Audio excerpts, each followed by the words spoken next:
Every person has a soul. One day, people learned that the soul has its own essence, anima. Sometime later, they learned to manifest it in the form of various abilities. But not everyone had a strong anime. Due to the emerging distribution of ranks, people whose anime was too weak began to be despised. Since E rank was the lowest stratum of society, such people were treated the worst. Schools became a tool for raising the status of the country. During military operations, people with the highest ranks were sent to the front lines. The school where our main character studies is no exception. Students with strong abilities often chose to be bullied to prove their superiority. But today, Michael and his friends were unlucky to choose a goal that was too tough for them. Jumping up, John created a huge iron axe. Smiling, he quickly approached Michael. The guy himself froze in place. He was amazed that his opponent was stronger than he had expected. Coming to his senses, he created a tanfei in each hand to hold off John's attack. The next moment, the iron axe collided with the iron tanfas, making a characteristic sound. Due to the oppressive force of the enemy, it was difficult for Michael to remain in this position for too long. He turned to Ethan, standing to the side, wondering why in such a situation he was just watching everything. Our hero was in no hurry to answer Michael. However, a couple of seconds later, scratching the back of his head, he said that he could not help him in any way. These words angered Michael even more, and he promised that he would definitely deal with him later. The next day, Michael, as promised, decided to deal with his unlucky classmate. He asked how long Ethan was going to continue causing problems for them. He hated even the thought of someone so weak being in their class. Our hero apologized, saying that one cannot expect anything from someone who is in last place. His words infuriated Michael. Gathering all the strength in his fist, he was about to hit Ethan, hoping that he would die and go to hell, but our hero managed to safely dodge. He said that wishing for death was too harsh, so he asked whether it would be enough to simply admit his guilt. Sean, who was standing behind Michael, began to roll up his sleeves, saying that Ethan should get 10 hits for each member of their team. Sighing, the hero realized that he would be beaten throughout the break. Therefore, he had no choice but to flee. Other classmates laughed as they watched this scene. However, Ethan failed to escape from his classmates. He was surrounded at the exit of the classroom. One of the guys said that using abilities at school is prohibited, so Ethan shouldn't even try to oppose them with anything. Immediately after this, our hero received a strong blow to the chest. Others watched Ethan being beaten, saying that F rank deserved only such treatment. They honestly didn't understand why someone like him would even come to school and disgrace their class. Slowly getting up from the floor, Ethan said that it wasn't his fault that Michael's team lost. Sean was about to hit our hero once again, wondering how Ethan dared to contradict them so brazenly. At that moment, the door opened and their class teacher, Mr. Thomas Reed, entered, announcing from the threshold that he had good news. Because of the teacher's arrival, Sean and Michael had to leave Eton and return to their places. Noticing that Mr. Reed was too joyful today, the students asked what was the reason for this. Someone shouted out the assumption that their teacher was finally getting married. Our main character managed to get up from the floor during this time and sit down in his place. Thomas could see that the hubbub in the classroom wasn't going to stop anytime soon and got everyone's attention by slamming his fist on the chalkboard, telling everyone to listen carefully. After that, everyone fell silent, and he said that their school had been awarded by the state. Glenn suggested that they had once again received some stupid offer from a dubious organization. When he asked how long they would continue to participate in something like this, the teacher came up to him and said that it was not he who decided this, and that they should just accept what was happening. Mr. Reed said it was all down to the achievements of the senior students. Afterwards, he returned to the board and said that from that day on, the school was becoming a site for combat exercises, so all students would be divided by military rank. Everyone listened carefully to their teacher, amazed that the school actually agreed to this. Meanwhile, Mr. Reed continued, saying that from this moment on, his charges become comrades in arms. He also said that all the teachers had been given a rank, so now he should be called the commander of the 10th platoon. Glenn asked what would happen to the students in the future. The man replied that there would most likely be many people willing to take on graduates of this school, after which he said that they needed to make every effort to attract someone more influential to their side. Ethan asked what would happen if one of the students did not want to be a military man. Mr. Reed looked at the guy who asked him the question for a few seconds, taking his time to answer, after which he said that no one is forced to become a military man against his will. If someone does not want to take part in this, then they should send a request for transfer to another school. The man said that Ethan should carefully consider the possibility of a transfer presented to him, because he himself understands his situation. The hero was about to answer something, but he was interrupted. Classmates sitting in front demanded from Mr. Reed an explanation of the reason why their school was turned into a military school so suddenly. Taking a box from the table, the teacher replied that he had mentioned earlier that the 11th graders had performed well. Emptying the contents onto the desk, Mr. Reed explained that they were the ones who helped give the school military status and all received the rank of sergeant. The next moment, everyone saw on one of the desks a lot of student tickets where the rank was indicated. Patting one of his students on the shoulder, Mr. Reed said that 11th graders are the hope for a bright future for their country. Handing out a ticket to everyone, the teacher said that only the best of his charges would receive the rank of corporal, all the rest, the rank of lance corporal. After handing out tickets to everyone except Ethan, he announced that the platoon leader could re-evaluate rank at any time. Our hero turned to Mr. Reed to ask a question, but the man ignored him, continuing his speech. Ethan made another attempt to ask why he was not given a ticket. With his back to him, Mr. Reed said that in the entire school, there was only one student who could not achieve the rank of private. What we heard greatly surprised our main character. Turning to him, the teacher said that Ethan would just be a loser. The hero was not at all happy with his new title, which foreshadowed even more bullying from his classmates. After class, Mr. Reed called Ethan to his staff room. Looking through the documents, the man said that they should discuss Ethan's future. He admitted that he would not be able to pull out such a hopeless student and suggested that the hero change schools. The guy was shocked that he was offered to change schools. Looking at the documents, the teacher explained that even ordinary studies were not easy for Ethan, and if we talk about military training, he simply could not withstand the load. Ethan said that if Mr. Reed helps him unlock his potential, then there is a chance that he will succeed. After his words, the man looked at the guy in surprise. The next moment he laughed, saying that Ethan had a good sense of humor. The hero was unpleasant to realize that the teacher first paid attention to him only to laugh. After calming down, Mr. Reed said that the rank system would make it even more difficult for Ethan to survive in this school, and as a teacher, he couldn't help everyone. After these words, the hero's assumption that Mr. Reed was aware of all the bullying was confirmed, and it became obvious that he simply did not want to have an F-rank student. It was also not difficult to understand that the man secretly hoped that the constant insults would force Ethan to give up. He asked the teacher his opinion about whether souls could be divided by rank. The man was amused by his question, the answer to which was too obvious, of course. Souls are also divided by rank. After receiving the teacher's answer, Ethan clenched his fist. Looking at Mr. Reed, he said that he did not agree with this statement. As soon as the break was over, the teacher and our hero returned to the classroom, where he said that since the classes were now divided into squads, each sergeant must report attendance. Turning around, Anna counted everyone who was in her squad and reported that there were 10 people in the first squad and there were no absentees. Next was Michael. He said that there were 11 people in his squad with no absentees. Watching them, Ethan could not understand what all these army games were for. Mr. Reed asked the remaining third squad to report. Raising his hand, Glenn asked if that was all, to which the man said that he needed to follow the orders of his superior. Sighing, the guy replied that the total number of people was 10, 2 were missing, and 1 was a loser. Leaning back in his chair, he summarized that there were 8 people in his squad, which caused laughter from his classmates. All eyes were turned to Ethan, who was now not even considered human. The hero was already accustomed to various kinds of bullying, so he simply ignored all the ridicule in his direction. The teacher also did not attach any importance to this and announced that today, instead of lessons, there would be an event on the field. He said that government intelligence officers are hiding in the school, but even the teachers don't know where exactly.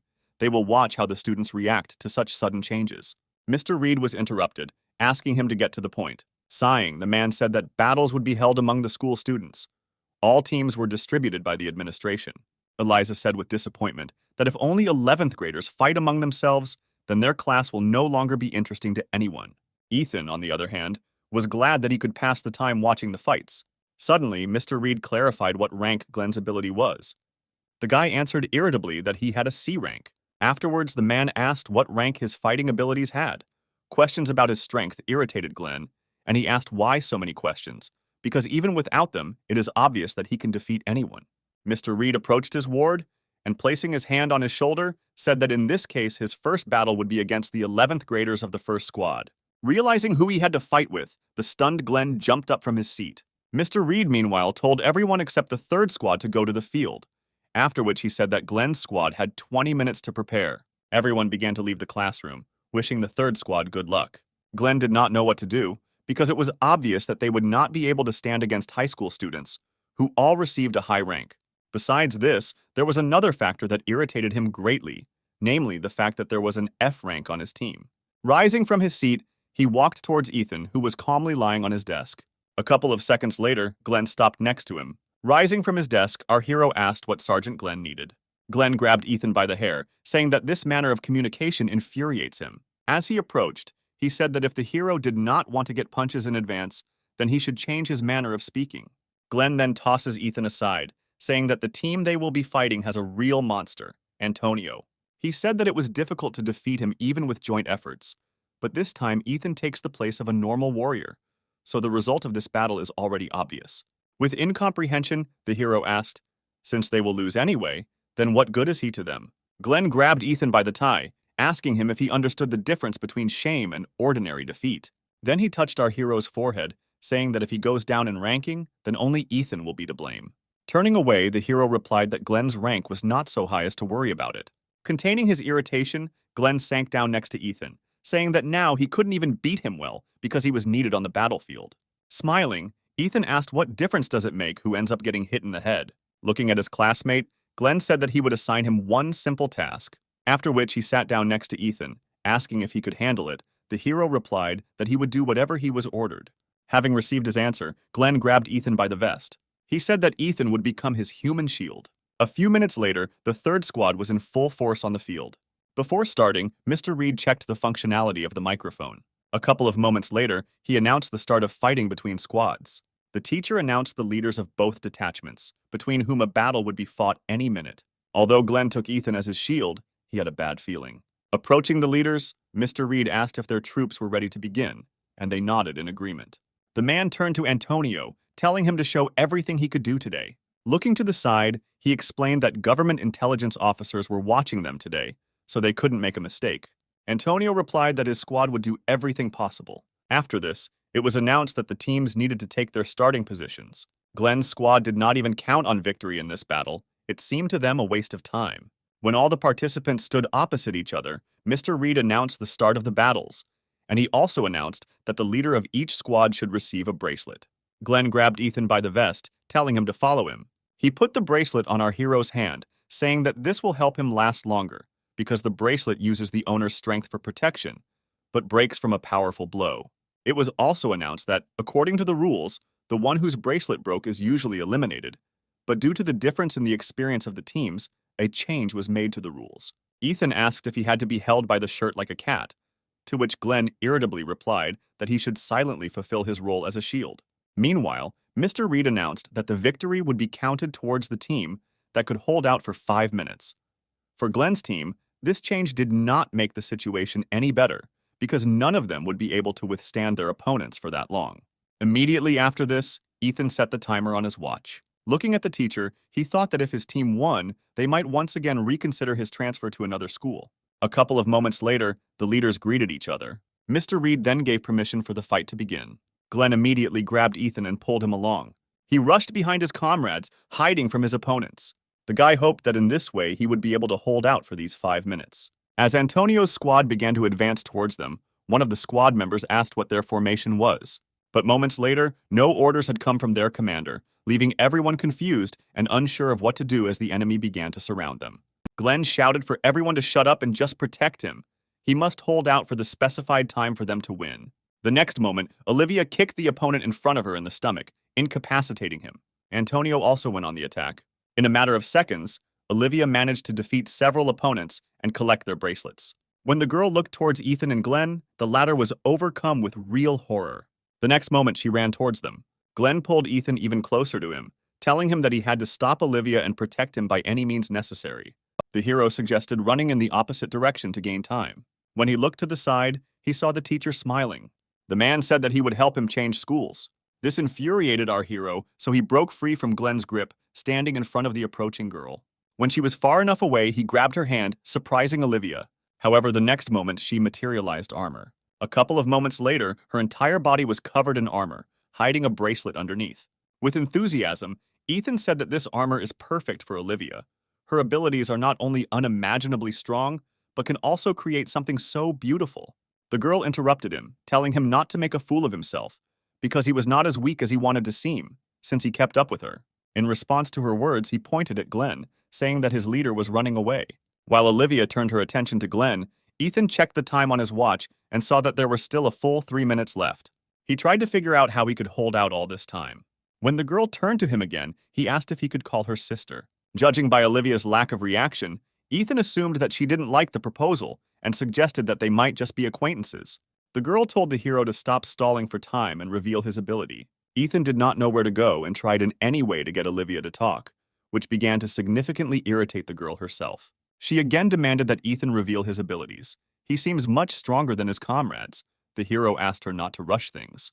He said that she must be well aware of the importance of consistency, especially when meeting new people. Olivia could no longer listen to his empty chatter and began to approach the guy with a murderous aura. Noticing her changed mood, Ethan said that he would reveal his ability to her. The next moment, a dull glow began to appear in his palm. Olivia froze, waiting to see what would happen next. Contrary to all her expectations, a small F-rank dagger materialized in his hand. She stared at the dagger for a few seconds, occasionally glancing at Ethan. Then she sighed heavily, running her hand over her face. When Olivia asked if Ethan was the F-rank loser, the guy nodded, confirming her guess. She was overcome with great disappointment. Despite everything, Ethan himself was proud of the dagger he created, saying that it was no worse than an S-rank weapon. When the guy noticed that the girl turned around and headed in the opposite direction, he called out to her. Ethan screamed that she couldn't just leave when she insisted so hard on seeing his ability. The Kopek piece ignored him and walked on. He made another attempt to stop her, shouting that if she didn't stop, he would sneak up on her from behind and attack. Olivia turned around, saying that she didn't see the point in wasting her time on an F-rank loser. However, something happened that she did not expect. In a matter of seconds, Ethan was behind her with his blade raised. In surprise, the girl froze in place, watching the blade approaching her. At the last moment, she put her hand in front of her, blocking the attack. Olivia watched as the blade slid across her armor, leaving a small scratch in its wake. Smiling, Ethan said that his dagger was really sharp. Our hero's classmates, who were watching this scene, laughed, saying that Olivia was afraid of some weakling who could not even inflict any damage on her. The girl said that even though Ethan's reaction speed is not bad, but with a rank like his, it will not help him. Then she turned around, saying that she saw everything she wanted. Looking at her retreating back, Ethan thought that he managed to buy a little more time. However, when he looked at his watch, he saw that only 1 minute had passed, and he needed to hold out for 2 more. Olivia at this time was approaching Glenn, who was backing away. Stepping back, he said that it was better for her not to approach him. But the girl ignored his words and quickly appeared next to him, asking if he could prove to her that he was better than Antonio. At the same moment, Glenn noticed a nearby stone. He was happy about this and thought that this was a great chance, because there were quite a lot of stones here. Olivia asked what exactly Glenn was going to do to prove his superiority. Glenn replied that since she was so interested, he would be happy to show everything, after which he sat down and touched the ground, activating his ability. Olivia didn't understand what he was doing. Ethan, on the contrary, understood everything perfectly. He realized that Glenn had been hiding his real rank all this time. Our hero called out to Olivia, warning her that her opponent's technique was too dangerous. Glenn himself used extraction on one of the stones sticking out of the ground. A couple of seconds later, the guy towered over the girl, standing on a huge stone. Looking at Olivia, he said that the most interesting part of the show would now begin, after which he used the swing ability, which allows you to use the extracted object as a weapon. Everyone watched what was happening in amazement. Olivia guessed that all this time her opponent had been running away, looking for a suitable stone for his ability. The next moment, he lifted the stone on which he had just stood upward, as if it weighed nothing. Then he threw it at the girl. He said that with this attack, he would get rid of Olivia and prove his superiority to everyone. Glenn was so carried away by his fantasies that he did not notice someone else's presence behind him. The next moment, he was attacked by Antonio, pinning him to the ground. Glenn shouted that sneaking up on an enemy from behind is for weaklings. Turning his attention to Olivia, who had managed to build a shield that prevented her from colliding with the stone, Glenn realized that she was stronger than he had expected. Suddenly, the stone in front of her broke into many small pieces. Afterwards, the girl saw Antonio in front of her, who broke the stone with his ability. Looking at him, Olivia said that this was her opportunity to show herself, and he shouldn't interfere. The guy replied that it was too dangerous, and his duty was to protect his subordinates. Looking at him with displeasure, Olivia asked if he really thought that she herself could not cope with this situation. Antonio replied that he was firmly convinced that the girl would have done a great job herself. But the problem was different. Looking behind him, he nodded towards Glenn, who was rushing at him with a club, and said that this guy would not calm down so easily. Using his ability, Antonio instantly found himself behind Glenn and attacked him, throwing him over himself onto his back. Ethan, standing to the side, watched what was happening with interest. Suddenly, Antonio turned his attention to him, which made the hero tremble. Ethan shouted that he was giving up. He really didn't want to fight someone like Antonio. The guy who approached asked why Ethan warned Olivia about the danger before Glenn attacked. The hero replied that their sergeant can sometimes overdo it without thinking about the consequences. Continuing to approach, Antonio said that Ethan did not know how to lie at all. He, in turn, retreated back, recalling that a couple of seconds ago he had given up. However, Antonio ignored him and stood next to Ethan, intercepting his hand with the blade. The hero of the hands, due to such an unexpected attack, released the weapon from his hands, pointing it upward. But the next moment the dagger was already on the right, and he grabbed it with his free hand. Ethan swung it at his opponent. Antonio had no choice but to let our hero go. After that, he jumped back to a safe distance. He stared at Ethan, studying him. Taking a defensive stance, Antonio asked who he really was. Ethan replied that he was an ordinary warrior from the 3rd Squad of the 10th Platoon, with an F-rank ability. Antonio wanted to say something, however. At that moment, our hero's attention switched from the enemy to the wristwatch, which showed that he could hold out for only 1 minute. The guy asked what Ethan was looking for there. Instead of answering, our hero scratched the back of his head and laughed awkwardly. Then he pointed towards the stands, saying that there was a crowd there that was just waiting for Ethan to make another mistake. Antonio realized that his opponent was simply playing for time and said that he hated people like him most of all. When he asked why Ethan didn't at least try to win, the hero backed away from the guy, asking what he could do on his own. Antonio said that it was advice, not a warning. Ethan asked if there was any point in that, since he was only an F rank. Antonio said that at the end of the battle, the scouts would choose the worst ones and send them to other schools. After his words, the hero began to approach his opponent, saying that he did not want to go to another school. When Ethan stopped, he said that he could not guarantee Antonio that he would remain alive, since he had become his opponent. Immediately after this, a red aura began to surround our hero. It seeped out of his body, filling the surrounding space. The system reported that Ethan's physical indicators had tripled, and he could also see not only the level of someone else's ability, but how it worked, as well as its weaknesses. Ethan's condition will only return to normal if the opponent dies, or his soul essence is completely destroyed. The true ability of our hero is the skill of perfect execution with the enemy, which has an S rank. All this time, Antonio remained in place, observing the changes that were happening to the guy opposite. He assumed that the low-grade dagger was just a part of the manifestation of his true ability. Turning his attention to Antonio, Ethan saw that the opponent's ability was only a B rank, which was that he could catch any target. Antonio was shocked when our hero said that his ability was not as outstanding as he previously thought. The guy realized that he needed to be careful with Ethan, since he was able to see the abilities of other people. Meanwhile, the hero, surrounded by an aura of murder, pointed a dagger at the enemy, saying that he could no longer endure and hold back. He asked if Antonio could stop him. Without waiting for an answer from the enemy, he again asked whether he could cope with this task. Feeling completely superior to his opponent, Ethan changed his position. Rotating towards in one hand, he waited for Antonio to make his move. Classmates watching this did not understand why those two were just standing there. Michael, who was starting to get annoyed by this, shouted at Antonio to go on the offensive because he had come to watch Ethan being beaten. Antonio himself tried to determine how best to approach his opponent. Although our hero was not in a protected stance, he did not have any open areas to strike. Olivia also felt this strange aura coming from Ethan. This guy no longer looked like the loser he seemed to her at first. Looking at him, she felt fear. She tried to get her emotions under control, realizing that they had to help Antonio, and ordered everyone to attack Ethan. The next moment, everyone ran to carry out her order, attacking the enemy, but he deftly avoided them. Surrounding the hero from all sides, Olivia finally managed to reach Ethan. The next moment, our hero found himself pinned to the ground by Olivia.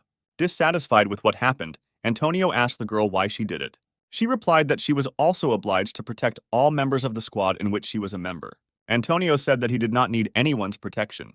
Olivia's words about whether he was sure of this made him think. When the girl attacked him, the guy quickly left the line of attack. He also avoided a trap set by other members of the squad. It all looked more like a cat playing with its prey. Adjusting his tie, he replied that he wasn't sure he could really handle Ethan on his own. Noticing the shadow of a smile on Antonio's face, Olivia was shocked and did not hear his words that she had better dispel her ability before she got hurt. The next moment, her armor collapsed and began to disappear, causing the girl to fall into bewilderment. The others also didn't understand what was happening as they watched as their bracelets began to break without any reason. When Ethan noticed Antonio's gaze on him, he said that they had great teamwork.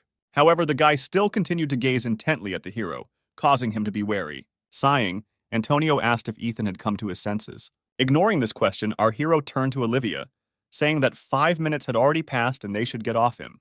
Turning around, Antonio said that next time no one would bother them. Ethan replied wearily that once was enough for him. However, Antonio ignored him, advising him to practice a little before their next meeting. With doom in his voice, Ethan shouted after the departing guy that this time was enough for him, and there was no point in them meeting again, but he was again ignored. Following their sergeant, the rest of the squad members hastened to leave the field. Left alone, our hero tiredly sank to the ground. The shocked Mr. Reed announced the result of the battle, which was hard to believe. Glenn's squad won. At the same time, an important conversation took place in the director's office. Director Roger handed over to his guest the documents that he had previously requested. Taking in his hands a stack of documents containing students' personal files, he came across a recently revealed 11th grade student, Antonio. Patrick noted that in middle school, he did not have a single award, but in high school, all the victories were his. After reviewing all his data, he concluded that he was only able to get this far thanks to his rank. While studying the affairs of other students, his attention was drawn to the fact that one of the students had an F rank. He asked Principal Roger for details about this student. The man replied that Ethan had the lowest rank. After much discussion, they had to place this student in the combat class. Patrick was interested in this student. Turning the sheet over, he saw that there was a more detailed description, but the director said that it was not worth reading. In the special circumstances footnote, it was stated that Ethan lost his parents at age 8 and was unable to awaken his abilities due to shock, then suffered bullying from other relatives, and at age 10, he awakened his ability when the family was burgled. Something about this alarmed Patrick, because usually all children awaken their abilities at the age of 8. Previously, he had not encountered other cases where the awakening of a child's ability manifested itself later due to any circumstances. Patrick asked if Ethan's fighting abilities had changed since Ethan's awakening, and the headmaster replied that when he arrived at school, he still had an F rank. Something about this guy's case haunted him, and Patrick began to suspect that Ethan might be deliberately hiding his power. Putting the stack of documents aside, he said that he would like to meet the student in person. The director was surprised by such a request, and he hastened to say that Ethan would soon change schools due to his low rank. Afterwards, the man asked why it was decided to introduce military training into this particular school. Hearing this question, Patrick froze. Faced with his guest's warning glance, the director became frightened, thinking that he had asked a question regarding a secret government project that was not supposed to be discussed. He apologized, saying he shouldn't have asked that question. Looking at the affairs of the two students who caught his attention, Patrick replied that they were preparing for attacks from the north, and the system he introduced will help students change and become stronger. Every morning of our hero began the same way. He woke up exactly at 6 in the morning, after which he begins to get ready for school. In front of the mirror, he tells himself that today will be a good day, and at 6:30 he leaves the house. Because he was given cleaning duties, he has to go to school so early. This morning at the entrance, he met other students who had come to school at such an early hour. Rumors about what happened yesterday spread throughout the school, so Ethan's name became on everyone's lips. Grinning, the girl said that most likely Antonio's team simply lost their vigilance yesterday, since they lost to someone like that. They couldn't believe that some loser had defeated the 11th graders with an ordinary dagger. Upon arriving at his class, Ethan washed the board, then brushed the chalk off the brushes, thinking that it would be better if they hung regular marker boards. Having finished with this, the hero moved on to washing the floors not only in the classroom, but not in the entire corridor. A little later, Michael and Sean approached him, the latter saying that Ethan's attempts to do at least something had benefited their team. Putting his hand on the hero's shoulder, he said that he managed to greatly surprise everyone that day. Sean admitted that they didn't expect anything from Ethan back then, but somehow they all managed to come out on top. After that, he left the class. At the next break, Glenn approached him. Ethan thought that now they would start beating him again. However, contrary to his expectations, a classmate asked our hero to get him some math handouts. Ethan was surprised that they weren't going to beat him up. He thought that because of what happened on the field, then they stopped bullying him. The next day, students from parallel classes also began to approach him with various requests, such as doing their homework for them. Even though the bullying against him stopped, they began to use him for their own purposes, which exhausted our hero much more. When the lesson ended, Mr. Reed asked no one to leave. He reminded everyone that today is the last day to join the unit. For 10th graders, this was mandatory, and there was no way to avoid it, so the teacher hurried his students to make a choice. Ethan thought for a long time about what he should choose and whether he would be taken anywhere at all. Mr. Reed said that a separate conversation would be held with those who did not choose anything. Everyone in the class started laughing at Ethan, saying that no normal unit would accept an F-rank fighter. Our hero did not give any importance to their words. However, when he read the list of units offered to him, the former calm disappeared and was replaced by horror. All units on the list are directly related to the army or the use of the ability. Many have already decided where they want to go and even split into groups. Michael was no exception and immediately headed to the selected unit to submit his application. Ethan was left alone in the class, not deciding where he should enroll. He had already studied the proposed list several times, but our hero did not see a solution to the current situation. Suddenly, he noticed that in one of the divisions, there were no restrictions on ranks. There was also no interaction with abilities. It was only intended for the development of physical abilities. Ethan decided to sign up here because he assumed it would only be regular physical training, and there wouldn't be a lot of people. True, the hero found it strange that one unit was given an entire gym, while others had to be crammed into smaller rooms, which caused dissatisfaction among some. When he approached the gym, he was surprised by the huge number of people crowded at the entrance. Ethan thought he had come to the wrong place. He looked at the sheet that indicated the location of the unit he needed to make sure it was the right place for him. Suddenly, someone from the crowd shouted that there was an F rank, turning everyone's attention to Ethan. Having examined everyone, the hero realized that almost everyone here was from the 9th grade. He didn't understand why they had gathered here because they didn't have to join the unit. As everyone shouted in excitement that the leader was coming, Ethan moved closer to see who they were talking about. The next moment, he realized who exactly they were calling the leader and decided that he needed to leave here immediately. Antonio noticed Ethan's face among the crowd and walked towards him.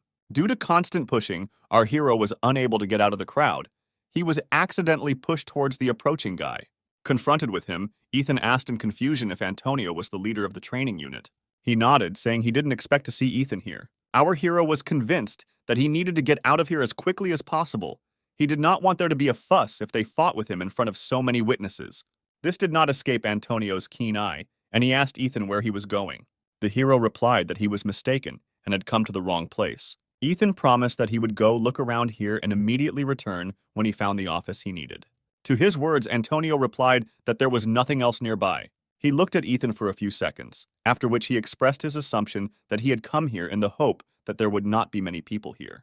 The hero admitted that this was indeed the case, but too large a crowd had gathered here, so he changed his mind about entering here. Antonio replied that it was not so easy to get into his unit, so Ethan need not worry about a large number of participants. But even with these arguments, our hero refused, recalling that his abilities are too insignificant. The unit leader had no choice but to force our hero inside. Heading to the middle of the hall, Antonio said that he would now conduct an entrance test, which Ethan would take along with everyone else. Taking a quick glance at everyone who wanted to join here, he was surprised that more people than usual had gathered today. Then he announced that the testing would consist of simply repeating a couple of exercises for Antonio, namely 30 burpees, 30 push-ups, again 30 burpees, and 30 squats. When Ethan heard that only one who could complete 10 approaches would be able to pass, he thought it would be easier to die than to fulfill this condition. A few minutes later, the daredevils from the first group were already exhausted, performing only the third approach. Some were unable to continue and decided to give up. They chose this unit because they thought it would be easier to get into than the others, but this turned out to be far from the case. Ethan watched from the sidelines, realizing that he had made a huge mistake in coming here. Looking at Antonio, who performed all the exercises he listed without difficulty, without even slowing down for a second, the hero understood why he was called a monster. Looking at the other side of the hall, the hero could only sympathize with the exhausted students. A couple of minutes later, stopping on the fourth approach, everyone gave up, unable to even stand up. After announcing that the first group had dropped out, Antonio turned around, announcing that testing of the second group would now begin. After his words, everyone recoiled from the guy in horror, confident that they would definitely not be able to cope with this impossible task. The girl standing next to our hero pushed him forward, saying that he would go first. This left only Ethan in front of Antonio while the others stepped aside. Turning to the guy standing opposite him, the hero asked if Antonio was really human, because he wasn't tired after doing so many approaches. Looking at Ethan, the leader of the unit said that he should not try to stall for time like that time on the battlefield. Then he turned to those who decided to sit on the sidelines and said that the second group could begin doing the exercises, ignoring all dissatisfied objections. A couple of minutes later, while doing the exercises, Ethan's mood changed regarding this introductory task. At home, he often trained on his own so that he could defend himself. Although the hero thought that he was pretty good at sports, training face-to-face with Antonio awakened his competitive spirit. But unfortunately, our hero's reserve of stamina was far from that of his opponent. At some point, Antonio said that the second group was stronger than the first, so he decided that they should speed up a little. Ethan was sure that this guy took pleasure in tormenting other people in such a terrible way. After a minute passed at an accelerated pace, everyone except Ethan decided to give up and were now just watching what was happening. Seeing how our hero performed approaches on a par with Antonio, they could not believe that his abilities really had an F rank. Our hero did not intend to give in to his opponent, so he performed exercise after exercise, fighting his irritation towards Antonio.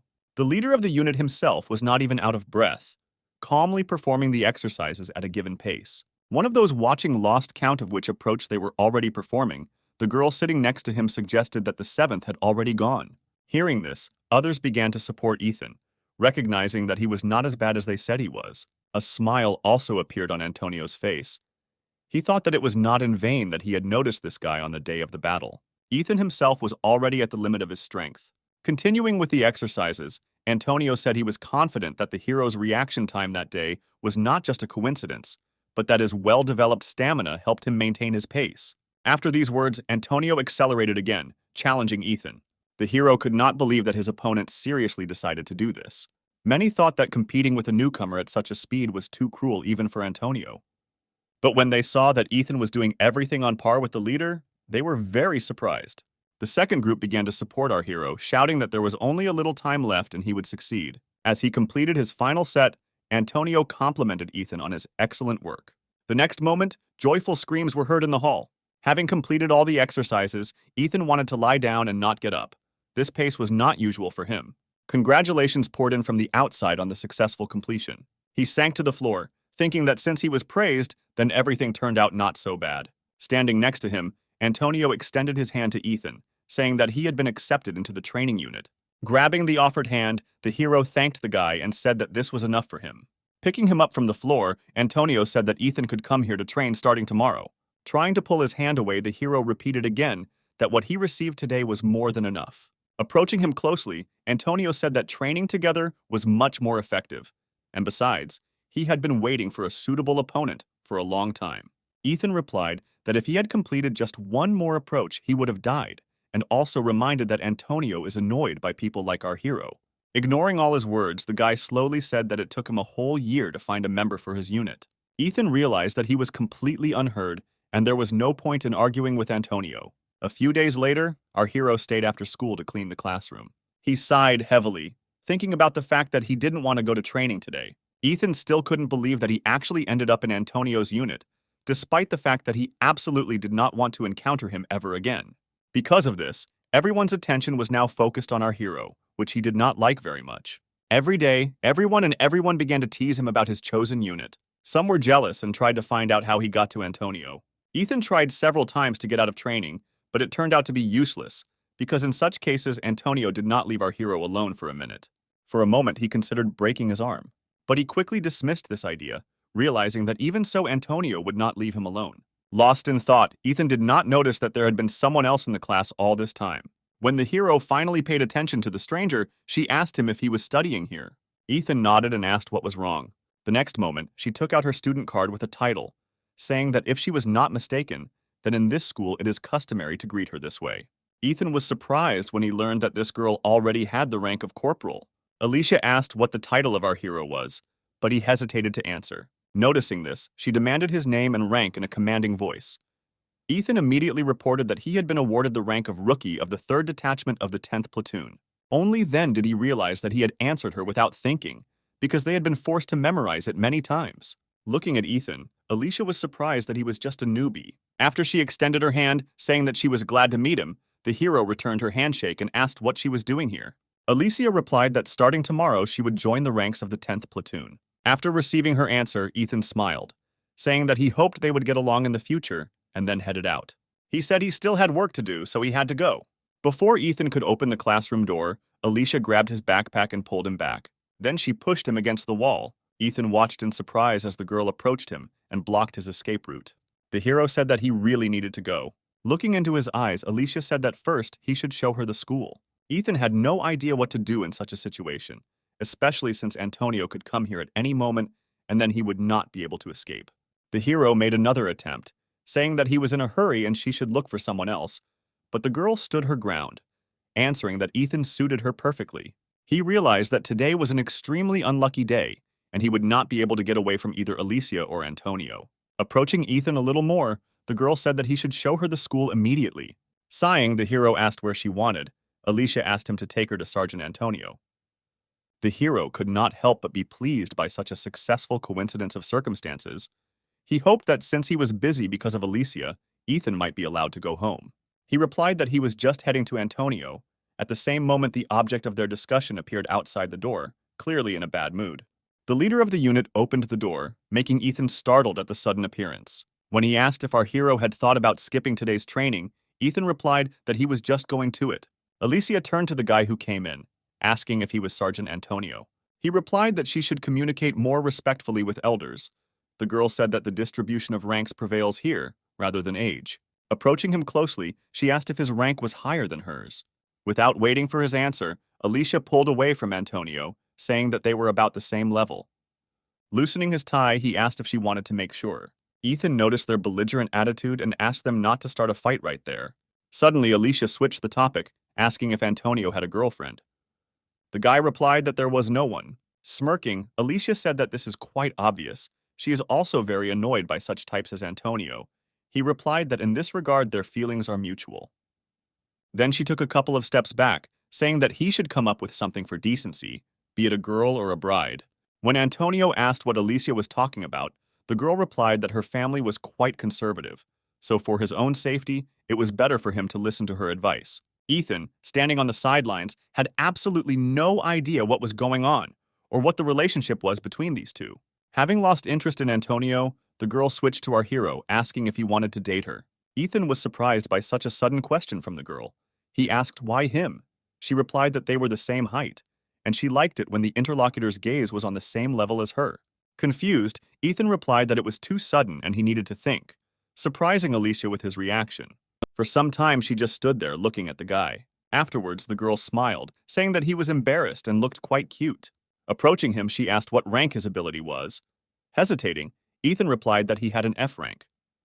Alicia backed away from him, saying he was lying. The hero replied that he was telling the truth.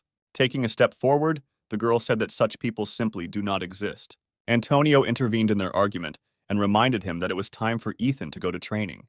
He asked the girl to leave so that he could pick up his ward. Sometime later, our hero was completing the last set of pull-ups. Seeing that Ethan's body was already trembling, Antonio said that he was only staying for the last time. When the hero sank to the floor in front of Alicia, the girl admitted that she thought that their training was just an excuse. But, to her surprise, the guys were actually playing sports all this time. Turning to the girl, Ethan asked her for help, since she decided to follow them. The girl replied that she did not see the need for it.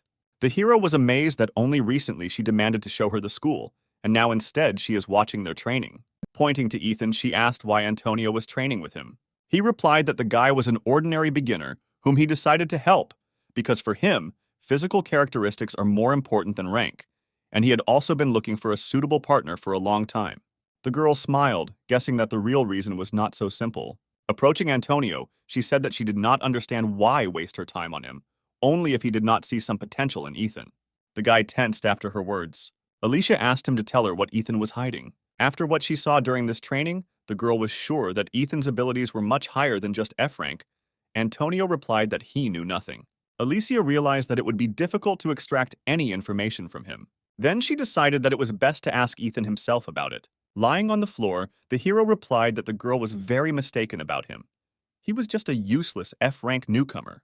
From his answer, it was too obvious to Alicia and Antonio that this was a lie, but they could not do anything about it. Sighing, the unit leader grabbed the hero by the shirt, saying that there was plenty of time to rest and they needed to continue training.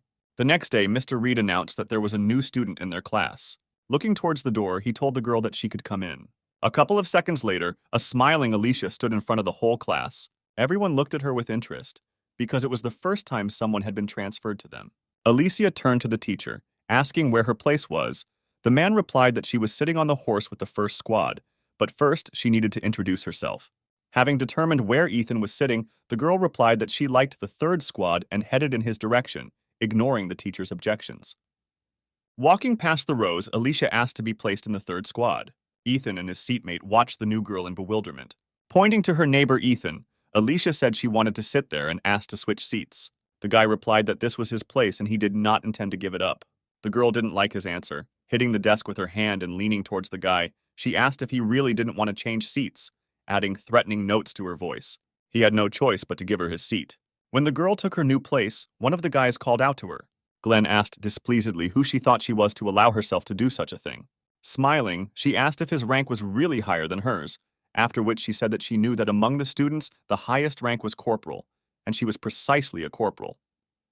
Glenn stated that he was the leader of the squad, but the girl no longer listened to him, telling the teacher that she would sit here.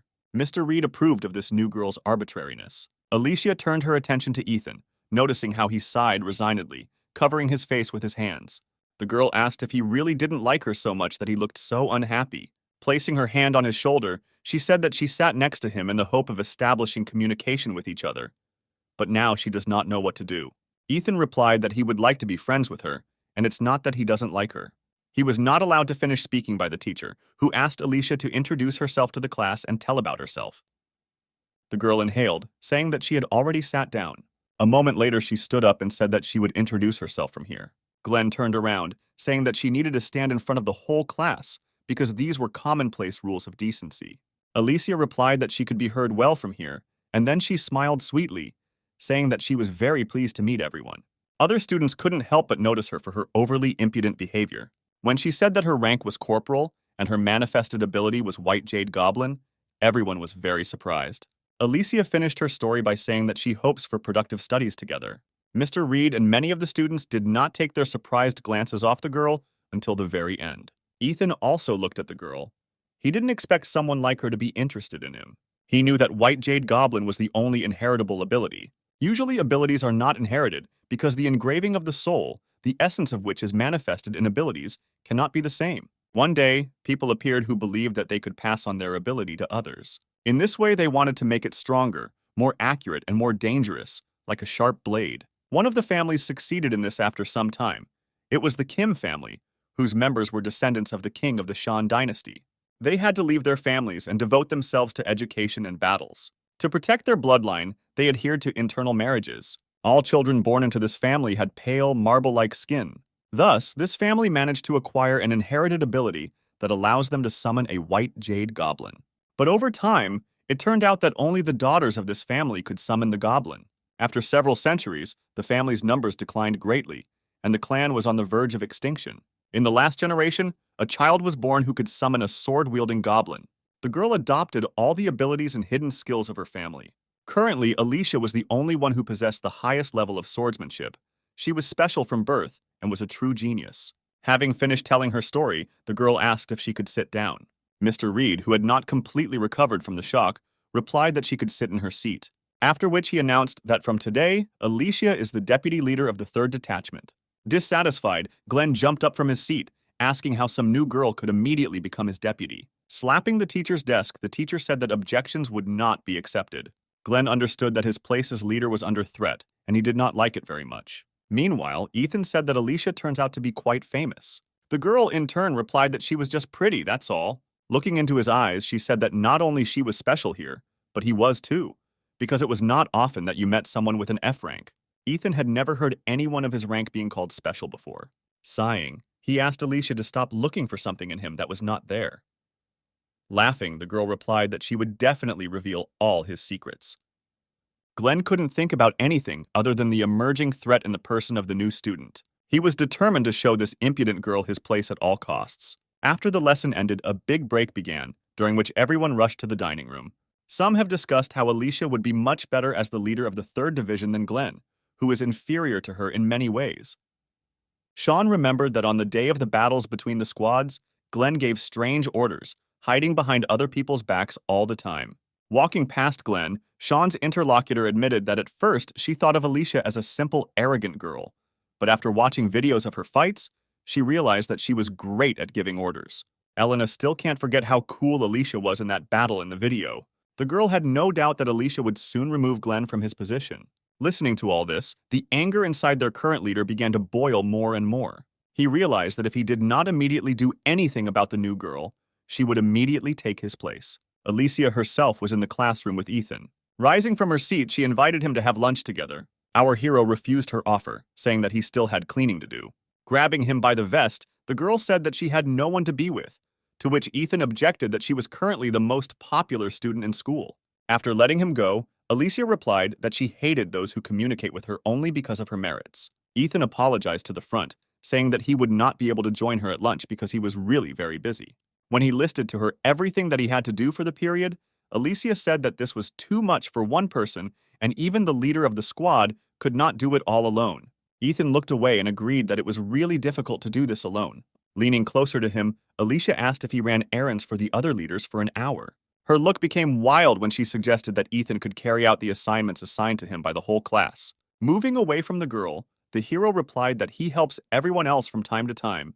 It seemed to him that if you start dividing responsibilities, complete confusion will begin, and asked that Alicia not misunderstand this situation. The girl listened to her friend in surprise. When he finished his explanation, Alicia pursed her lips in irritation. The next moment, she again grabbed Ethan by the vest and dragged him along with her. When he asked where they were going, the girl replied that she needed to deal with those who were irresponsible about their responsibilities, shifting them to others. Walking into the cafeteria where all her classmates were, Alicia easily found Michael and approached him. He looked at her in surprise, asking what she needed. The girl asked if he was not appointed responsible for cleaning the office. If this is so, then why does he shift his responsibilities onto the shoulders of someone else? Spreading his arms to the sides, Michael replied that this should be a given, since Ethan was only an F rank who could only be entrusted with this kind of task. With her hand over his mouth, Alicia told him she wasn't interested in his pathetic excuses. Smiling, she said that everyone must mind their own business. Alicia considered bullying the weak to be a very low act. She said that she would not stoop to something like that, and hoped that Michael understood perfectly what she was driving at. After her words, the guy turned very pale. When the girl removed her hand, he apologized, saying that he would not behave like that again. Pointing to Ethan, Alicia said that Michael should apologize to him, not her. Having received the apology due to our hero, they then went to the teacher. Alicia told him about the current situation. The man said that he was not aware of what was happening with Ethan and appointed the girl responsible for the distribution of responsibilities. The girl was happy with the powers given to her and thanked Mr. Reed. Ethan himself did not share her joy because she literally turned his entire habitual way of life upside down. Meeting Sean in the hallway talking to Nicholas, Alicia said that she was now dividing up the duties and handed one of them a mop, putting him in charge of the floors and the other in charge of cleaning the boards. The guys looked at the girl in bewilderment, asking why they should do frills. When Sean said that F rank should handle this, Alicia silenced him by hitting both of them in the throat with a mop. She said that shifting responsibilities to one person does not add honor to them. At that moment, a disgruntled Glenn called out to her. Alicia turned her attention to him, asking if he wanted to help with cleaning. The guy ignored her question, saying that she should call him leader. The girl nodded, then asked what he needed. He asked in bewilderment whether a leader really needs to approach his subordinate only on business. The girl didn't answer anything, silently looking at Glenn. Then she shrugged, saying that it would be better if she became the leader of the squad instead of him. The guy was infuriated by her words. Turning around, she said that since the leader of the squad did not need anything, she would go. Glenn stopped her, telling her to come to the school roof after school because they needed to discuss something about the squad. Ethan heard Alicia being called to the roof. To hear her answer, he got up from his seat and sat by the door so as not to be noticed. When the lessons were over, the girl went to the roof. Our hero followed her, keeping his distance so as not to be noticed. Rising to the very top, the girl opened the door and walked out through it without the slightest hesitation. Ethan was in no hurry to climb higher, expecting that Alicia might change her mind and come back. He waited a minute, making sure that no one was going to come down from the roof. Only then did he rise higher, thinking that Glenn had made a big mistake by challenging someone like Alicia. The hero stopped near the slightly open door, carefully listening to the conversation. Alicia asked what exactly Glenn wanted to discuss with her, to which the guy replied that by coming here, she herself had to realize everything. Then he pointed to a group of his people standing behind him. Smiling, the girl said that their leader was far from a failure and was quite popular at school. Several dozen students from different classes stood in front of Alicia. Glenn said that since she is a member of his squad, he does not intend to give up in the future after today's conversation. Alicia wondered if the leader of her squad was so weak that he couldn't talk calmly without a crowd of his friends behind him. Her words made Glenn laugh. Trying to hold back the gusts of laughter, he said that it was time to teach his deputy a lesson. The surprised girl pointed to herself, asking what exactly they were going to do. Then she looked at Glenn, asking what exactly he was going to teach her. Kneading his hands, the guy answered, explaining in a more understandable language that he would make Alicia regret her behavior. The girl asked what was wrong with her behavior. Glenn replied that she must obey her leader's orders. His words made her laugh a lot. She asked why on earth she should do this. Alicia said that Glenn must either be stronger than her or smarter for her to obey him. But the guy standing in front of her did not fit any of these points, so she said that she did not recognize him as a leader. Glenn couldn't believe that Alicia actually dared to say something like that. He commanded those behind him to activate their abilities. The girl watched her opponents, assessing their strength. She replied that they had quite a few melee weapons, but they were completely ordinary, without any additional enhancements. Glenn was sure that so many opponents must have shaken Alicia's confidence. He asked if she felt insignificant when looking at his team. The girl replied that this should apply more to themselves than to her. Glenn replied that she should stop talking nonsense, because it would not be difficult for his people to deal with her in a matter of minutes.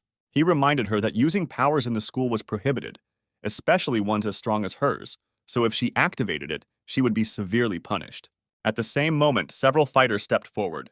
He was confident in himself, because he selected only those who could calmly use their abilities without fear of being noticed. He knew that in order to maximize her strength, Alicia needed a sword, which the girl did not have. Comparing a professional without the opportunity to use his ability and losers, but with abilities, it was obvious to him that the latter would win.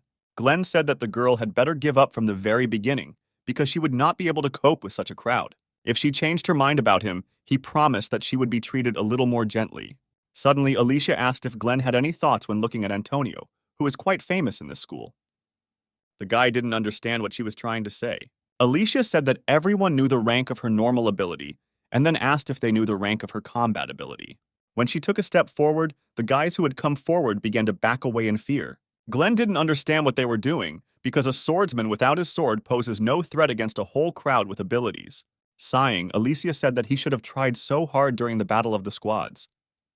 Then she pointed to her forehead, asking if he had forgotten what they were taught. She recalled that according to statistics, one A-rank fighter can easily defeat 100 less powerful opponents, after which one horn grew from her forehead, and her hair began to turn lighter. Alicia said that the first thing a fighter must learn to get an A rank is to go alone against the crowd. After her words, everyone froze in horror, realizing that such an opponent was too tough for them. Noticing that everyone began to hesitantly retreat back, Glenn shouted that it was stupid to be afraid of an enemy who didn't even have a weapon. Then he pointed at the girl, ordering everyone to attack her together. The guy holding the bat decided to trust Glenn's words. The next moment, he attacked her first, swinging the bat at Alicia. Contrary to his expectations, the girl simply stood there, not reacting in any way to his attack. Alicia watched the bat approach her face, wondering if this guy had overestimated himself. The next moment, the bat froze a couple of centimeters from her. The guy looked at her in surprise. The girl grabbed his hand, holding the bat at a distance. Then she threw the enemy aside and he flew into his comrades who were standing nearby. As a result, all three lay unconscious, having flown into the fence. After that, she attacked a guy standing nearby. Alicia dealt with a large number of opponents in a matter of seconds, without making much effort. One of the guys she defeated tried to get up from the ground, thinking that this girl was invincible even without a sword. He admitted that against her, having an A rank, they are nothing. Sitting down next to him, Alicia said that he had given up too quickly, so he would never reach her level. Her words seemed something akin to ridicule for the guy.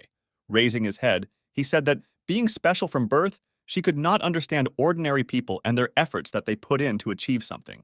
Alicia listened calmly to the guy, waiting for him to finish. He was firmly convinced that a person who had the strongest ability from birth would never be able to understand how hard it is for others to do something. When the guy fell silent, the girl rose from her knees, saying that he could continue to think like that. But her original fighting abilities were D rank. It was clear from his face that he did not believe her words. Glenn shouted that she couldn't have a D rank. There wasn't a single person in the whole country who hadn't heard about her family and what gifted children were born into it. He said that for her manipulations, Alicia should have come up with something better. No one would believe that someone like her had no talent.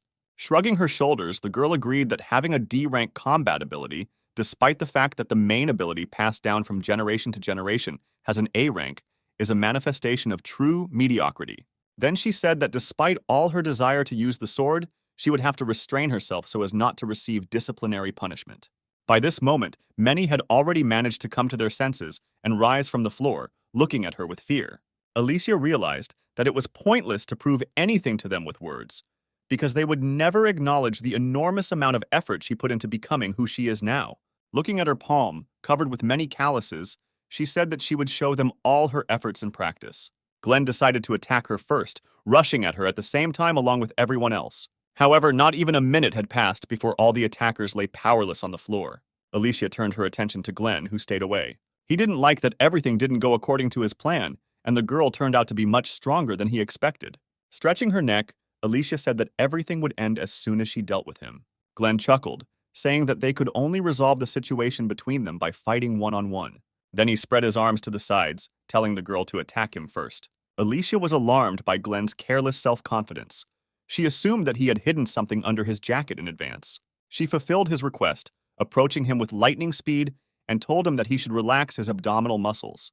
Then she pointed her fist towards his stomach, intending to destroy what the guy hid there. Watching Alicia, Glenn was glad that she fell into his trap so easily. He knew that the girl was deliberately avoiding blows to the face, because she would be punished if everything was found out. That is why he took a step back and ducked, intending to take this blow to the face. Alicia tried to understand the reason why her opponent was smiling in such a situation. At some point, Glenn bent even lower, exposing himself to the girl's fist. He was sure that if he pretended that he had been beaten by Alicia, he would not receive punishment. When the girl's fist was a couple of centimeters from him, suddenly someone intercepted the blow, preventing Alicia's fist from touching Glenn. Ethan was glad that he was on time, because if he had been late even for a second, something irreparable would have happened. Gurren was surprised that F-Rank decided to interfere in their fight. Ethan stood up, throwing out fragments of plastic, which took the entire blow upon himself, ignoring the questions of the surprised guy about what he forgot here. The hero stepped on Glenn's hand, silencing him, after which he apologized for such a grave mistake in relation to his leader and asked if he had suffered much. Holding his bad arm, Glenn looked at Alicia, asking if she called this non-entity here. Pointing to our hero, the girl replied that he himself followed her. The notes of dissatisfaction in her voice touched Ethan to the core. He said that this life was too cruel to him, because he was not welcome anywhere. A few moments later, Alicia's ability dissipated. Looking at the distance from where they were to the front door, she didn't understand how Ethan managed to cover this distance in such a short time. It would have taken him at least 10 seconds to make it in time. Somehow he managed to get to them before her fist touched Glenn's face. He was also able to completely absorb her blow without getting hurt. The girl clenched her fist, realizing that this guy might be stronger than she originally thought. Feeling that something was digging into her palm, she unclenched her fist and was surprised to find pieces of plastic there. Our hero pointed to the sky, saying that the sun was already setting and invited everyone to go home, forgetting about what happened here. Rising to his feet, Glenn asked who Ethan thought he was that he dared to decide for others. He said that our hero and Alicia would be in big trouble if he complained to the teacher. Making the most innocent face that Ethan was capable of, he asked in surprise what he had done. He just protected his comrade in the squad, for which, on the contrary, he was entitled to praise. Alicia agreed with him, saying that their junior did protect Glenn's face. Because of this, there would not be enough arguments to accuse them of anything. The guy laughed at her words, saying that she shouldn't be so self-confident. Pointing towards the door near which he had previously hidden the camera, Glenn said that everything that happened was recorded. The guy admitted that he was going to show this video to the teacher, proving that Alicia and Ethan, in conspiracy, not only violated the school rules, but also brutally beat other students. When the guy finished his enthusiastic speech, the hero pointed down, asking if this was the camera he was talking about. Glenn looked down in bewilderment and saw the wreckage of his camera, which would be very difficult to restore in this condition. Ethan apologized to the leader, saying that he didn't know it was a camera and he mistook it for a regular decorative item. Awkwardly scratching the back of his head, the hero said that this was the first thing that came to his hand, that he could find here to soften the blow. Kicking one of the fragments of the camera, Olivia said that Glenn's plans were not destined to come true, but there is something that worries her more at the moment. Grabbing Ethan by the vest, she asked how he managed to stop her blow. Raising his hands in a gesture of surrender, the hero asked why she was treating him like that, since he had just helped her. The students who came to their senses watched in surprise what was happening. One of them said that A-rank fighters have not only good skills, but good luck. Alicia heard these words spoken and froze for a couple of seconds. Then she headed towards them, dragging Ethan along with her. The guys watched the girl, wondering what she was going to do. She suddenly told them to stop whining about their low rank and advised them to learn a lot from Ethan. Alicia said that they should seriously think about her words and what happened today, and then turned towards the door. Everyone just watched in surprise at the retreating girl, who was dragging our hero along with her. Glenn never moved from his place, even when the door slammed shut, leaving him and his defeated team on the roof. He lowered his head, clenching his fists. Glenn really lost today. That same night, Ethan had a dream about events that happened many years ago. In an apartment covered in splashes of blood, screaming heart-rendingly, a woman with severed limbs tried to crawl away from a little boy with a knife, calling him a monster. Blood covered the boy's entire body, strewn with countless bruises from beatings, which gave him a terrifying appearance. Standing in front of the man's corpse, the boy said that he was no different from his uncle and aunt, who raised him this way. At this moment, Ethan woke up, jumping up sharply in bed. The next moment, the alarm clock, set for 6 in the morning, rang. But the hero did not pay attention to this annoying ringing, being overwhelmed by memories from the past that haunt him in nightmares. He exhaled heavily for a few moments, returning to reality. He had stopped having this dream since entering high school, but recent events had caused his nightmare to return. A few hours later, while walking next to Ethan, Alicia noticed that something was wrong with him today. She asked if something happened to him. Smiling, Ethan answered in his usual manner that he was just a little tired, then changed the subject, asking where they were going after all. Looking at Michael's group walking next to them, the girl replied that she did not know this, because the teacher only told the sergeants detailed information. But most likely, they would have a joint lesson with the medical class. A few minutes later, they stopped near a tall building, after which Glenn said that they were there. Other voices were immediately heard from outside. Students from another school had been waiting for them for a long time and openly mocked our hero's class because they did not show their best side by being late on such an important day. An irritated Glenn approached them, asking who they were. The girl in front ignored his question and said that they were just interested in looking at Alicia, who was rumored to be extraordinarily beautiful and talented. Glenn said irritably that Alicia held the position of deputy in his squad, and if they had something to say, then they could say it to him. After his words, the students of the other school laughed, saying that their attempts to appear military looked stupidly funny. Glenn could not listen to this any longer, so he said that he was the sergeant of the 3rd Detachment of the 10th Platoon of the High School of Special Training, and then demanded that they tell him who they were. One of the girls asked who he thought they looked like. He replied irritably that they were the dregs of society. A man suddenly appeared and put his hand on the shoulder of one of the girls, saying that they should not quarrel with other schools. Lewis apologized for his classmates' behavior, saying they were a little worried. Then he extended his hand to Glenn, saying that he was very pleased to meet you. Glenn pushed away the hand extended to him, answering that Lewis should not waste his time and explain what was happening here. The guy suggested that Glenn calm down first so that they could have a normal dialogue. Alicia came out in front and said that he really should calm down and pay close attention to what he says, because their training rating has dropped a lot lately and they need to restore it. Afterwards, the girl turned her attention to Lewis and asked for forgiveness for Glenn's behavior. Lewis replied that everything was fine, and then said that he was very glad to meet her. Alicia ignored his outstretched hand in greeting, saying that their squad had come for a joint lesson with the medical class. Then she asked what students from another school were doing here. Smiling, Lewis replied that they were the very class that should work together with them today. The guy also said that they had been waiting for this day for a long time. Afterwards, the students from the 2 schools headed to the bank building, where their assignment would most likely take place. Lewis said both schools have a relationship with the bank and felt it would be a great location for their practice. Noting the absence of people on this street and the presence of a security guard at the entrance, the guy assumed that the bank was closed for today on the occasion of their arrival. When they went inside, a man greeted them, saying that they had arrived on time. Some of the students had heard that security officers would be assigned to them, so they were not very surprised by the appearance of men in uniform.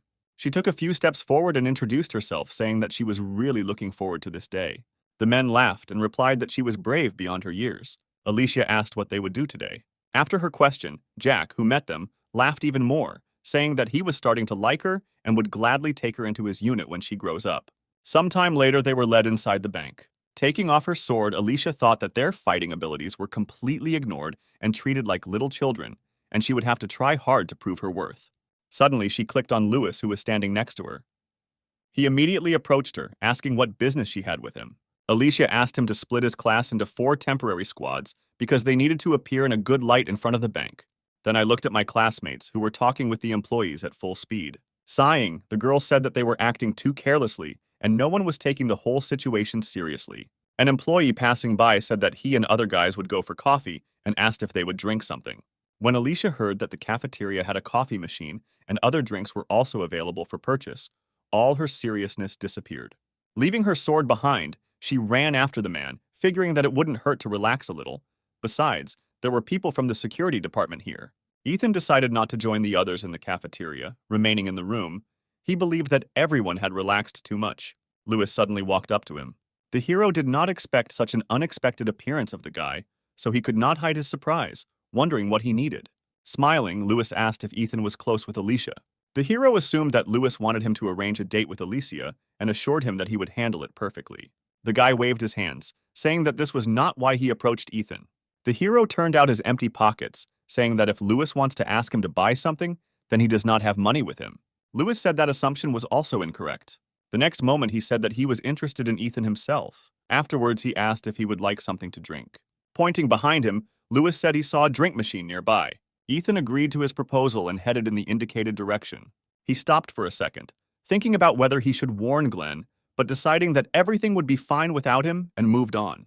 A few minutes later, he was enjoying a cool cola. Watching Ethan, Lewis said that he seemed too carefree. Hearing the question of whether Ethan was hiding his abilities from the entire school, the hero almost choked on his drink. Although he replied that this was not so, Lewis was not. I was left with a strange feeling that Ethan did not fit into the class team at all and seemed out of place. Smiling, the hero replied that being carefree is his motto in life. Lewis asked what rank his ability was. Ethan replied that he was F-ranked. Surprised, Lewis asked if he was deceiving him. The hero replied that this was indeed the case. Not fully believing Ethan's words, the guy asked if he was checking him, to which the hero replied that he had no need to do that. Ethan then took a step back and threw the empty can into the trash can, which stood a few meters away from him. Lewis was surprised when the can went straight into the trash. He looked at Ethan with enthusiasm, saying that it was cool and then asked how he did it. The hero did not understand what struck Lewis so much in this action and replied that he simply threw the can. After his words, the guy was eager to do the same. After making sure there was no drink left in the can, Lewis stood in his throwing stance and threw the can into the trash. However, he was unable to do the same as Ethan did, because his can flew over the trash can, crashing into the wall, and then fell to the floor. Lewis ran for the can, saying that it was not as simple as it seemed from the outside, to which Ethan replied that the guy just had bad reflexes. Throwing away the can, Lewis said that he was not very good in combat, so he transferred to the first aid department and then asked how Ethan, with such a weak rank, managed to stay in the combat class. The hero replied that Alicia and his innate luck help him. Ethan then approached Lewis, asking what his ability was. The next moment, the guy's right hand transformed into a blade. Looking at it, Ethan said that it was a pretty good ability with a lot of potential. Lewis transformed his hand back, saying that he often hears this, but the problem is that it has not changed at all. The hero guessed what thoughts were spinning in Lewis's head and assumed that he was interested in Ethan's rank because he was thinking about transferring to the combat class. The guy smiled awkwardly, answering that it was indeed so. Ethan had absolutely no understanding of the man standing in front of him. He said that in his opinion, providing medical care is much better, because this way he can save the people dear to him. Rubbing his neck, Lewis admitted that he hadn't thought about it that way, and maybe he really just needed to reconsider his attitude. Listening to him, Ethan bit his lip painfully, trying to suppress his emotions. A few moments later, he put on his usual smile and put his hand on Lewis's shoulder and encouraged him, telling him that he needed to be more confident and take things easier. Deep down, Ethan was terribly jealous of him and thought that it would be much better if he too could use his ability to save people rather than kill. Then the hero turned around, saying that they had stayed too long here and they should hurry back. At the same time, Mr. Reed met with the organizers of the assignment for his students near the bank building. One of the men pulled out grading forms with a list of students from the envelope, suggesting that they begin grading.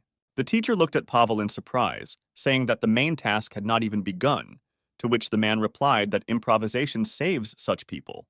He advised Reed to first evaluate his best students by imagining what grade they could get, because this is a common task for consolidating theory. The teacher liked the proposed approach and agreed. He quickly assigned grades based on the students' ranks. The only one teacher Reed gave the lowest grade to was Ethan. After he handed the documents back to Pavel, he suggested they go and have coffee. He had just recently learned about a new coffee shop nearby.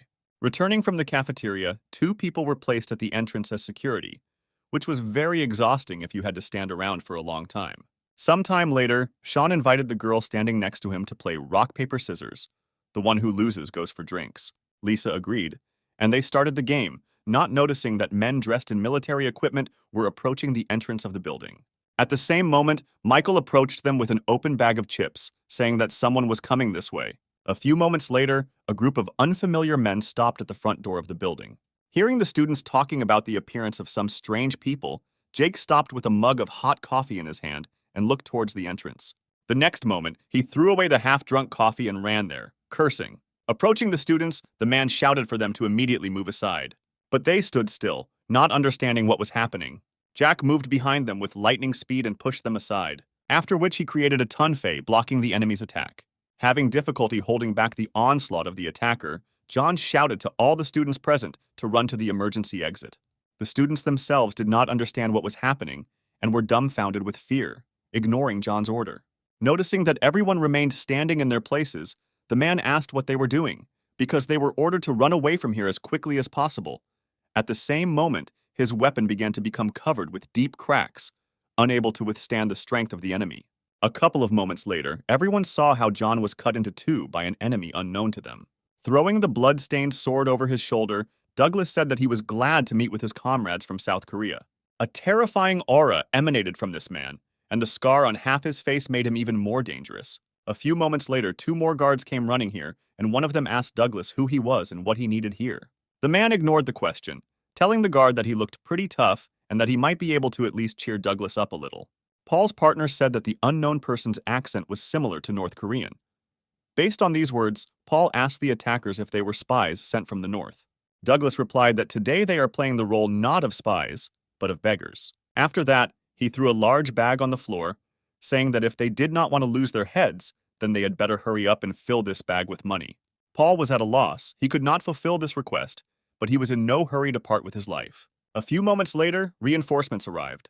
Realizing that they were not going to fulfill his polite request, Douglas said that they had better fill this bag with money while he asks for it in a good way.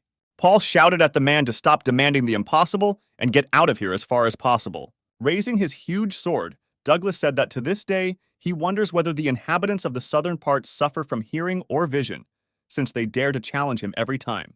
Alicia was behind the guards all this time. Looking at Douglas, she realized that he had a fairly high rank, and they had absolutely nothing to oppose against such a monster. Paul created a wall of steel to fence off Douglas to allow his colleagues to get closer to the enemy and protect the school children who had become unwitting hostages of the situation. Alicia realized how reckless the man's action was and ran forward, shouting that he needed to get out of there. But she was too late. At the same moment, the wall built by Paul was destroyed in one blow. Alicia watched in horror as the guard's bloody body collapsed to the floor. Matt, standing nearby, staggered back, realizing that the man who could provide them with at least some safety was killed in a split second. The girl couldn't believe that Douglas dealt with an A-rank fighter so easily. She came to the conclusion that this man's rank was no lower than A rank, if not S. Douglas looked with contempt at the corpses lying nearby, saying that all attempts to maintain order were completely pointless. He then brushed the blood off his sword. Alicia attracted the attention of the rest of the students by shouting for everyone to obey her orders. She ordered everyone to run behind the banker's counters. Sean nodded his head, starting to rise from the floor. Watching the students run to the banker's desks, Douglas, standing at the coupon machine, asked if they had decided to become bank employees if he needed to take a coupon to get the money. Once on the other side of the hall, Alicia told everyone to activate their abilities, and from now on, the sergeants were in charge of their squads. Having never received an answer to his question, Douglas continuously pressed the button to receive a coupon, saying that he would like to get some money. The sound produced by this device greatly hurt the ears of our heroes. Jumping onto one of the tables, Alicia said that everyone should get together. They need to hold out until the police or teachers come to the rescue. Moving the bag a little closer, Douglas asked the school children not to be so inhospitable to their new friend, because they should support each other. Casting a glance at the man's people, Alicia was sure that in terms of strength, they were in no way inferior to Douglas. Meanwhile, the man continued his monologue, saying that their wallets were empty, so they wanted to ask the bank for help. But they encountered an inhospitable attitude in their direction, which made him very sad. Standing opposite Alicia, he inquired about the name of such a brave girl. When she told him her name, Douglas asked why she had been silent all this time, ignoring his concerns.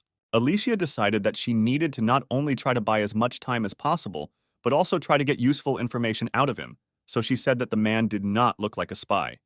They would not rob a bank, and she assumed that they had escaped from the North Korea. Douglas was amused by the girl's words and couldn't help but smile. Without removing the smile from his face, he said that he had better introduce himself. Alicia was surprised that the criminal decided to reveal his identity on his own. The next moment, the man announced that they were members of the Plague. The girl had previously heard about this group. She remembered that the location of their base had never been revealed. Members of this terrorist group opposed all humanity. Where their feet step, even insects do not survive. The only trace that the members of the Plague left behind them were piles of dead bodies and pools of blood. Others also knew about this group, no less than Alicia, which is why fear began to take hold of each of the students. Kicking his bag, Douglas said that since everyone understood everything, they should start filling his bag with money. One of the girls offered to fulfill his request and just give him the money. At that moment, Alicia stepped forward, activating her ability. Douglas looked at the girl with some delight. Alicia, on the contrary, was completely serious and, if necessary, planned to engage in battle with him. She told her classmates that they should calm down and pull themselves together. Alicia also said that no one said that they would be left alive after Douglas took his money. Examining the appearance of the girl standing in front of him, he remembered that he had heard about this ability before, but he was able to see its bearer live for the first time in his life. From his face, Alicia realized that he already knew about her family and invited the man to fight. She decided to use the chance given to her and convince Duke to fight one-on-one. The man grinned, guessing about the girl's plans. He said that she was quite smart, but he would not fall for such a pathetic trick. Spreading her arms to the sides, Alicia asked if Douglas wouldn't swarm over one student. The man laughed, after which he admitted that he liked her bravery, after which he accepted the girl's offer, ordering his men to move back with a gesture. When he asked if Alicia was as crazy as her predecessors, the girl replied that there was too much talking, after which she asked if they would fight or just scratch their tongues. Taking a more comfortable grip on his sword, Douglas said that her provocation was very sweet and he would gladly succumb to it. Pointing his sword at Alicia, the man told her to attack. Without revealing her excitement, the girl replied that it was very self-confident of him to give her such an honor. Looking at Douglas's subordinates standing a little further away, Alicia was sure that he would not break his promise to them, so if she could stay alive, if she could immobilize the man. The girl reached for her sword, but it was not there. Looking behind her and making sure that there was no weapon, the girl felt horror because without her sword, she would not be able to resist Douglas. The next moment, she remembered that she had left him during the break. When the man attacked her, she managed to lean back, escaping the attack. The wall behind it was destroyed by one blow from Douglas's sword. Alicia managed to hide for a couple of moments behind the debris. She understood that if not for her reaction speed, then she could have been in the place of this pile of stones. Alicia decided to use the fragments of the wall as her weapon, after which she jumped onto one of the fragments that was falling near Douglas, hoping to pin him to the floor. The man noticed her and turned around, cutting the fragment into small pieces, wondering where Alicia's former courage had gone, since she decided to attack on the sly. Cursing, the girl landed opposite her opponent. The man pointed the sword at her again, asking if she was sure that she was really a goblin and not a flying squirrel. Alicia managed to safely dodge all of his subsequent attacks. The other students watching their fight were amazed that Alicia was able to resist such a strong opponent. They began to support the girl, shouting her name and that she would succeed. Ethan at this time analyzed the current situation, thinking about how best to act. Lewis, who was sitting next to her, said with delight that Alicia was simply incredible to withstand the onslaught of such a monster as Douglas.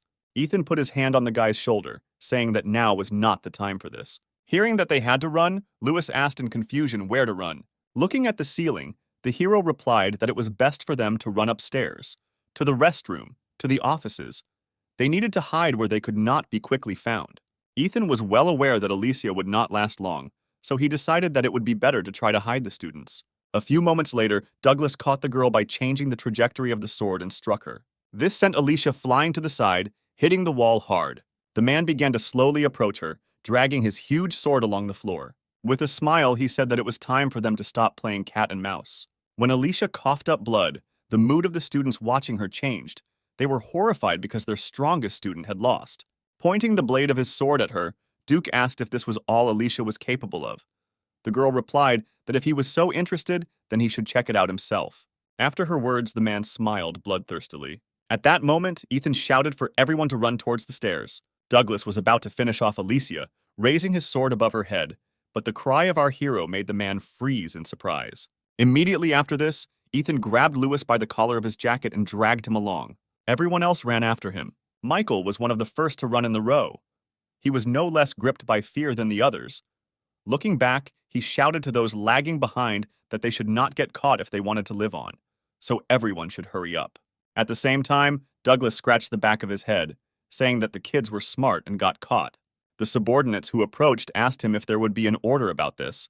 The man gave up, giving the order to catch all the children. His subordinates saluted, simultaneously replying that this order would be carried out. After that, they went up the stairs and divided into groups, several people per floor.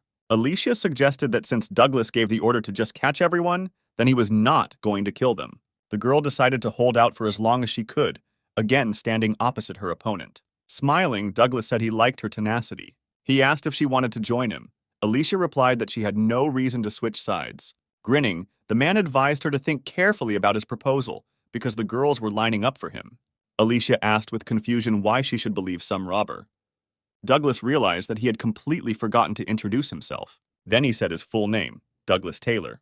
Alicia knew this name very well. The man in front of her was not only an outstanding politician in North Korea, but also the best military commander. Douglas said he's excited about rising to the top at such a young age, so he needs a talented woman by his side. Alicia was at a loss.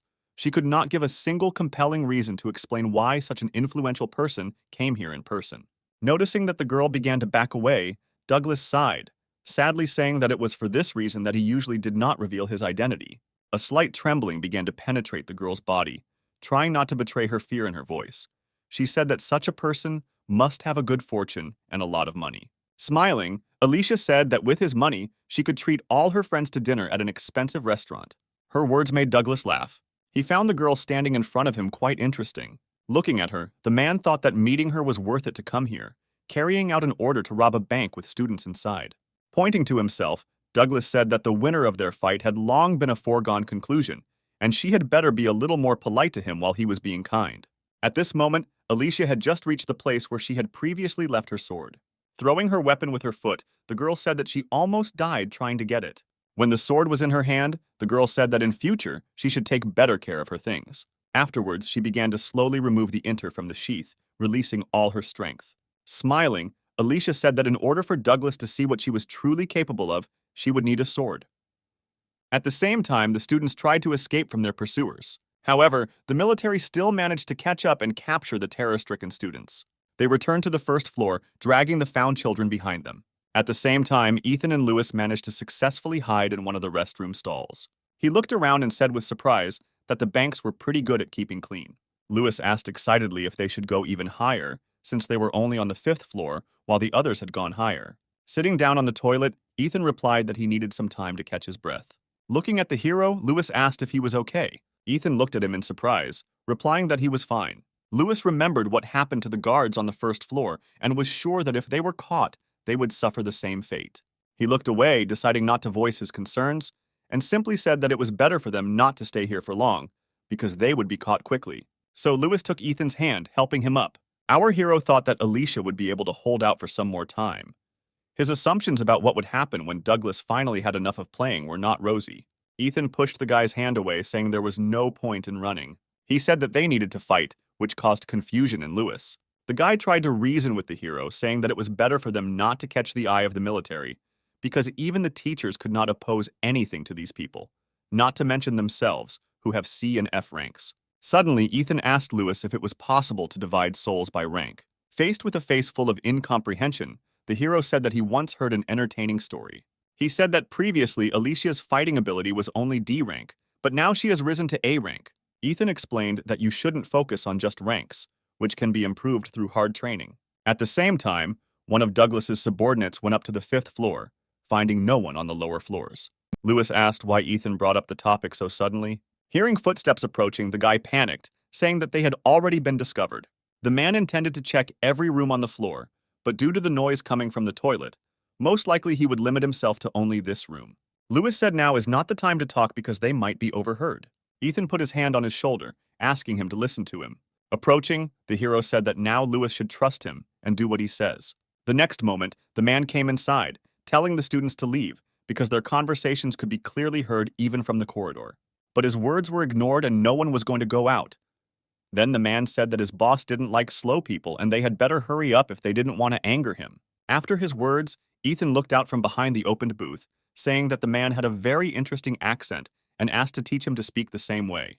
Thomas told the guy to stop being a fool. Douglas wouldn't mind if Ethan had one of his arms or legs broken. Standing opposite the man, the hero noted that without the presence of his boss, the man seemed much more talkative. The next moment, he created a dagger. Then he pointed it at Thomas, standing opposite him. Grinning, the man asked if his ability was really so insignificant. The next moment, using acceleration, Thomas ran towards Ethan, saying that he had better give up. The hero turned to Lewis, saying that he must escape at the first opportunity. Approaching Ethan, Thomas said that they had nowhere to run because they were both trapped. After his words, the hero stopped holding back, releasing all his power. Like last time, all of Ethan's characteristics became 3 times higher. Before this, Thomas, who was moving at high speed, became much slower, which allowed the hero to calculate the trajectory of the enemy's strike. Dodging his fist, Ethan said that the man was too slow. Standing next to this guy, small tremors began to break through his body. Thomas did not understand what was happening. The next moment, Ethan struck his opponent so quickly that he did not have time to react. During this, he laughed like crazy, saying that he was very sorry. Thomas grabbed Ethan's hand and said that the guy was just crazy. The hero just smiled, looking appraisingly at the man, after which he said that it is quite convenient to be able to accelerate up to 100 meters per second. Thomas asked in bewilderment if Ethan could really see other people's abilities. The guy replied that everything could happen, after which, with a look full of madness, he asked if he should cut off the man's ankles. He wondered what would happen to a person if the means of manifestation of his soul essence was destroyed, and then struck the man in the shoulder. The more blood was on him, the more madness took over Ethan. The toy in his hands was too interesting, and he wanted to play with it fully, experimenting with what would happen if he hit this or that point on Thomas's body. Lewis, who was still in the booth, watched in horror what was happening, not believing his eyes. A massive tremor ran through his body, and he unconsciously began to step back, whispering Ethan's name. Hearing his name, the hero was distracted from his toy. Lewis froze as the hero looked at him with a look of madness. Ethan asked if Lewis called him. Noticing the horror reflected on the guy's face, the hero asked what exactly he was so scared of. Overcoming himself, Lewis left the booth, his voice trembling, saying that Ethan needed to run away as quickly as possible. The hero was amused by his words. He replied that Lewis was mistaken here and asked who, in his opinion, it was really time to leave here. He slowly stood up, holding Thomas's limp body. Ethan kept his eyes on Lewis the whole time, waiting for his answer. The guy could not utter a word from the fear that shackled him. For several long moments, Ethan looked at Lewis standing opposite him. Suddenly, the madness receded and consciousness returned to our hero. At the same moment, a severe headache struck him. Ethan shook his head from side to side, trying to suppress his crazy side, causing his glasses to fly off to the floor. The next moment, the guy again grabbed the still conscious Thomas by the collar of his jacket.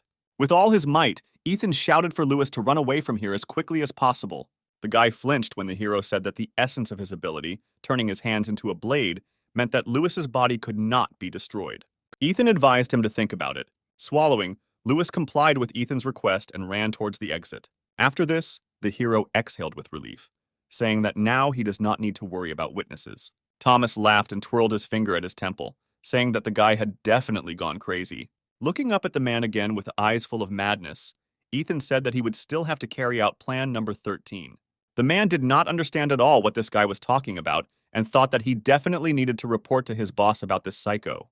However, his plans were not destined to come true because the next moment Ethan cut his throat. At the same time, Alicia felt much more confident when she finally had a sword in her hands. Douglas studied the girl's weapon with interest, saying that this sword matches her pretty face. Placing the sword in front of her, Alicia replied that he would change his mind after the first blow. Getting into a fighting position, Douglas asked if she was really so sure that she could defeat him. The next moment, he attacked the girl. Alicia blocked his blow with her sword.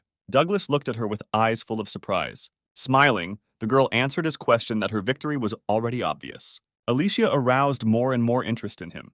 Returning to the original stance, Douglas asked if she really did not recognize his abilities. Looking at her sword, he had a hunch that it was somehow weakening his ability. Douglas said that Alicia has a strange sword. The girl replied that many people told her that she robbed her family by taking this sword. She said that it was created specifically for fighting strong opponents. Thanks to the constellations printed on the blade, the sword has the power of stars, thanks to which the owner, having a high level of sword skills, can destroy an opponent of A rank and higher. Having finished her story, the girl attacked the man. The next moment, her doubles appeared on either side of Douglas. He laughed, saying that Alicia was quite an interesting opponent and asked again if she wanted to join him. The girl replied that her opinion had not changed at all since last time. Raising his sword above his head, Douglas said that it would be a shame to kill Alicia now, when he had not yet fully enjoyed their battle. Then he attacked the girl along with her doubles. Alicia managed to cover herself with her sword, flying to the side. But her doubles, having hit Douglas's attack, began to disappear. The man did not give Alicia time to rest, and immediately made another attack in her direction. The girl blocked his attack with her sword, but Douglas's pressure was too strong. The next moment, the man applied even more force, forcing the girl to fly to the side, after which he said that he was superior to her in strength. Grabbing her sword tighter, Alicia said that he had too much ego and ran towards Douglas. Approaching him, Alicia again created two doubles. They all attacked the man at once, who didn't even move when she used the technique again. Douglas struck fast and hard, getting rid of Alicia's doubles. The girl hoped that her doubles would be able to distract the man's attention, giving her a chance to attack when Douglas was open. But this plan failed. Her doubles disappeared too quickly, and Alicia found herself again alone with her opponent. Jumping back, Douglas said that he was starting to like her more and more. Alicia was no longer so confident in herself. Her opponent turned out to be stronger than she had expected. Douglas asked the girl if she still thinks that she is stronger than him. Without waiting for her answer, he said that what was shown should have been enough to convince Alicia to join him. Taking a stance, the girl replied that this was not enough for her. At the same moment, the military entered through the main entrance, dragging the escaped students with them. Alicia was surprised that during this time they had already managed to catch someone. Noticing that they appeared from the street, the girl assumed that all the police had come here because of such noise, but they could not do anything because of the hostages. Douglas asked why his subordinates only brought children from the street if they had previously gone to the upper floors. One of the men reported that they were divided into two teams, one of which carried out a raid on the upper floors, and the other waited outside the building to catch students jumping from the windows. He also reported that those who had not yet returned went up to the upper floors to look for those remaining. Alicia was very surprised when she heard that the men immediately went outside, and during all this time, the police did not make a single attempt to save the hostages. The current situation seemed too strange to her. Looking at Alicia, Douglas said that all her thoughts were written on her face. Throwing the sword over his shoulder, he said that all her assumptions about why the police had not arrived yet would be incorrect, because they had temporarily closed this bank using their abilities. When Douglas said this, it was as if she had been doused with a bucket of cold water. Meanwhile, the man continued, explaining that he would not carry out an attack without proper preparation, although the outside of the bank looks the same as usual, but no one will guess what is really happening inside. Alicia found it difficult to believe that there was not a single person from outside who could help them. Previously, she thought that it would be enough to just hold out until the police arrived. But now the situation has changed greatly. Even if she manages to escape to bring help here, by the time she returns, everyone else will have been killed. The girl clenched her sword. She realized that it was now useless to stall for time further by fighting, but Alicia didn't know what else she could do in this situation. Looking at her, Douglas asked where her former warrior spirit had gone. One of the bank employees, who was captured along with his students, kept looking warily at the leader. Suddenly, he stood up and used his ability to run forward. He managed to get to the nearest table with the phone in a matter of seconds. Picking up the phone, Matt pressed the emergency call button. Then he asked for security, saying that their bank had been captured by terrorists. Saying this, the man turned around, looking at the invaders, who for some reason unknown to him did not try to stop him. There was no response from the receiver to his messages. Matt excitedly asked if anyone could hear him. Silence again became his answer. Then the man realized that for some reason, the connection was blocked. At that moment, Douglas approached and threw the bag on the table in front of Matt. Smirking, he asked if Matt had not heard his conversation with a young lady a few minutes ago.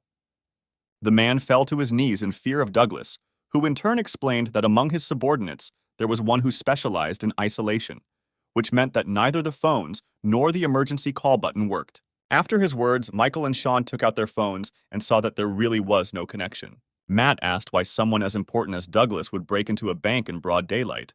Tilting his head to the side, he replied that a man should not belittle his position because all professions are equally important. Not paying attention to his words, Matt shouted that if the special forces found out about his whereabouts here, then Douglas would be in trouble.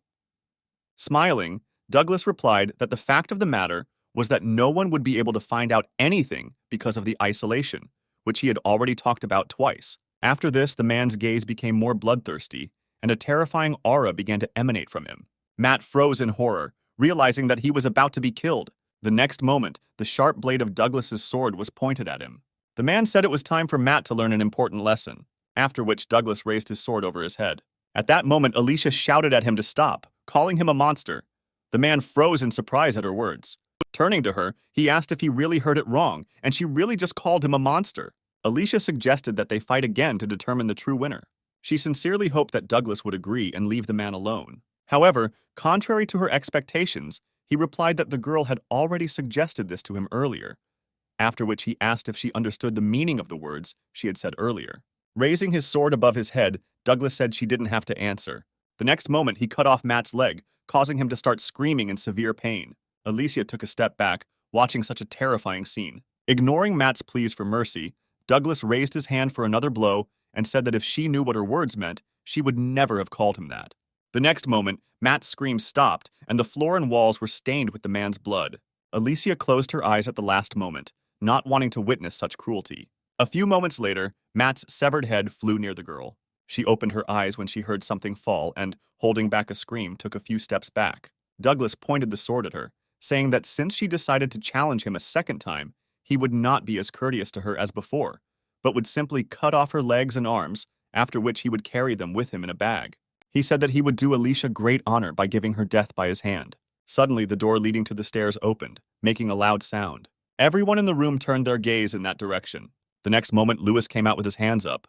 Douglas turned to him and asked who he was. One of the subordinates came forward saying that he would immediately grab the stranger, but Douglas stopped him. Lewis felt very uncomfortable being under so many eyes studying him. He thought that Ethan had been wrong in his assumptions, saying that it would be hell when he warned him about the situation on the first floor. Looking at the students trembling in fear and the pools of blood on the floor, Lewis was sure that this situation was much worse than just hell. In the bathroom stall before Thomas walked in, Ethan told Lewis to run to the first floor as soon as he activated his ability and tell everyone that he was here. The guy asked in bewilderment how he could leave Ethan alone in such a dangerous situation. Smiling, the hero asked Lewis to just trust him. Now he was on the first floor, and all he had to do was reveal Ethan's location in order to fulfill his request. When Douglas asked the guy to introduce himself, he gave his name and said that he was a 10th grader from medical school, after which he said that all the money was on the 5th floor. Grinning, Douglas asked if the safe was really located in such a strange place. Lewis explained that his friend had moved everything there earlier. The man was alarmed by the guy's words about this strange friend. Without turning around, he asked his subordinates why those who went upstairs to look for students had not yet returned. Looking at the fighters standing behind him, Douglas asked menacingly why they were standing here doing nothing while a child was walking around the floors of the building. One of the subordinates sat down on one knee in front of his commander, bowing his head. He said that he would check everything himself and bring the child here. As Douglas approached him, lowering his sword near his leg, Joshua began to beg the man for a chance to correct his mistake. Douglas laid his hand on the trembling subordinate and said that he was lucky that his hands were already stained today, after which he ordered the last student to be brought here, taking the money with him. Joshua immediately stood up and saluted, thanking his commander for the service rendered to him. Turning around, Douglas looked at the rest of his subordinates, saying that they too would go along with Joshua and warned that he would not be so merciful if another mistake was made. Then he turned his gaze to Lewis. The guy flinched when faced with Douglas's gaze, which did not bode well. The man asked if he was going to go up with the others or if he should do it himself. Sighing, Lewis replied that he would go up to the 5th floor, accompanied by Douglas's men. Having received his answer, the man smiled, praising the guy for making the right choice, after which he approached the students sitting on the floor, saying that while his subordinates were busy with his friend, he would also have a little fun here. The next moment, Douglas pointed at Alicia and asked if everyone could see her clearly. Without waiting for an answer, he said that he would leave alive the one who brought him her leg or arm. Douglas was interested to know what they would do next. After the man's words, the faces of Alicia's classmates became whiter than a sheet. Clenching her fists and lowering her head, Erica asked if they should really go against Alicia. Douglas smiled as he watched the seeds of doubt begin to form in the students' minds. Catherine, sitting nearby, asked how soon could Erica dare to think about something like that when Alicia had been fighting for them from the very beginning, risking her life. Erica looked at Douglas and replied that now the situation has changed and everyone has known the winner for a long time, and besides, it will depend on him who will be left alive. Suddenly, Douglas asked if anyone had a watch, saying he would start the timer because he was tired of waiting. After his words, the two guys said that they simply had no choice, and Alicia had a wealthy family that could provide her with a good life, even without a pair of limbs. The girl herself was very unpleasant to listen to such words, but she perfectly understood that their lives were at stake. Lewis suddenly walked up to her. Alicia asked indifferently what he needed. The guy whispered that she shouldn't worry, she just needed to hold out a little longer. The girl looked at him in surprise, asking what this meant. But Lewis only smiled back at her. Alicia said that he should have stayed in his hiding place further, because now the opponents had one more hostage. The guy replied that he had come to help. Hearing his words, everyone else looked at Lewis as if he was crazy. One of the men, a former bank employee, scornfully asked if the guy wanted his hand in gratitude. Lewis ignored the question and turned to Alicia. He smiled and said that he and Ethan were now best friends. The next moment, Douglas destroyed one of the nearby tables, drawing attention to himself. Rubbing his neck, he said wearily that he would kill everyone here if he was kept waiting too long. The next moment, trembling with fear, everyone began to apologize to Alicia, saying that she should understand them. Without taking their eyes off the girl, they said that they simply had no other choice. Douglas turned to Lewis, asking whose side he was on. Smiling awkwardly, he replied that he would take Alicia's side. The man grinned and then said that in this case he would also need part of this guy's body as payment for saving one life. Everyone looked at each other excitedly when they heard that the number of those who could survive had increased to 10. Lewis smiled awkwardly, asking Alicia if she could protect both of them. The girl called out to Douglas, calling him a North Korean puppet. The man turned around, asking how long she would continue to address him so disrespectfully. Alicia ignored his question, asking what would happen if she simply killed all the hostages. Would he then leave her and Lewis alive? She argued that everyone should have a chance to survive. The next moment, Douglas's booming laughter was heard in the room. He said that Alicia was saying some pretty funny things.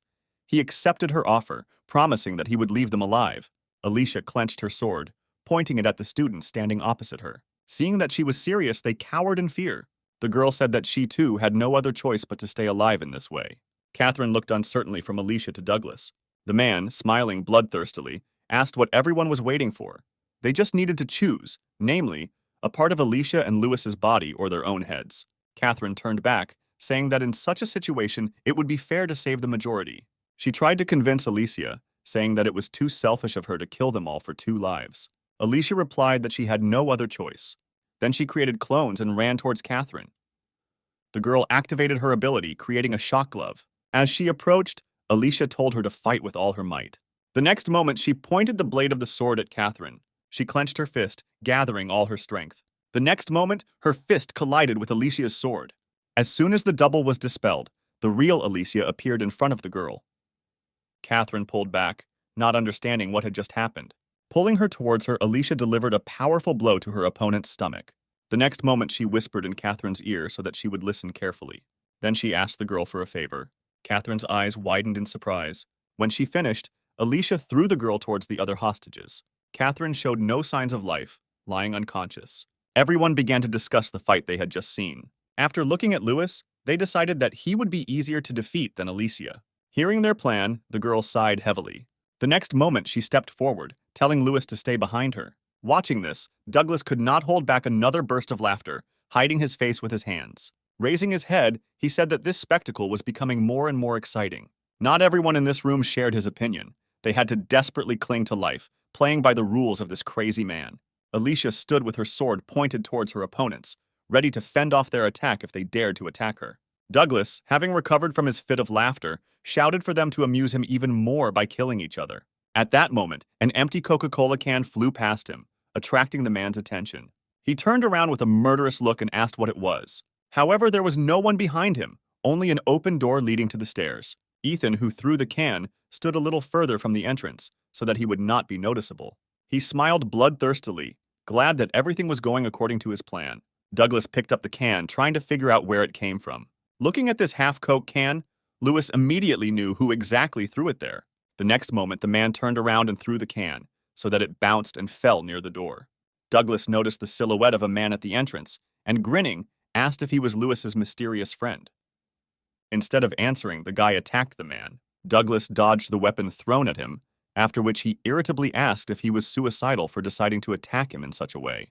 However, when the man looked down to understand what exactly he was attacked with, he froze in place. He saw that it was torn pieces from the masks of his subordinates, whom he had sent to explore the upper floors. Douglas looked in surprise again towards the door, where a young man unknown to him had stood a few seconds ago, but he disappeared as suddenly as he had appeared. He had absolutely no idea what was happening here. Grabbing his sword, Douglas thought that the boy had made a mistake by underestimating his opponent. The next moment, he slashed the air with his sword, putting all his strength into this blow. No one understood why Douglas launched powerful attacks, cutting through the air above him. A few moments later, he stopped and the ceiling suddenly began to collapse. Everyone watched in horror as the collapsed part of the ceiling fell on their heads. Alicia ran to the center of the room, where the ceiling collapsed, creating clones along the way. She made it in time and managed, together with her clones, to hold this concrete layer over the heads of the hostages, before anyone could get hurt. Douglas, without the slightest surprise in his voice, noted that the girl was very strong, after which he asked to be patient a little, because he still needed to meet someone. Alicia looked at him with hatred, not believing that he was actually going to kill them all. Having come to his senses, he looked at the girl and said that if even one person moves, everyone will die. As soon as the hostages relaxed and were glad that everyone was saved, Douglas again knocked the air out of their lungs. Turning around, the man added that now is the perfect moment to cut off Alicia's limbs. He advised them to carefully consider his words. At that moment, the girl asked if he really thought that she would just stand there and wait until she was dismembered. With a mocking grin on his face, the man replied that if everything was different, she would not be standing now with a heavy canvas on her shoulders, after which he said that he needed to leave for a while. Immediately after this, he jumped into the passage he had made in the ceiling, flying through floor after floor. Alicia and the rest of the students remained in their places, afraid to even move. Suddenly, the girl said that she wouldn't last long, and if they didn't want to die, then everyone should come out from under this broken ceiling. Lewis ran up to the girl and shouted that everyone should really get out of there. However, a woman who came forward stopped the guy, saying that if everyone came out, they risked dying at Alicia's hand in the future. Sean, who was sitting in the trap, shouted out that otherwise, if they stayed here, this block would crush them to death. Michael approached Lewis, saying that he should move away, because earlier Alicia said that she would kill them all, so now they have a great chance to do it first. Lewis asked in bewilderment if no one saw how she rushed to save people. He tried to explain to everyone that Alicia did not really intend to kill anyone, because if this were not so, she would not be standing now, holding the collapsed ceiling. He suggested joining forces and running to the exit, even if enemies were waiting for them outside. Together they could break through. Michael interrupted him by asking what would happen to them if Douglas decided to return at that moment. Catherine, who had come to her senses, intervened in their argument. The girl looked at Alicia, who was holding on with all her strength. At the same time, Ethan heard footsteps behind him and turned around, saying that his guest was a little late. After looking around, Douglas asked if there was anyone else here besides them. It was difficult for him to believe that some schoolboy had dealt with a squad of his best fighters alone. Noticing that the man was staring intently at the corpses of his people, Ethan said that he had to have fun with them for a long time. With a look full of madness, the guy said that he would have managed it faster if they had attacked him with the whole crowd at the same time. Smiling widely, the man thought that the girl he had fought with earlier had impressed him greatly, but the guy standing in front of him was able to completely outshine her. Douglas wondered where this monster came from. Ethan ignored his question and ran his index finger along the blade of his dagger with a bloodthirsty smile on his face. Douglas extended his hand to the guy, asking if he wanted to join him. He even promised Ethan a good position if he accepted his offer. After his words, the hero put his palm to his face, carefully thinking about something. A few moments later, he broke into a happy smile, saying that it would be best to take the ninth path. Immediately after that, he took off, approaching Douglas in a zigzag pattern. The man stood up when the guy was close enough. Catching the right moment, Douglas attacked Ethan, but he dodged his sword. The man made several more attempts, but the hero never fell under a single blow, jumping from side to side. Then, Douglas decided to show the guy one of his trump cards, using one of the strongest attacks in his arsenal. However, this time our hero safely escaped the attack, moving behind his opponent. Douglas did not expect that he would catch the guy with his last attack, because it was made for a completely different purpose. Seeing Ethan running towards him, the man grinned, thinking that the boy had fallen into his trap. No one knew that his ability allowed the sword to pass through surfaces. When the man activated his ability, Ethan had the opportunity to study it, quickly approaching his opponent. Once at a sufficient distance, the smiling hero said that Douglas had a rather long name for his ability. The man froze for a couple of moments, not understanding how this brat knew about his ability. This hesitation was enough for Ethan to push off from the sword and jump behind Douglas, simultaneously asking why the name was so long. The man did not move, trying to understand what had just happened. Having landed not far from him, the hero did not stop bombarding the man with questions. With his back to him, Douglas lowered the sword raised above his head. He asked Ethan if he was able to see the abilities of other people, to which he received a positive answer. When the guy asked why he had several pluses near his rank, and what the gain factor was, the man shuddered. He asked what the annoying brat's name was. The hero, with a crazy expression on his face, said his name, drawing out the syllables. After this, Douglas asked whether his ability was related to vision, and said that if he really could see the ranks and abilities of people, then Ethan would have no equal in his squad. The hero interrupted the man, saying that Douglas was the strongest person he had met recently. The man did not understand why he suddenly started talking about this, and asked once again if the guy wanted to join him. Completely ignoring Douglas's words, after staring closely at the man, Ethan said with displeasure that he only saw 9. Not understanding what the guy meant, the man asked what else he could see. The hero replied that he saw only 9 ways to kill him. The man was surprised that this guy could even do such things. Covering his face with his palm, he said that he was jealous of Ethan. Taking the dagger more comfortably, the hero said that 1 way would be enough for him to kill his opponent. Grinning, the man said that he was very sorry that their negotiations ended so quickly, after which they rushed at each other with bloodthirsty smiles. At the same time, Glenn was hiding in the control room. He deliberately disabled the elevator so that he would not be found so quickly. He reasoned that this building was located in the city center, so a simple call would be enough, and the police would immediately rush here. The guy decided to sit here longer because he could get into trouble if he left his shelter too early. Ethan raced towards Douglas with a crazy smile.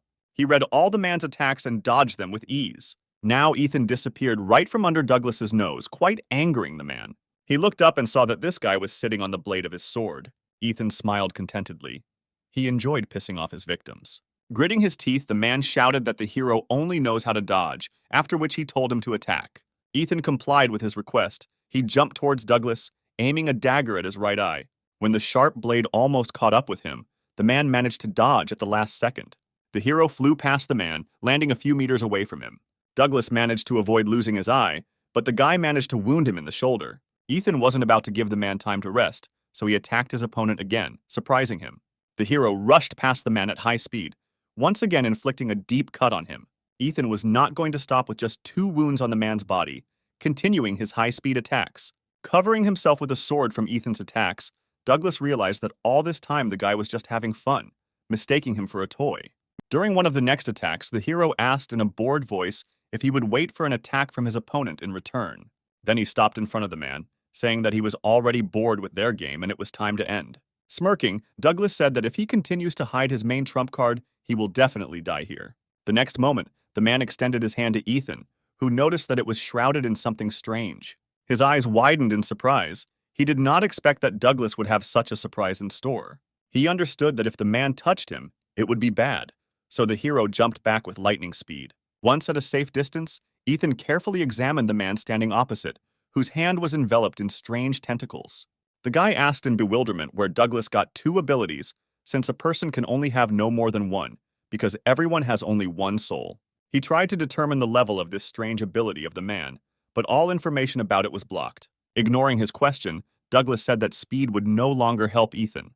The hero asked where his opponent got such a strange hand. Smirking, he asked why he was so interested in this. Ethan suggested that Douglas had become stronger with the help of this hand, after which he smiled bloodthirstily and said that now the real fun would finally begin.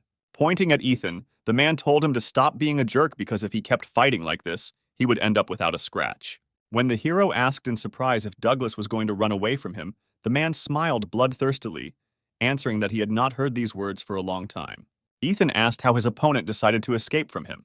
Smirking, Douglas replied that he had 1 way in stock, after which he squeezed his sword tighter, saying that he would remember such an interesting opponent. The next moment, he pointed his sword upward and, using his ability, began to cut his way out. A few moments later, the roof of the bank building was breached. When this happened, the walls of the building shook as if from an earthquake. There was a huge hole in the roof, running through most of the bank's floors. Hearing a loud sound, Glenn came out of his shelter and froze in shock when he saw the floor and ceiling pierced through. He walked closer and looked down, thinking that Alicia couldn't do something like that, so it was most likely Douglas's doing. As soon as the passage was ready, the man jumped up. Watching him, Ethan asked if Douglas wanted to play hide and seek with him. The hero happily said that he liked this idea and would also join the man. Looking over his shoulder at him, Douglas said that he should stop joking, because just anyone could rise to such a height.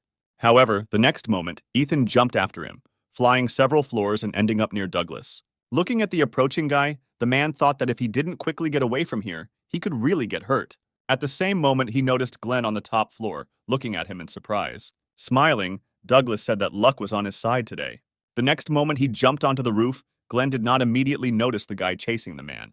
When he recognized him as Ethan, he was surprised to ask what he was doing here. Instead of answering, the hero rushed at Glenn, completely forgetting about Douglas. He was delighted at the appearance of another new toy. At that moment, the hero's consciousness became clouded for several moments, and he simply flew near his stunned classmate. He looked behind himself in surprise, watching how Ethan, who had just been burning with the desire to kill him, was now lying on the floor. When he fell, he hit himself quite hard so he could not get up immediately.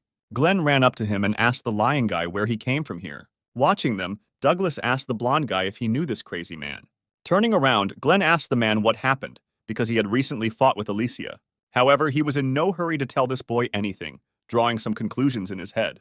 Having never received an answer from Douglas, Glenn tried to independently understand what happened here. When he was struck by the strange thought that Ethan had forced such a strong opponent to flee, the guy immediately brushed it aside, denying even the possibility of its existence. He turned to the hero, irritably asking what happened here. At the same moment, Ethan's madness again captured his mind. Glenn noticed that something was wrong with him and took a couple of steps back. Instinctively, he felt the danger emanating from him. Douglas also noticed that the boy with whom he fought had returned to his previous state. Calling out to Glenn, he thanked him for drawing the attention of this psycho to himself. He looked at the man with confusion, asking what he meant. Douglas again did not answer his question, only said that he always remembers those who helped him. After which he smiled and quietly said that even if the assistant himself did not realize the service provided. Glenn was completely confused, and Douglas's words confused him even more. Rising to his feet, the man advised him to run to the first floor as soon as possible, if he, of course, wanted to stay alive. The guy looked at Douglas with a stunned face, not noticing the approaching steps from behind. When the man jumped in an unknown direction, Glenn shouted after him that he was not going to fall into this trap, knowing full well that Douglas's people would be waiting for him on the first floor. Smirking, the man simply wished the boy good luck. He was glad that he followed his instinct and decided to go south. Still not understanding anything, Glenn looked at Ethan, whose behavior was too strange. The next moment, Ethan stood up straight and looked at Glenn with a manic expression on his face. Approaching him, the hero asked, drawing out the syllables, what the leader of the squad was doing here. Tilting his head to the side, Ethan said that Glenn had allowed his toy to escape, so he would have to take that role. The way Ethan looked at him made Glenn recoil, beginning to understand the meaning of Douglas's words. The guy turned around and looking at the hole made in the floor, thought that if he didn't run away now, then this wouldn't end well. The next moment, he used his ability to pull out one of the stones and jumped down. He glanced over his shoulder to make sure Ethan hadn't followed him. The hero stood near the hole watching the retreating guy. Smiling even wider, he said that he was again taking the role of water in this game. The next moment, he flew after his leader, moving in a zigzag motion. A few moments later, he managed to catch up with Glenn, saying that he was already tired of this game and suggested that he play something else. Turning around, Glenn tried to hit Ethan, yelling at him to get away from him, but he easily dodged. The hero stared at the guy for a couple of seconds. He had seen over 15 ways to kill Glenn and was trying to figure out which one would be the most fun. Having chosen the most suitable one, he smiled bloodthirstily, pronouncing the name of his squad leader. The next moment, he approached the guy, grabbing him by the throat. Glenn asked Ethan to let him go, while at the same time trying to unhook his hand from his neck. Ignoring his requests, the hero said that he had come up with a new game for them called Cut Off an Arm or Cut Off a Leg. Hearing Ethan's proposal, Glenn shouted that he was a complete nutcase. Then he waved his hand, which was holding a huge stone, forcing the hero to let go, after which he told him to play his own games. Pressing himself against the destroyed ceiling, Ethan replied that he did not really like this proposal. The next moment, he pushed off from the surface and flew after the leader. The guy watched in horror as Ethan approached him at breakneck speed. Suddenly, he felt someone else's arms grab him. Still with the same smile, Ethan said that it was quite difficult to keep up with the leader. But now he was not going anywhere. Glenn tried to unhook this psycho from himself, but all his attempts were unsuccessful. Not knowing what else he could do, the guy said that if Ethan didn't let him go, they would both fall to death. Pressing himself even closer to Glenn, the hero said that he would not die. Suddenly, the leader of our hero's squad heard a familiar voice calling out to him from below. Gritting his teeth, Glenn thought that preserving his pride was not the most important thing now when his life was at stake. The next moment, he clenched his fist, concentrating all his strength. Then he pointed his fist at Ethan's face, saying that he did not intend to die at his hands. Ethan dodged his blow, saying that Glenn was too slow. The next moment, he noticed a sword flying at him. When the blade was a few centimeters from his face, he smiled, saying that someone else wanted to play with them. The next moment, he threw the sword aside. Glenn looked at the guy in bewilderment, trying to understand how he managed it. A couple of seconds later, he looked ahead, shouting for the girl standing there to move aside. After waiting a little time, he threw the stone he was holding down. Glenn himself flew several metros to the side. Ethan landed after him. Rising to his feet, he looked in the direction where his next toy should have been. However, instead of a person, he found in this place the sword with which he had been attacked earlier. Grinning, he said that today all his toys like to play hide and seek. At the same time, Alicia was still standing, holding the collapsed ceiling. Although she tried to pretend that everything was in order, but from the girl's trembling hands, one could understand that she was at the limit. Alicia tried to come up with some way out, but all her ideas led to a tragic end for either her or those she was now protecting. At the same moment, Catherine stepped forward, activating her ability. Without taking her eyes off Alicia, the girl created a strike glove. Those behind her called out to her, saying that they should do it first. Lewis desperately tried to stop Catherine and the others from making a mistake. However, none of his words and prayers helped. They began to threaten him, saying that if he did not leave, he would suffer himself. Despite this, the guy stood his ground, asking if they were tormented by their conscience for their intentions towards Alicia, who had been fighting for them all this time. The bank employee replied that Lewis was still too young and did not understand much. She was obliged to survive by any means for the sake of her family and children. Alicia could no longer hold on, experiencing severe pain throughout her body. The students sitting under the collapsed ceiling began to scream in fear as the ceiling began to fall. Catherine said that Alicia is at the end of her strength. She demanded that Lewis immediately step aside, ceasing to protect the girl who was struggling to hold the ceiling. The guy also activated his ability, saying that if Catherine gets one step closer to them, he will have to attack. Sighing and clenching her fist, the girl replied that in this case, she had no choice. The next moment, she turned around, ordering her squad to start rescuing people from the ceiling and stand up for their comrade. Everyone looked at Catherine in bewilderment. Moments later, the members of the first squad stepped forward, following their leader's orders. They stood behind Catherine, blocking Alicia and Lewis. Alicia told Catherine to stop showing off in front of everyone and rushed to help her deal with the problem on her shoulders. Michael and the bank employee couldn't believe that anyone else would take Alicia's side. The woman stepped forward, saying that the best thing to do would be to sacrifice 2 people and get out of here alive. But she was stopped by Catherine. The girl said that if anyone else came close, she would have to use force. The bank employee raised her hands in a gesture of surrender and took several steps back. A few moments later, Anna said that all the students had been removed from the ceiling and that Alicia now needed to be carefully freed. Immediately after this, Lewis and Catherine destroyed the ceiling, relieving the girl of her heavy burden. Kneading her joints, Alicia said with relief that she had finally gotten out. Lewis approached her and asked the girl to explain everything to him. Alicia touched Catherine's shoulder, replying that she simply trusted her comrades. After her words, Lewis looked at Catherine in confusion. The girl said that in the moment before Alicia hit her, she reminded them of what they were taught at school and asked them to pretend to be scared. Immediately after that, Alicia pushed her back.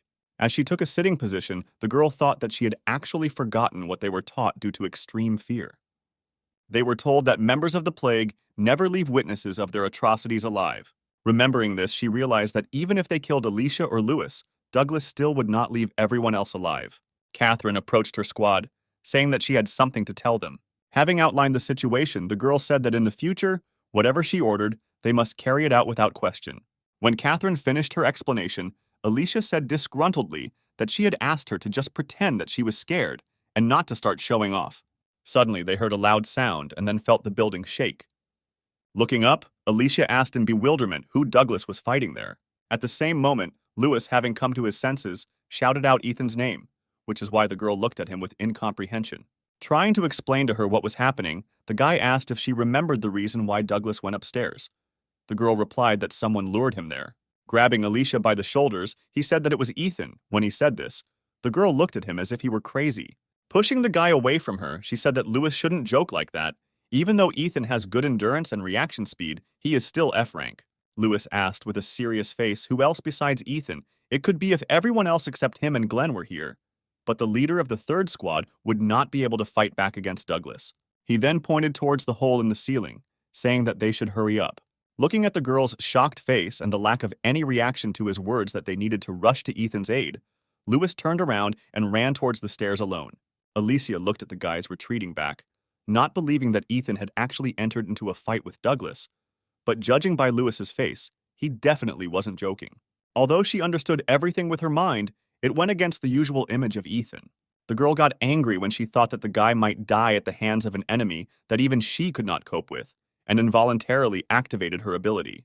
The next moment she approached the surprised Catherine. Alicia asked the girl for one favor. A couple of minutes later, she and Lewis were hurrying up to the 5th floor. They stopped in front of a large door, behind which the battle between Ethan and Douglas should take place. Alicia walked up to the door and looked at the guy and said that she was going to open it. The next moment, the door began to slowly open. Upon entering, they froze in horror. Seeing a huge pool of blood in which were the dead bodies of Douglas's subordinates, Lewis covered his mouth with his hand, holding back the urge to vomit. Looking around, Alicia found it difficult to believe that Ethan had really done all this. She also noticed marks on the walls left by Douglas's sword. From their number, the girl realized that the two had been fighting for quite some time. The next moment, she looked up in surprise, thinking that the hole on the 1st floor was not even close to this huge tunnel. Without lowering her head, Alicia realized that in the battle with her, he was holding back. But for some reason, he decided to fight with all his might against Ethan. This seemed very strange to the girl. Lewis, who approached her, also looked up in surprise, not understanding where this huge hole came from. The next moment, Alicia noticed 2 people flying down. Taking a stance, she grabbed her sword and tried to see who exactly was there. A few moments later, she managed to recognize Glenn in one of the flying ones. But the girl could not see the face of the one who was chasing him because he was too far away. Her eyes widened in surprise when a couple of seconds later, she saw Ethan there, but he looked very different from his usual self. Lewis, standing next to him, asked in confusion what was going on. It seemed to Alicia that Glenn was in danger and took her sword out of its sheath. The next moment, she threw it, aiming at Ethan, turning it around so as not to seriously injure the guy. After that, she grabbed Lewis's hand and ran with him to the side, away from the hole in the ceiling. A few seconds later, a huge stone fell to the floor, raising a column of dust. Rising to his feet, Glenn looked in horror in the direction where Ethan was supposed to land. At that moment, Alicia ran towards him. The girl asked the guy what happened here. Before Glenn could say a word, Ethan's voice came from behind Alicia and Lewis, causing them to turn around. The hero approached them with a smile on his face. Seeing that all his comrades were assembled, he stopped, and with a satisfied face invited them all to play. This was the first time Alicia had seen Ethan in this state. Looking at his friend, Lewis said hesitantly that he probably shouldn't have come up here. The hero stood still with a bloodthirsty smile, waiting for their answer. Taking the silence of his comrades as agreement, he began to slowly approach them. When Alicia asked if he really was Ethan, the guy looked up at her, saying that she had a rather interesting ability, but it was useless. The girl asked in bewilderment what this meant. In response to her question, Ethan repeated that her ability was too useless, which angered the girl. Glenn, standing next to her, said that this was no longer the F-rank loser they knew before. The guy had already opened the door, about to leave here, when the girl turned around, asking what he meant. Glenn explained that Ethan was chasing Douglas around the entire building. In return for Alicia's help earlier, he advised her to run away from here as far as possible, while Ethan was busy chatting. Remembering what this guy had become after he finished speaking, Glenn said that if they wanted to survive, they had to escape.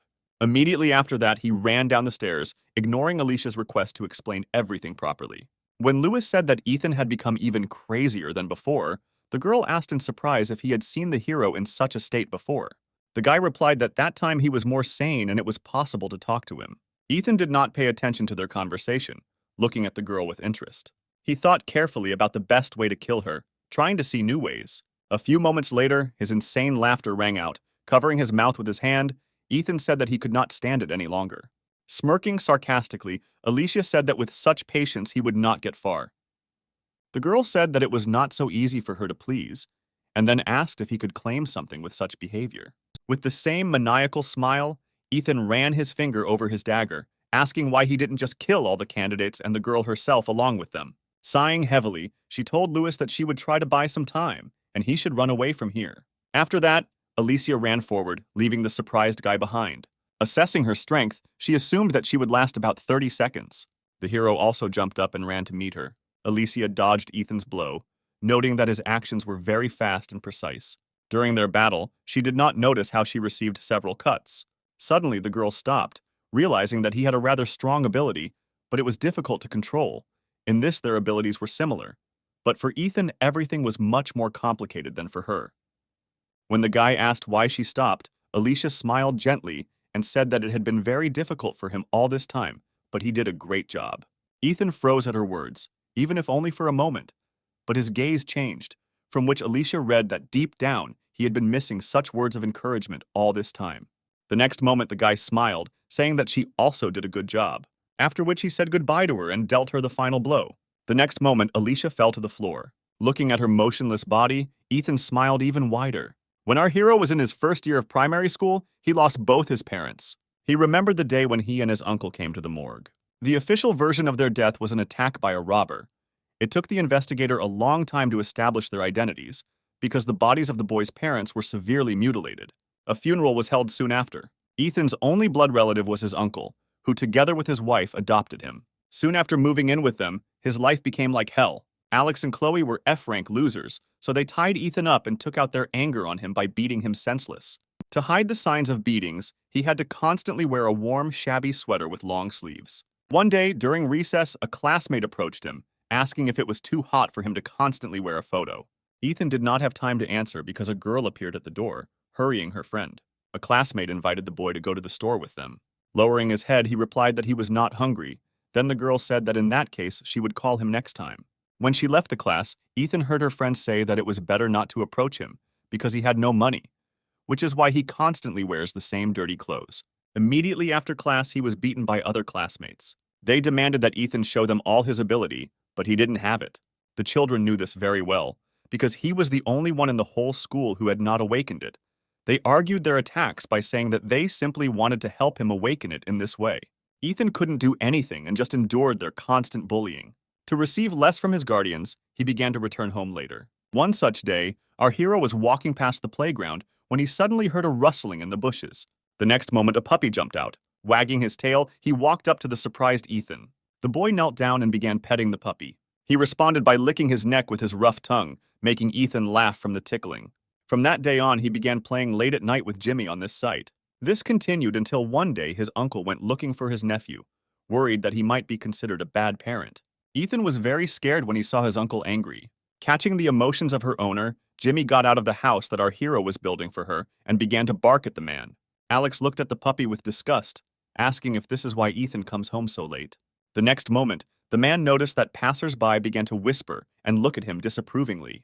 As he got closer to Ethan, he said that he could take this puppy to their home.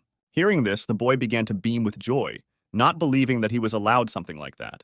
That evening, he stayed up late with his new friend, reading him a book. When his irritated uncle asked why Ethan was still awake, the boy shuddered in fear. Hastily apologizing, he turned off the light in his room. The next day, Ethan approached his uncle, who was watching a football game, and asked if he could go outside to play with Jimmy, who waved his hand towards the exit, saying that he could do whatever he wanted. The boy beamed with joy. After that, he and his friend walked towards the exit to the street. Sometime later, they came to the playground where they usually played after school. Ethan was really happy that he finally had a friend. The boy did not part with Jimmy for a second, playing various games with him. The puppy also managed to become attached to the boy and followed him everywhere. This day became the happiest in the life of our hero. While playing, Ethan did not notice how quickly time flew by. Seeing that it was already 7 in the evening, he was afraid, knowing that he would be very scolded for being late. Calling Jimmy, the boy ran home. When Ethan returned as expected, he was scolded at the table. Alex asked if he really disrespected them so much that he dared to come home every time after dinner. Lowering his head, the boy apologized, saying that he forgot about the time. The man slammed his beer can on the table, saying that was no excuse. After which he asked irritably whether he would really have to run around looking for Ethan and the neighbors every evening. The boy apologized again, saying that from now on he would be more attentive. The next moment, the hero flinched in fear when Jimmy began barking at Alex. Ethan sat down next to him, trying to calm his friend, fearing his guardian's reaction. The puppy's barking angered the man even more. Clutching the empty jar, he said that he should have been minced right away. After his words, Jimmy began to bark even louder. Ethan begged his uncle not to be angry with the puppy, saying that he himself would scold him later. Rising from his seat, the man hit the boy, throwing him to the side. He looked at the hero with hatred, saying that all this time he had treated him too softly. But from today, everything would change. Then he ordered his wife to tie him up. The woman took out a rope and walked up to Ethan. Smiling, she said that since the child was unbelted, the parents needed to bring him to his senses. At this point, Jimmy began barking again in defense of his owner. The puppy was really getting on Alex's nerves, and he decided to show him where his place was by swinging his leg at him. The next moment, Ethan, with frozen horror in his eyes, saw his friend's small body fly to the side and hit the wall hard. Jimmy began to whimper quietly from the pain coursing through his body. Looking at this, the boy's uncle smiled contentedly, saying that the house had finally become quiet. The tied-up boy tried to crawl to his friend, but the woman did not let him do it, saying that he was in the way with his jerking. After her words, Ethan looked at his guardian with eyes full of hatred. Holding a baton in his hands, the man asked how he dared look at his parents like that. The next moment, he began to beat the boy, not even thinking about holding back the force, while his wife giggled disgustingly, watching from the side. A few minutes later, the man stopped and looked at the continuously apologizing boy, whose body was shaking violently. Sighing, the man said that weakness, combined with arrogance, was passed on to Ethan from his parents, after which he smiled widely and said that was why he beat them to death. At this moment, our hero's eyes widened in surprise. Chloe excitedly asked her husband if it was worth talking about this in front of the child. Alex replied that no one would believe Ethan, even if he decided to tell someone about it. Taking a sitting position, the hero said that his parents were killed by a robber. The man said that day he got very angry and beat them to death because they did not want to share the money. And at that moment, some idiot came through the window. He laughed as he talked about how that man tried to justify himself in court. At that moment, Ethan was overwhelmed with strong negative emotions, and the power that had been sleeping in him all this time began to awaken. At that moment, Jimmy rose to his paws and growled, looking at Alex. The next moment, he ran up to the man and grabbed his hand with his fangs. The boy was very scared for his friend and shouted for him to run away from here. But the puppy only grabbed his hand harder, and then the enraged man swung his club at Jimmy. The next moment, he hit the puppy on the head, causing him to fall to the floor. The boy, with tears in his eyes, began to apologize to Jimmy for deciding to bring him here. Ethan said that if the puppy met a loser like him, he would have a better life. The boy's eyes widened in surprise when he felt Jimmy lick his tear-stained cheek, reassuring his master. Then he made a happy face looking at Ethan. In the next moment, the obsession disappeared, and the boy saw that the puppy was still lying motionless on the floor. No matter how much the hero called his friend by name, he did not react at all. Alex said with irritation that this creature died too quickly because he had not yet had time to throw out all his anger, after which he told his wife to throw his carcass in the trash. The little boy did not understand why these people were killing everything that was dear to him, after which he began to wonder whether killing was really so easy and fun. The next moment, a small dagger appeared in his hand, with which he cut the rope binding him. After that, smiling widely, he slowly approached his guardian.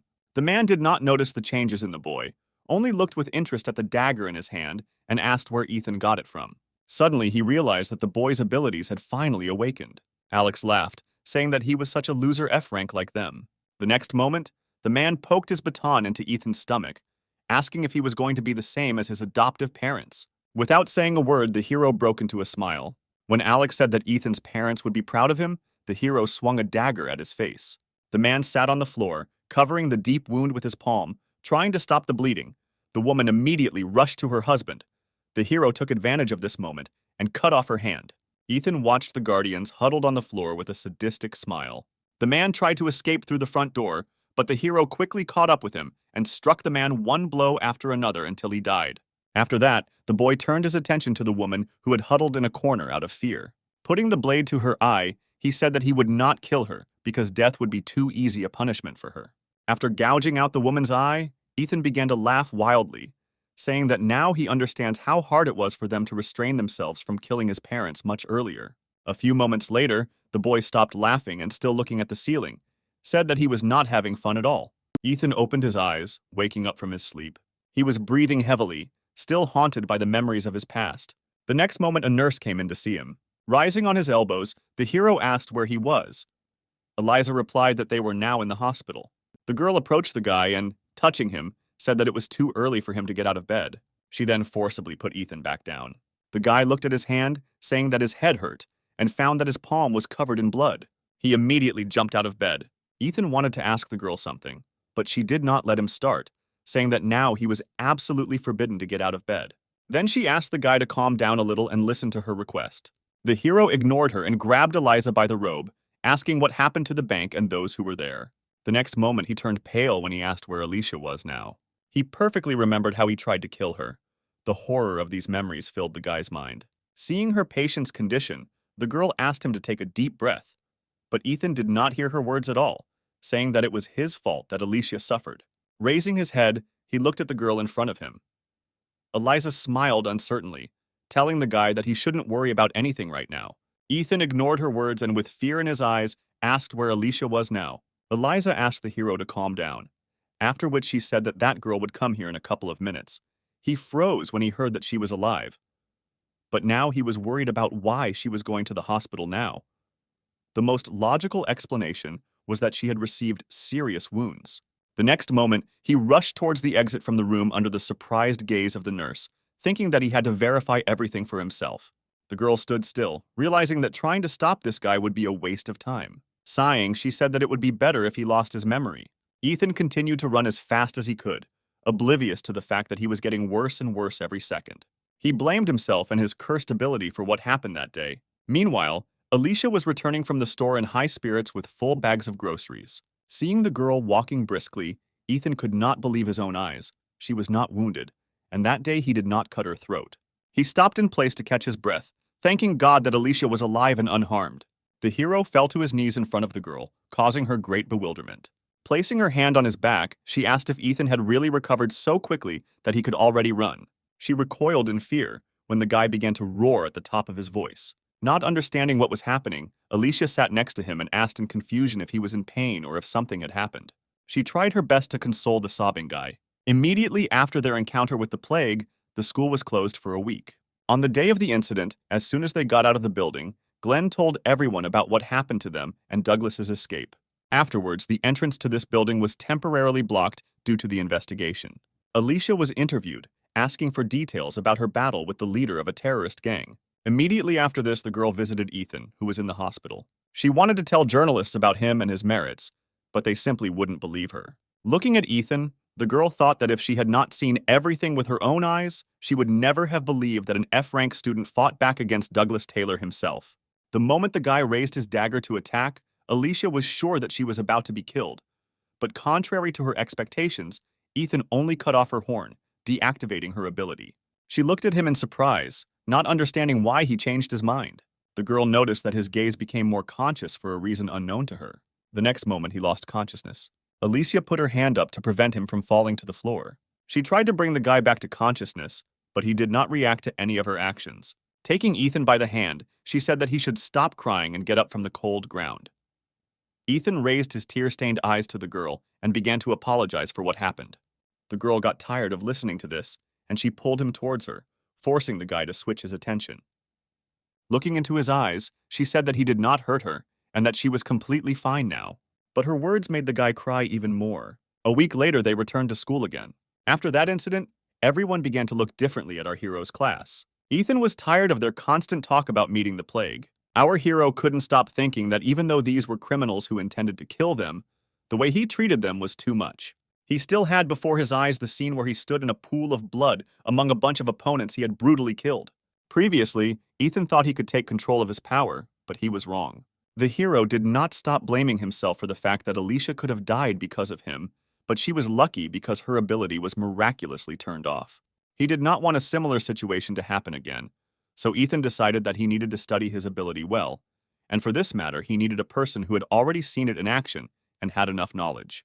This man was Antonio, who developed his strength to the limit. Antonio was surprised to see Ethan there and asked if he should rest all week. The hero replied that he needed to ask something. Antonio stared at him for a few seconds. Interrupting the exercise, he asked what worried our hero so much. When Antonio came down, Ethan asked him if it was possible to divide souls by rank. He explained that the essence of a person's soul manifests itself in the form of a person's abilities, which determine a person's position in the ranking.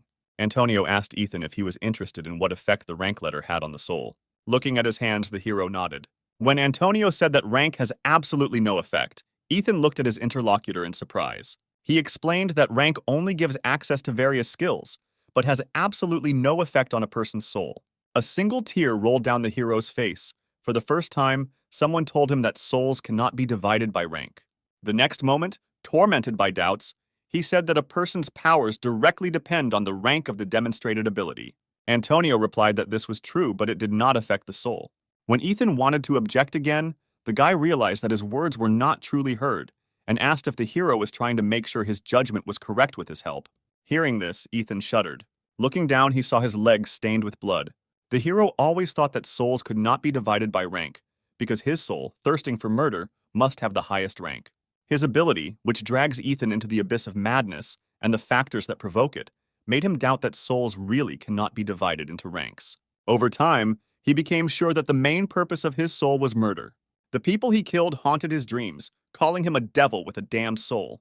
They stood silently for several moments. Antonio sat on the floor and took one of the discs, saying that the first time he met Ethan, he advised him to start training.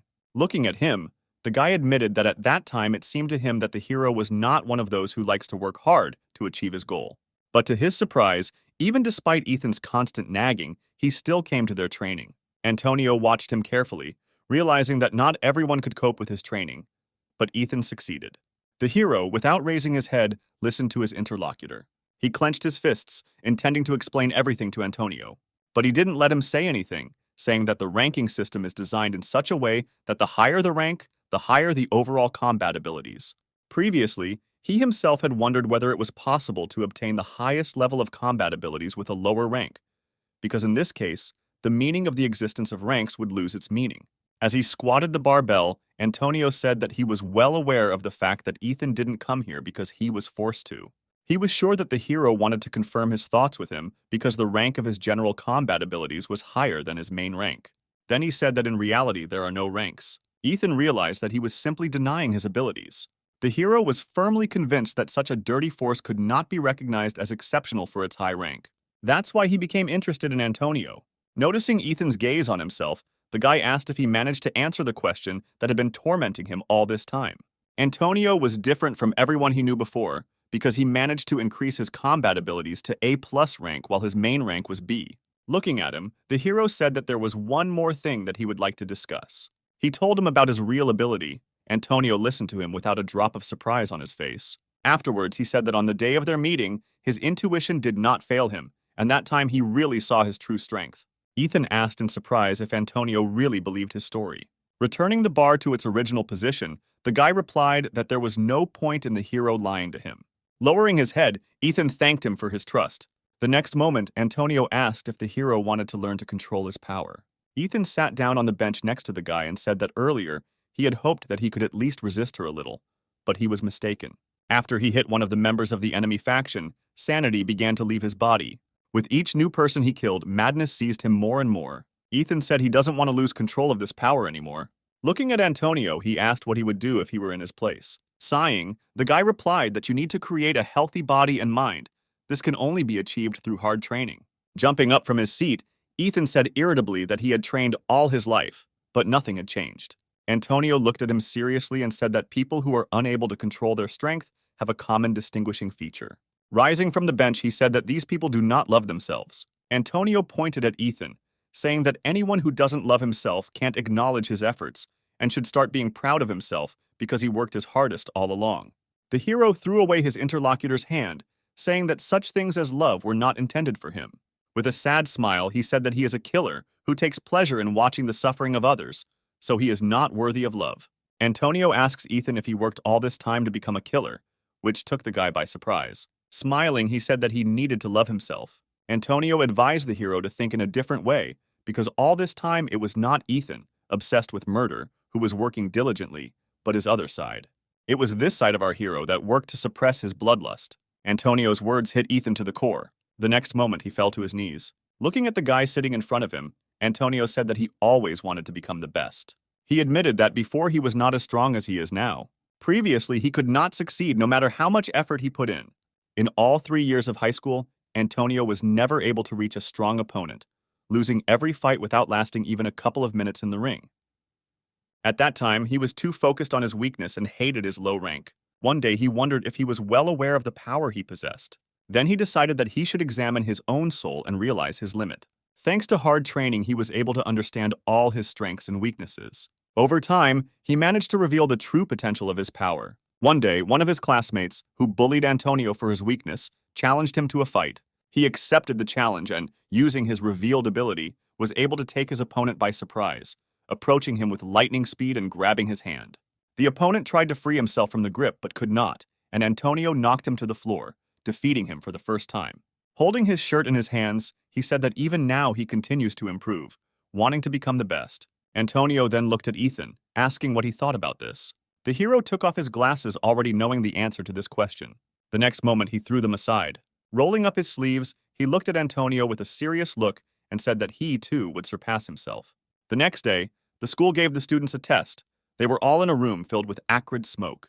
Mr. Reed said that firearms are completely useless against a person with abilities, and a chemical attack, on the contrary, can take their life before they even have time to activate the ability. Glenn didn't want to die like that and ran towards the exit. He banged on the door, not understanding at all why they needed to train resilience in this way. The guy demanded that the door be opened for him immediately. At that moment, another teacher wearing a gas mask approached Mr. Reed, saying that the cloud of poisonous gas was too dense for the students. After these words, Mr. Reed turned to the students and told them to start singing the national anthem. He promised extra points to those who finished the song. Among all the students, the only one who started singing was Ethan. Sometime later, the door finally opened and the other students watched in excitement as a cloud of black smoke came out of the room. Ethan was the first to leave, followed by teachers pulling out unconscious students. Approaching the chemistry teacher, the guy said that all the officers had fallen, so he would act as a speaker. The man covered his face with his hand, protecting himself from the smoke, and replied that Ethan could begin his report. The hero reported that the total number of people in the 3rd detachment was 11, 10 of whom dropped out due to gas poisoning. 1 remained. This is where he ended his report. In all subsequent tests, Ethan took first place. He was determined to receive a ranking badge. Whether it was an ordinary race or a test of observation skills, the hero gave his all, putting in maximum effort, trying to surpass himself. At the end of the testing week, all the results were transferred to the school principal. Each of the teachers left notes. After reading, which one could understand that Ethan was going beyond the scope of their school's evaluation system. The man reread the documents he received several times. He didn't understand how an ordinary F rank had such good physical attributes. Teacher Reed said other students received high test scores. Looking at him, Roger replied that this was not enough. The teacher looked at the man with confusion. Rubbing the bridge of his nose, the director announced that the 998th Brigade was heading to their school. He threw a folder on the table, saying that they did not like the fact that their school was now supported by the state, and most likely the school would be disgraced after their arrival. The man pulled the calendar forward, reasoning that the 11th graders were fine. The problem was only with the 10th grade. The director said they needed to step up their training. Mr. Reed asked what kind of training we were talking about. Roger placed a calendar in front of the teacher, answering that short-term training was needed to increase the students' fighting strength. Then he smiled meaningfully, saying that the 10th graders would be sent to their training base. The next day, our hero's class was busy unloading heavy boxes. Alicia looked at Ethan in surprise and asked why he was carrying 2 boxes at once. Smiling, the guy replied that since they were training now, he didn't want to miss this opportunity and get pumped up. The girl said that during lunch he also trained. Without removing the smile from his face, Ethan replied that this training was a little different. Sighing, the girl turned around and said that they had better hurry up. As they passed by their classmates, who were struggling to hold 1 box, Ethan noticed their surprised looks. He turned to Alicia, saying that everyone was looking at her. She replied that this was not surprising. This was her daily reality. Ethan paused for a moment, taking another look at his classmates. The next moment, he said that today they were looking at the girl especially closely. Alicia replied that this time they were looking at Ethan, not her. The hero looked at the guys in surprise, not understanding how he could attract their attention. When he suggested that it was because of his beauty, the girl faltered.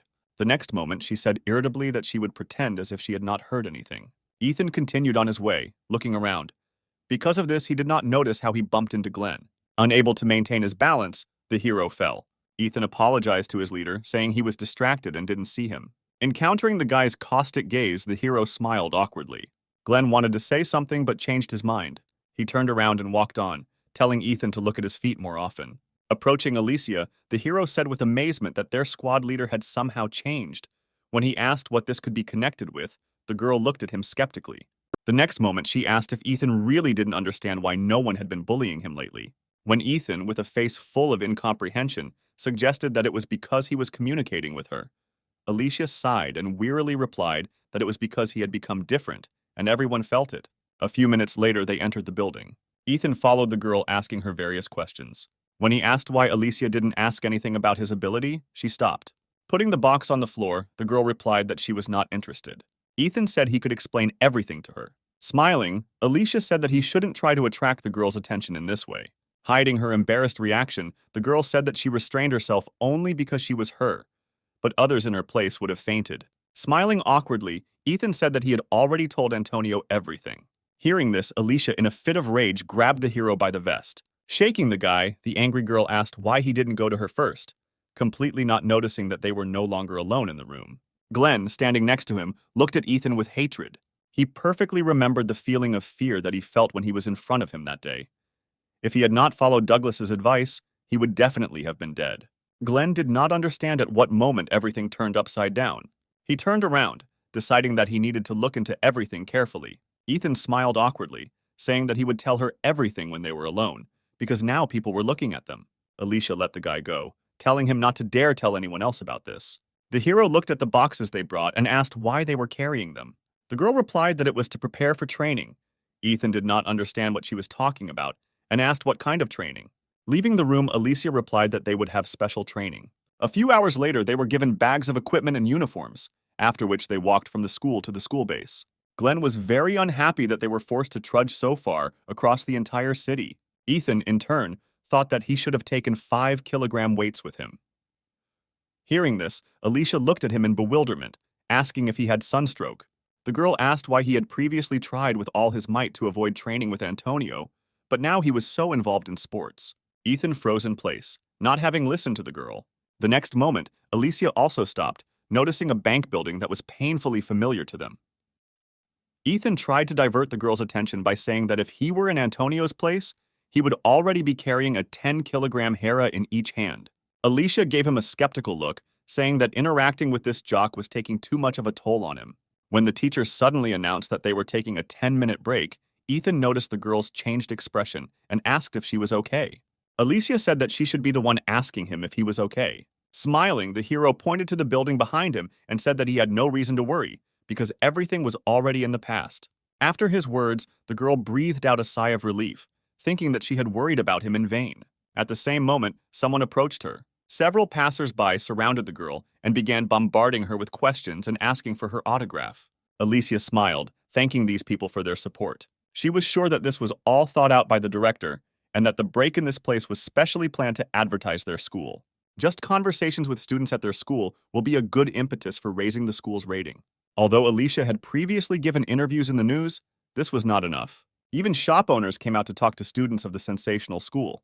The girl assumed that the teachers had already taken care of everything in advance. Among the students, Alicia was not the only one who was weighed down by the memories of what happened here. Such an outburst on the part of management put a lot of pressure on everyone else too. When Teacher Reed approached her and also began thanking passers-by for their support. A couple of minutes later, he announced that their break was over and they needed to move on. Ethan looked at the girl worriedly, asking if she was okay. Alicia asked him not to touch her for a while because she had a headache. Before moving on, the hero paused for a moment and looked at the bank building again.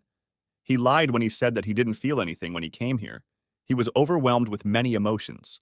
A few moments later, he pulled himself together and moved on. Ethan forever decided that he was above his own soul and there were no ranks for him.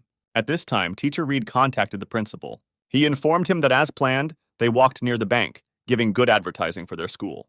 The man went out into the street parking lot and said that he would soon join them. Once in the car, Roger said that it was his responsibility as a battalion commander to share words of encouragement with the students who were tired from training. After that, he hung up the call and went to the base. A few hours later, they left the city. Teacher Reed stopped, warning that the path further would be very steep, so they needed to take a long break. Alicia took off her bag and called Ethan over. When the girl asked if he would have some chocolate, the guy's eyes lit up and he thanked the girl for her care. Then she took out the chocolate and handed it to the guy. Ethan turned around when he heard the sound of an approaching car. The next moment, a white car stopped right in front of Alicia and our hero. When the door opened, a man came out and said that it was too hot in here. Teacher Reed ran up and greeted Principal Roger. He nodded to the man and then turned his attention to Alicia, asking if she was coping here. The girl replied that she did not have any problems. Hearing her answer, the man laughed contentedly, saying that this was not surprising and that he could rely on her. When he noticed the guy standing next to her, he immediately introduced himself, saluting the director. The man had heard Ethan's name too often lately, so he immediately remembered that this was the same F rank who had distinguished himself. He looked at the hero with dissatisfaction, saying that earlier it was said to address him not as the director, but as the battalion commander, after which Ethan apologized for his mistake. The girl watched this and saw that the director was too biased towards the hero. The next moment, he said that the guy looked somehow more cheerful. Unlike the other students, Ethan excitedly began to talk about his training, but the director interrupted him, telling him to open his bag. The expression on the hero's face at that moment gave way to surprise. The man explained that they were conducting an inspection and asked Teacher Reed to give him a list with all the necessary items. Alicia watched as Ethan took out the entire contents of his bag. She knew that this guy was not the type to forget something, but if he accidentally missed something, the director would jump at this opportunity to belittle him.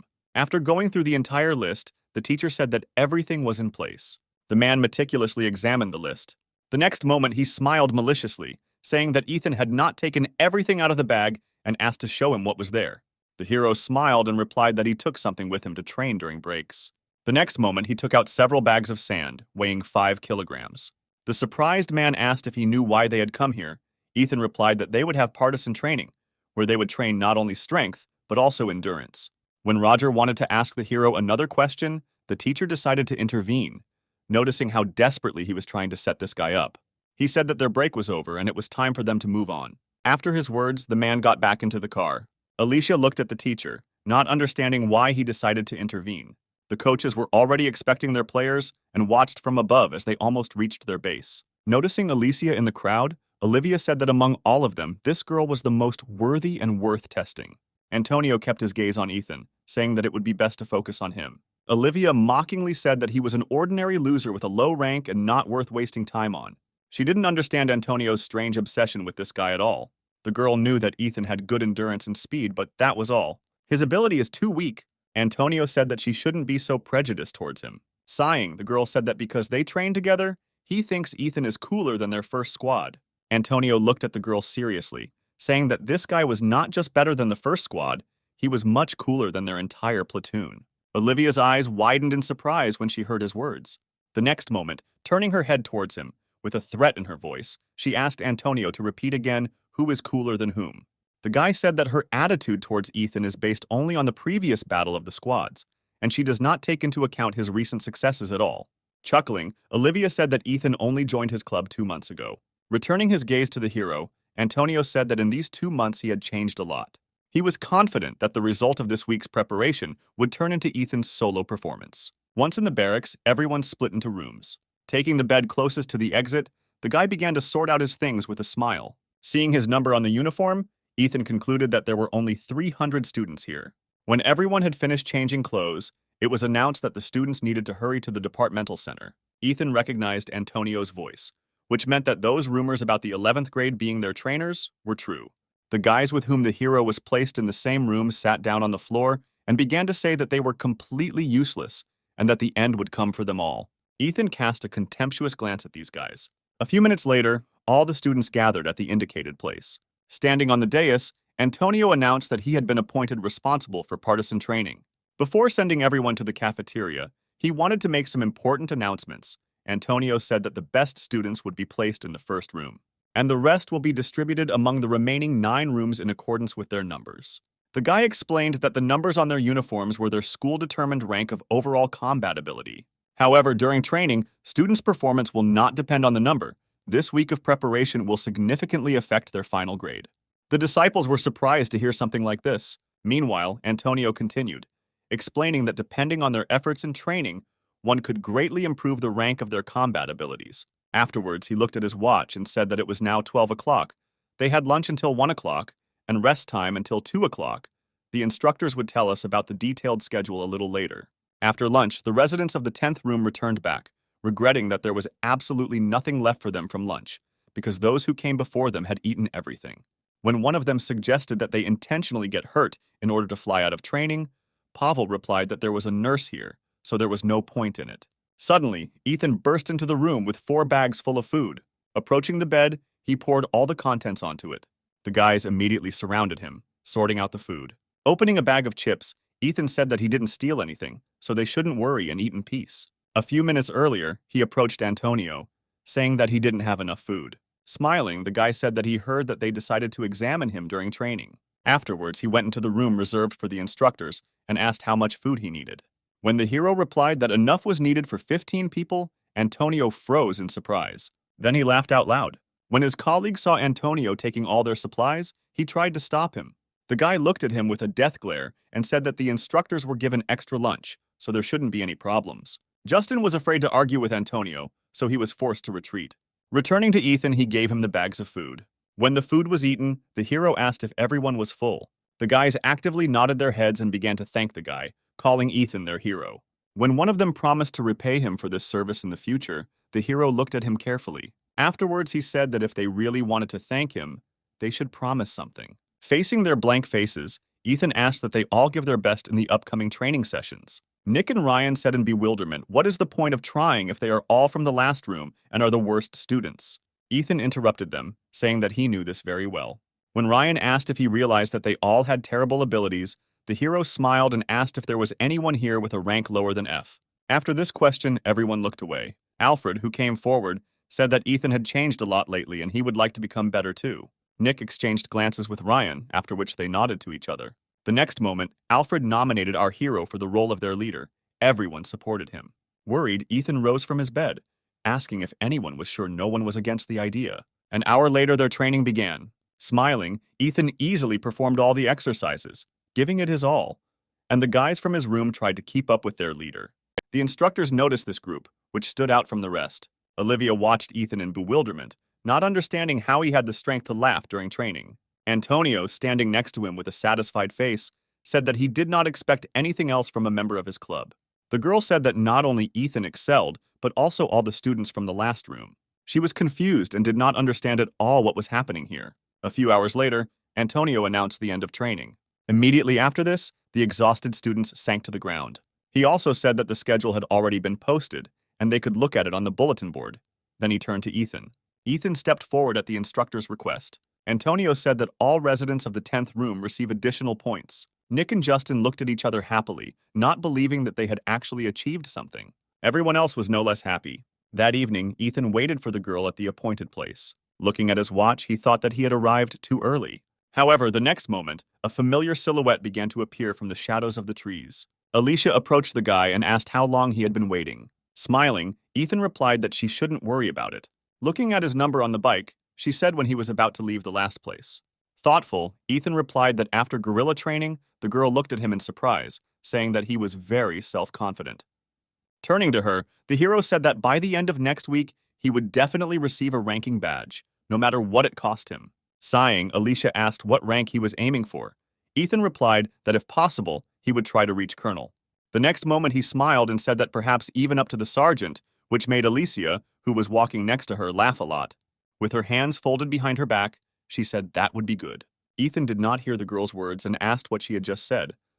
Alicia replied that he just imagined it, and she didn't say anything. Early in the morning, their training began again. Glenn was not happy with whoever created their schedule, forcing them to get up so early. Suddenly, someone rushed past him at breakneck speed.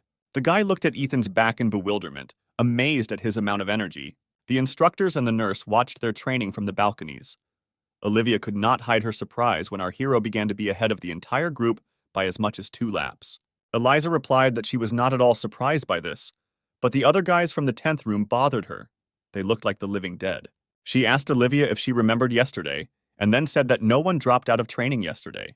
She also added that none of the guys benefited from medical assistance or restoration of stamina. Olivia was perplexed. It was hard to believe that after such a hellish training, no one began to restore their stamina. Now they are practically dead. Antonio watched his ward's team silently all this time. Smiling, he said that the team of the dead was a great name for these guys. In the evening, a list of students who were in the top 20 and would receive extra points was posted. Ethan was in the leading position. Alicia was in second place, followed by all the other residents of the 10th room. The next day, Justin led Ethan's team. He was dissatisfied with the fact that he was assigned to be the instructor of this particular student. He literally felt their searing gaze in the back of his head. The guy was trying to understand how they managed to enter the top 20, because they are the weakest here. Lost in thought, he did not notice how someone called him. When Ethan suddenly touched the instructor's shoulder, Justin became afraid. Turning around, he asked what happened. Smiling, Ethan said that he was curious about something, looking at him. Justin thought that this guy seemed quite normal in appearance, so he decided to relax a little by talking to him. He said that this was the first such training for the hero, and if he needed anything, he could safely contact him. Ethan thanked the instructor and asked him to tell him how to quickly overcome the obstacle course. Justin clicked his tongue and said that he wouldn't advise them to do that. The hero looked at him in bewilderment, asking the reason because extra points are given for quickly completing tasks. Justin replied that points would be given only after completing the entire training. Antonio would meet them at the physical training tasks and give them additional tasks while all the other students completed the obstacle course. When he heard a strange laugh behind him, he turned around looking at Ethan in bewilderment. Smiling widely, the hero asked his team if they had heard everything. Punching himself, he said that the faster they finished, the higher the score they would get, and the longer their training would be. Looking at them, Justin realized that it was Ethan who was at the head of these psychopaths. Soon, everyone successfully completed the obstacle course, with the exception of Ryan, who was afraid of heights. Mary, standing next to Justin, asked if he had instructed them correctly, because they could not complete this task so quickly. The guy handed the girl a progress report, and she was surprised to see that absolutely everyone had passed. Touching the bridge of his nose, Justin said that she simply didn't see them at the very beginning. When Ethan says jump, everyone jumps. If he says climb, then everyone climbs. Mary had a hard time believing his words, because during the Battle of the Troops, this guy constantly ran away. At the same time, Ethan encouraged his comrade, shouting that he would succeed and that he should be braver. Ryan looked down at his leader, thinking that he shouldn't let their entire team down because of his fears. The next moment, he jumped down, screaming in horror. When he was downstairs, our hero rushed to happily hug the guy, saying that everyone had done it. Justin, with a skeptical expression on his face, said that they would now go to Antonio's training. Throwing his hand up, Ethan happily said that it was time for training. Everyone picked up his cheerful mood and followed him. Covering his face with his hand, Justin invited Mary to switch teams, but she refused, wishing him good luck. On the third day, Antonio said that they would train their own abilities. He said that this workout was scheduled for another day, but due to the extreme heat, changes had to be made. Everyone began to discuss the training ahead of them, making assumptions about exactly how it would go. Concentrating, Antonio thought that even though the weather had disrupted the entire schedule, it was not critical, because in such heat, the limit of endurance becomes more obvious. The purpose of this training is to ensure that all students can continue to fight using their ability even when they are at their limit. Previously, they only used abilities when she was in her normal state, but today, they can unleash their full secret potential. He was confident that at the end of this training, students with strong will would become even more interested in their abilities. Announcing the start of the training, Antonio warned the students that it would be aimed at using the ability. He then pointed to the boulders behind him. When the guy said that they must use all their strength to break them, the students shuddered in horror. Meanwhile, Antonio continued, explaining that each of them will try their strength depending on the serial number. Those who fail to reveal their strength must give way to the next student. Many were confused because their abilities were too weak or unsuitable to break such a block. Overhearing their conversations, Antonio said that they should not draw any conclusions so early. Approaching one of the boulders, he said that many of them already knew his ability. Afterwards, the guy stood with his back to them, concentrating. Taking a stance, the guy activated his ability. The next moment, he moved with lightning speed to the boulder and squeezed it with all his might. The stone began to crack under his fingers. Ethan watched Antonio in amazement. A few seconds later, he managed to lift this huge stone with his bare hands. Suddenly, he tightened his grip and slammed the boulder onto the ground with all his might. The next moment, it split into pieces, raising a large column of dust. Antonio turned around and walked towards the students. One of Ethan's eyes changed color to red, and he could see that this guy was much stronger than when they first met. Not only can he now move quickly over long distances, but the weight of the chosen target no longer matters to him. Looking at Antonio, the hero hesitantly scratched the back of his head. It was even difficult for him to imagine how much he needed to train in order to progress so far. All the students lost their last shreds of confidence when the instructor said they needed to do the same. Seeing such a reaction, Antonio, with a threat in his voice, asked if everyone understood their task. His gaze gave the students goosebumps. They realized that they would not leave here until they completed what the instructor had just shown them. Antonio walked over to Olivia, who had the group list, and called the first person. Alicia walked out with her sword in hand. She ran her hand along the blade, calling upon the power of her weapon. She stood up for a few moments and Antonio gave permission to begin. At that moment, her clones appeared behind the girl. With a few swings of her sword, Alicia cut the boulder into several pieces. She completed this task brilliantly in just a few seconds. Everyone looked at the girl with admiration. Olivia also looked at Alicia's retreating back, thinking that her abilities were on a completely different level than the others. Then she called the next student. Using his ability, Glenn pulled a huge tree out of the ground and walked towards the instructors. The guy was determined to show everything he was capable of. He didn't want to be inferior in strength to Alicia, or even that loser with an F rank. He stood in front of the boulder and raised the tree trunk above his head. The next moment, he hit the stone with all his might. No matter how much Glenn hit the boulder in front of him, there was no result. Watching this guy, Olivia thought that in his ability, he was somewhat similar to her. A few minutes later, the tree could not stand it and broke. When Glenn irritably threw him aside, Antonio said that he didn't have to worry, because when evaluating him, he would take into account the guy's ability itself. Then he called the next person. The third student also coped with his task brilliantly, breaking the stone into 2 parts. And sometime later, Antonio called the last one from the list. Ethan stepped forward. He chose the largest boulder among the remaining ones and approached it. Everyone looked at him in surprise, not believing that he could actually handle it. Many were sure that this task was only meant for someone like Alicia or Antonio. The next moment, they remembered that this guy is the leader of the 10th team, whose members seemed to have broken free and did not give up until the last breaking boulders. Meanwhile, Ethan activated his power and created a dagger. The students looked at him in bewilderment, trying to understand how this guy was going to destroy such a block with such a small weapon. The next moment, the hero looked at Antonio with a silent question in his gaze. The guy understood what exactly Ethan was asking permission for and silently nodded his head. Having received permission, the hero closed his eyes and carefully began to release his dark side. He concentrated all the energy in his right hand, preventing it from getting out of control and taking over him completely. Perceiving the change in Ethan, Glenn stepped back in horror, afraid that he would turn into a psycho again, like that day. Alicia also became worried and unsheathed her sword, preparing to attack him at any moment. A few moments later, Antonio gave permission to begin the task. The hero squeezed the blade tighter in his right hand and covered his mouth with his left, biting the inside of his palm. The next moment, he made a series of quick and precise swings with his blade, causing the boulder to crumble into small pieces. Ethan threw blow after blow, concentrating on his movements. At one point, the control of his power weakened and his madness tried to break out. Ethan bit his palm painfully, regaining control. Olivia watched the guy's actions in a stupor, not understanding where the F rank got such strength. Looking at his watch, Antonio said that there was still a little time left. A couple of moments later, the boulder broke into small pieces, raising a huge column of dust. Ethan, sitting on his lap, tried to deactivate his ability, but it was beyond his control. Antonio approached him and told him to call him if he needed help. Ethan thanked him and, biting his lip painfully, tried to once again take control of his power. He could not afford to constantly rely on the help of others. Looking at his hand, he wanted to at least partially learn to control his ability. When the dust fell to the ground, all the students began to look at each other in surprise, not understanding where that boulder had gone. Standing next to the hero, Antonio smiled and said that he had succeeded. Rising to his feet, Ethan showed him his right hand, saying that this was only possible thanks to his help. He smiled contentedly because he had managed to master a partial killing skill that had an A rank. Running to Alicia, the hero said that although it was not perfect, he did it.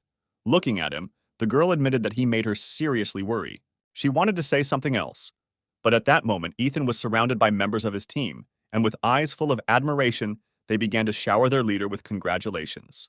Alicia, standing to the side, watched as the hero was quickly picked up and began to be thrown up. Sighing, she decided that she would have to cede Ethan to these guys for today. In the evening of the same day, the hero came to the teacher's room in the hope of finding a nurse there. But no one opened the door for him. No matter how much he knocked, Ethan thought that the girl had gone somewhere. He intended to wait for her arrival because since the start of training, the guys from his room had never once asked for help to restore their stamina. But in his thoughts, he did not notice the approaching steps. When a man with bags in his hands asked who was there, Ethan drew attention to him. He looked at his teacher in surprise. The man annoyedly asked what Ethan was doing here, since it had been said earlier that you couldn't come here without permission. The hero did not know how to respond to this remark. Suddenly, the man began to approach Ethan, causing him to become confused.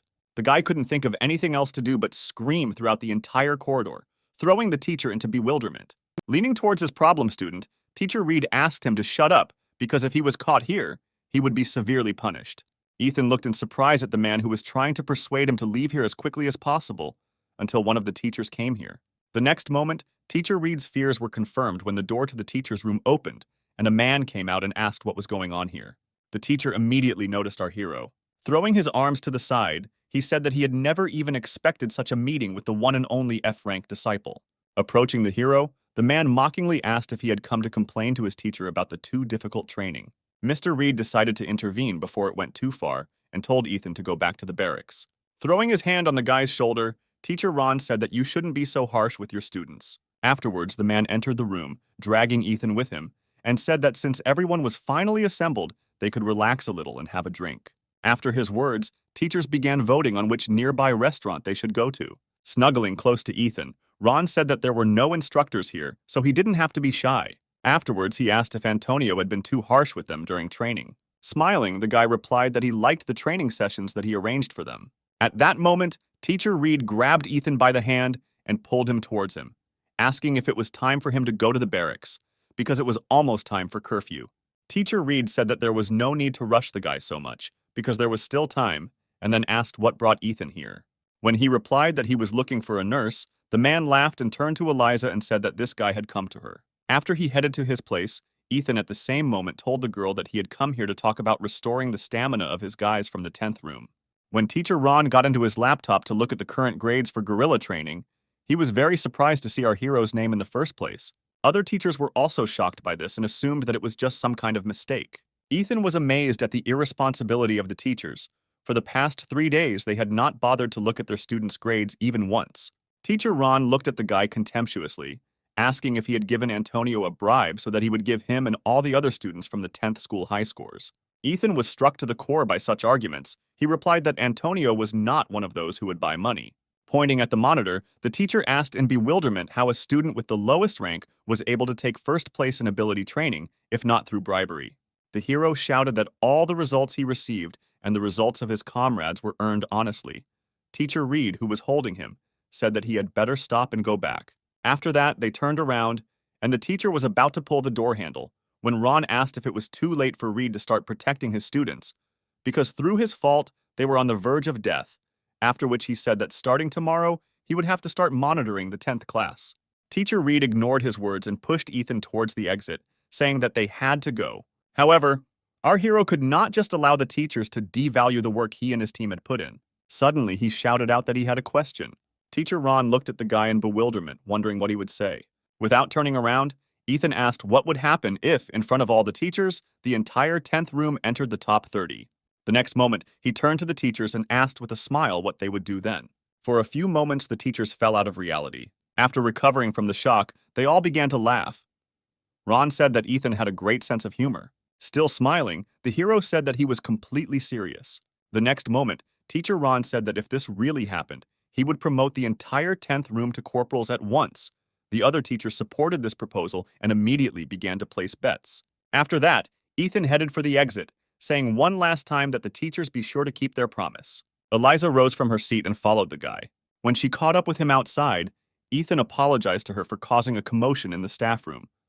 The girl said that she should have apologized for not getting him out in the first place. Looking at her, the hero replied that everything was fine, after which he said that he would need her help as a nurse. He explained that if the 10th room was restored, they would easily enter the top 20. Eliza said with a smile that he was very confident in his abilities, and then asked to show her the way to their room.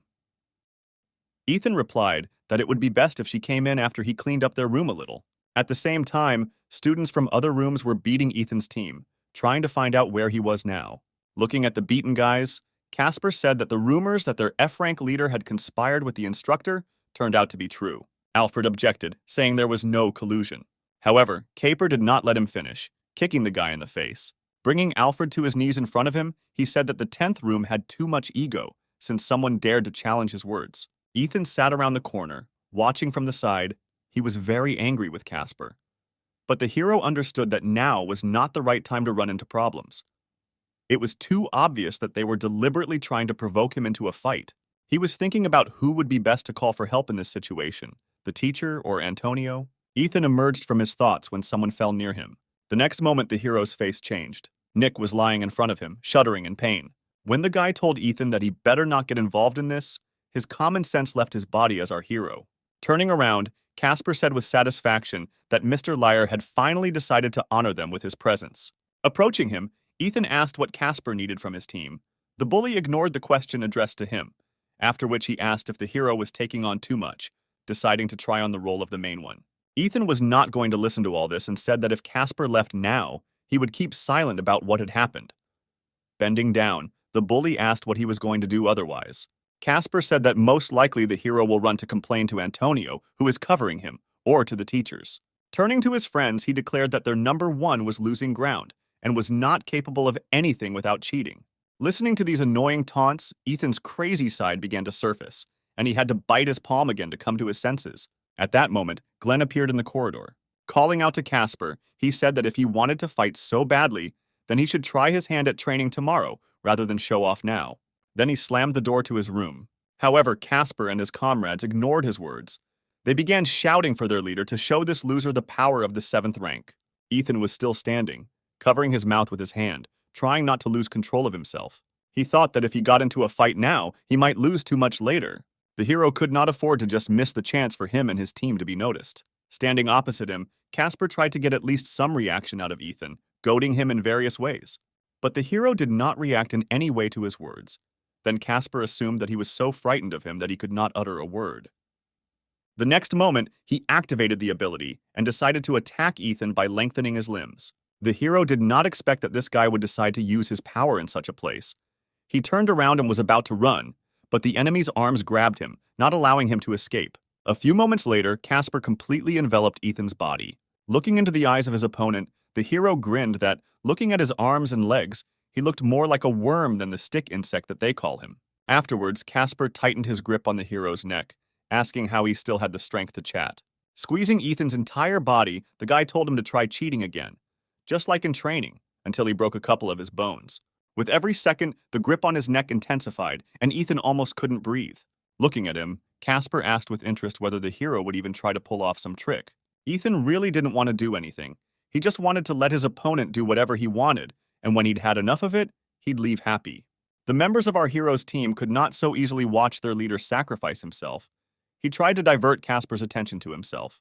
Looking in their direction, the guy asked with a grin whether they would really dare to attack him. After his words, the guys from the 10th room really got up from the floor and ran towards him. Ethan watched this in horror, reminding himself that he just needed to be patient for a little while, and then the nurse would come. The next moment, Casper attacked the guys running towards him, throwing them back. When everyone was on the floor again, he said that if they were weak, they should sit below the grass and not stick out. Shaking in pain, Nick stood up, saying that they had lived their whole lives like this, but their leader was different. Ethan looked at him in confusion. Meanwhile, Nick continued, saying that day he was also there when Glenn called Alicia to the roof. At that time, he was too stupid and full of strange beliefs. Even when Ethan stopped Alicia's strike, they still continued to consider him inferior to them, because he was only an F rank. Hanging his head, Ryan admitted that he too was there that day. Nick turned his gaze to the hero, saying that he was mistaken all this time, because unlike them, who only supported Glenn's cruelty, Ethan was the only one who tried to stop the fight, which is why he is much more amazing than them. These words affected our hero. The next moment, the guys got up from the floor and again ran towards their offender. Casper again threw them aside with one blow.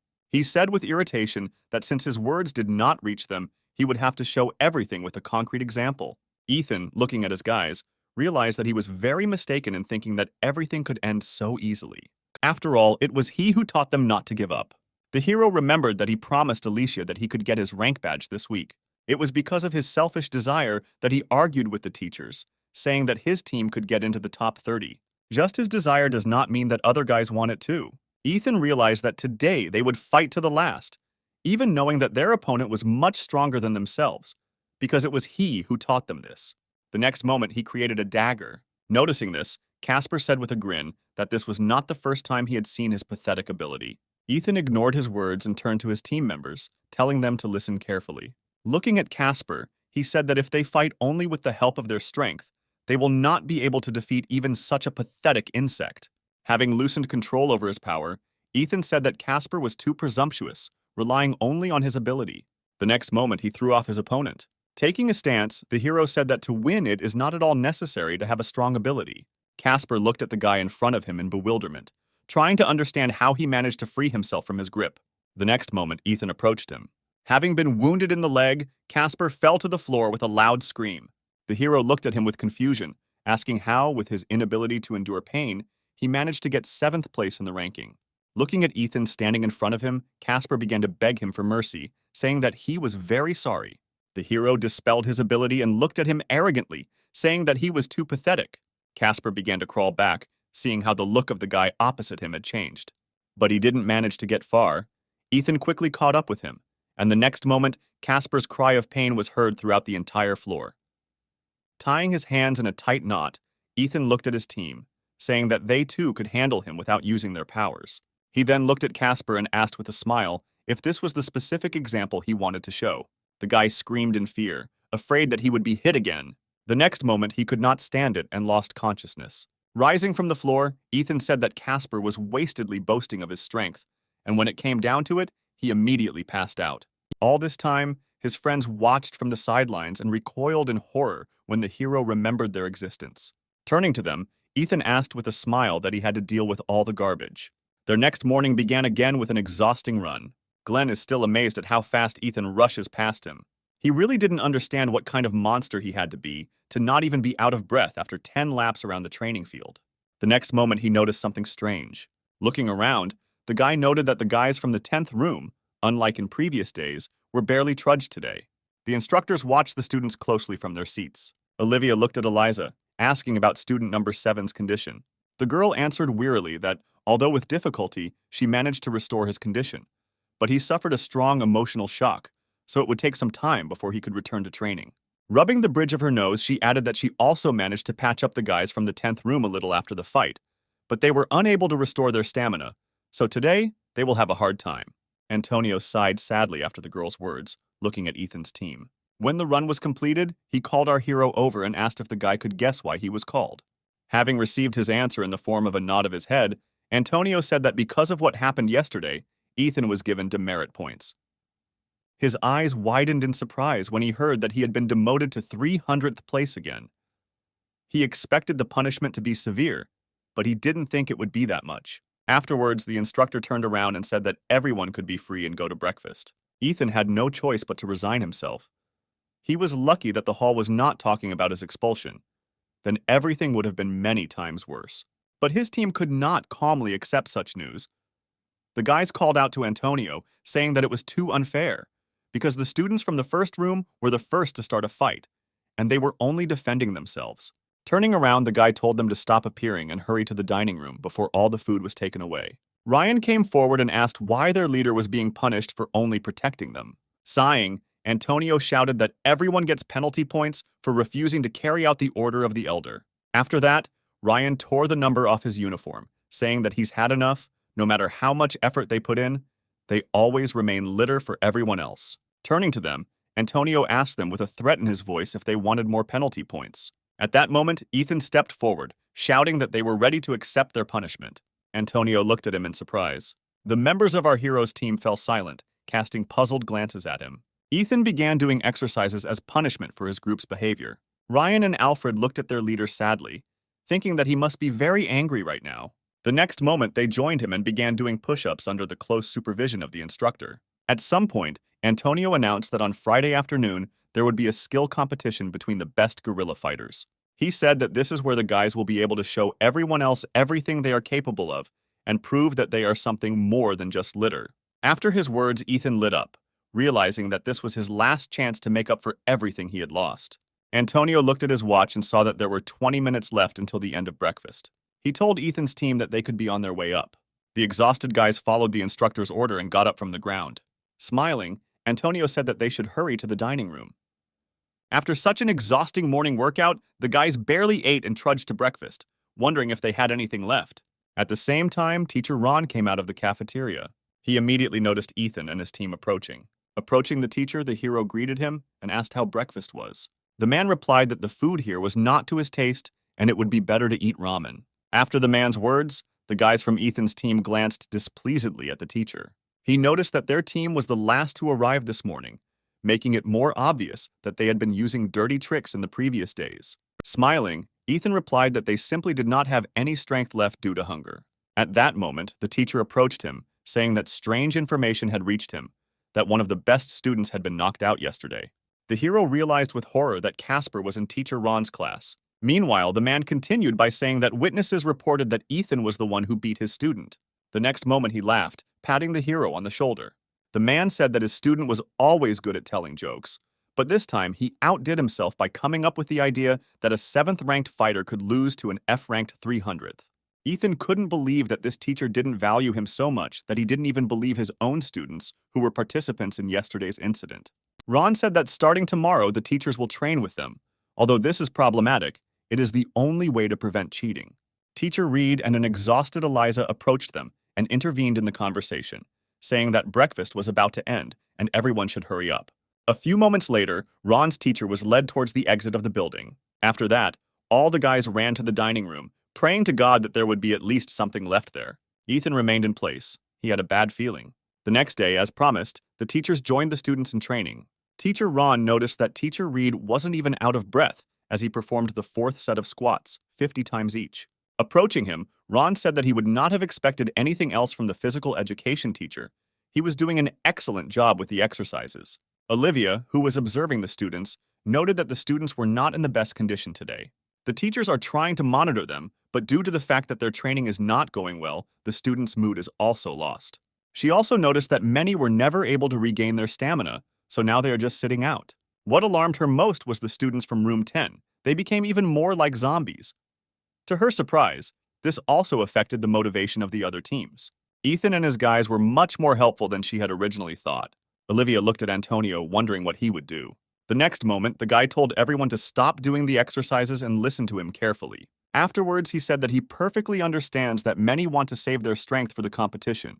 So now one person from each room will be selected to participate in the training competition. Ethan became interested when he heard that the room with the most points would go to rest for the rest of the training. The next moment, he stepped forward, introducing the 10th room. Teacher Reed wanted to follow him as a representative of the teacher's room, but Ron came up and said that he would feel too sorry for the children if they confronted the physical education teacher, so he would go himself. Reed looked at the man walking forward in confusion. A couple of minutes later, the remaining students also chose their representatives and they came forward. Ethan thought that getting first place and then resting would be pretty great, but if he overdid it now and spent all his energy here, he would not be able to show himself in the competition. The next moment, Teacher Reed approached him, saying that with him, our hero would not be able to cheat. At the same time, Antonio began to explain the rules, saying that students who finished with one exercise move on to the next. Those who do not have time are eliminated. Then he added that everyone else, except team representatives, should return to training. The time Antonio spent explaining the rules was enough for our hero to decide that for the sake of the guys on his team, he should no longer hold back. A couple of minutes later, they started doing the exercises. The teacher, who was full of energy, unlike the students, completed the exercises with ease. Looking at him, the other students were afraid that they might fly out too quickly. A few moments later, their fears were confirmed, and Antonio said that students from rooms 4, 7, and 2 had dropped out. Looking at them, Teacher Ron grinned contentedly. However, when Ethan, standing next to him, said that he had already completed the 9th exercise, the man looked at him in surprise, thinking that this guy was much faster than he thought. At the same moment, Antonio announced the elimination of several more students. Ron remembered that this Ethan was just an F rank, and it would not be difficult for him to bypass such a weakling with a little effort. A few minutes later, the hero announced that he had completed the 11th exercise, causing the man to freeze in shock. Looking at their confrontation, Alicia realized that it would not end so quickly and had absolutely no desire to take part in it. When she got up and walked towards the rest of the guys, Antonio said that the first room was eliminated. Meanwhile, the hero continued his competition with the teacher, ahead of him by several exercises. The man could not overtake him, which greatly infuriated him. When Ethan began to perform the 3rd set of exercises, Teacher Ron could hardly keep up with him, every now and then glancing irritably in the guy's direction. The man was already on the verge of fainting when the hero announced the completion of the 9th task of the 4th approach. The next moment, the teacher looked at Ethan furiously and said that he could not sit and watch the hero's team get an undeserved rest. On the 7th approach, the man could not stand it. Under Ethan's surprised gaze, he gave in, saying that this guy was a real monster. After that, Antonio said that the teacher's room would leave, and the students from the 10th room could go to the shade and rest until the end of the training. Coming out of the field, Ethan's comrades with worried faces inquired about his condition. The hero smiled tiredly and said that the teacher lasted much longer than he expected. Afterwards, he sat under a tree, telling the guys that they could relax and recuperate while there was time. Ethan had overexerted himself while competing with his teacher, and now all his muscles were aching in pain. A couple of hours later, they all moved to a specially prepared hall, where Antonio announced that they would now begin the last stage of guerrilla training, the competition of abilities. Standing waist-deep in mud, Glenn clicked his tongue when the instructor said some people might be unhappy about it because they don't have anything special. Antonio advised them not to write themselves off prematurely because there would be surprises in this competition. Clenching his fist, He said that he believed that students could find the strength to get rid of their shortcomings, turning them into their strengths. Just as he was about to go on to explain the details, a joyful voice came from behind Antonio. Director Roger, who came in with the teachers, said that the guy had done a good job over all these days. Without taking his eyes off Antonio, the man said that as a battalion commander, he considered his presence necessary at such an important event as a competition of the abilities of his precious soldiers. Antonio bowed to greet the director. Afterwards, he hesitantly said that it was to him that the man left partisan training. The director replied that the competition was the last part of the preparation, so he must attend it. Antonio sighed and took the folder with documents from Olivia's hands. Afterwards, he handed it to the director, saying that this was the competition plan. The man took the papers handed to him, and looking through them, he said that he was not mistaken in entrusting this matter to Antonio. Having studied only the very beginning, he closed the folder and handed it to Teacher Ron, saying that it was all too confusing, so he would make everything simpler. The next moment, his voice rang out from the speakers mounted on the wall. Ethan felt that Roger's appearance here did not bode well for him. Looking at the students, the man said that he would now explain to them the rules of the competition. He said that the competition will be held both with and without the use of the ability. Anyone who ends up outside the field is immediately eliminated. Those who raise both hands are also considered losers. The same applies to those who lose consciousness during the battle. After this, the director announced that the briefing was over. Antonio approached him and asked how the man was going to separate the students. The next moment, Roger came to his senses, saying that he had forgotten to tell about the most important thing. All 300 students would take part in this competition at the same time. The students looked at him in confusion when he said that in this royal battle, each of them would be assigned a certain rank. Meanwhile, the man continued, saying that the longer they last, the more points they will receive. If they contribute to the elimination of other participants, they will also receive points. At that moment, Eliza approached him, reminding him about the safety bracelet and the rule regarding those who break it. Showing everyone his hand with a bracelet, Roger said that each of the participants should receive a protective bracelet from the nurse. It is designed exactly the same as the one used in previous competitions. It absorbs the damage received and breaks. Usually breaking a bracelet means defeat, but if someone wants to continue the battle, Roger will accept their persistence and allow them to continue participating. Eliza was horrified by the man's words, and Olivia couldn't believe that he had pushed back all of Antonio's plans for such a stupid idea. Ethan looked at his watch, thinking that he had no choice. He needed to try to last as long as possible and score more points. Although he was able to control his strength yesterday, in his current state it might be too difficult for him. Looking at the surprised reaction of the students, the principal said that they must learn to remain calm in any situation. The next moment, he looked at the wall clock and saw that it was 2 minutes past 2 o'clock in the afternoon. Then he said that they would start at exactly 2 o'clock. Alfred said in disappointment that they wouldn't even be given time to get used to the mud in which they were standing. Ethan looked at Antonio. He looked at the students sympathetically. The director announced that the conditions for this competition were too harsh, which went against what they had been practicing throughout this entire week. A couple of moments later, when the clock was exactly 2, the director announced the start. Michael immediately chose his target and told his guys that they should focus on the unarmed Glenn. Hearing this, the guy shuddered. He understood that he could not cope with all of them without the necessary strength. He began to run away from a group of opponents who had turned against him. A few moments later, Glenn was pinned against the wall, creating a taufe in his hand. Michael said that he would deal with him before he had time to find an object to use his ability. Grinning, the guy said that none of his opponents looked around at all. The next moment, he touched an iron beam on the wall next to him. After that, Glenn removed the beam, making it his weapon. Michael looked at this in horror and tried to run away as far as possible through the thick mud. But he didn't have time, and the next moment Glenn attacked him. Surrounded, Alicia looked towards the fighting Michael and his guys, telling the guys around her that everyone there was fighting so hard that they should join in too. Then she turned her gaze to them and asked if they were really going to continue keeping her trapped until the end of the competition. The next moment, she activated her ability, telling them to try and catch her. Immediately after this, the girl ran forward. Ethan's team stood aside all this time. The guys asked him what they should do because the director loves people with unusual abilities. The hero was in no hurry to answer. He thought that Antonio would first let them get used to it, and, based on the results of the battle, would assign each student his own rank depending on their abilities. But due to the rules introduced by the director, students with stronger abilities will draw all the attention to themselves, and it will be quite difficult for other students to achieve high ranks. Ethan was pulled out of his thoughts by Ryan's call, asking him to pay attention to what was happening. The next moment, a guy stepped forward, saying that our hero's team would have to disappear before the competition without abilities began. Ethan created a dagger and shouted to his boys to prepare for battle. The next moment, the two teams ran at each other.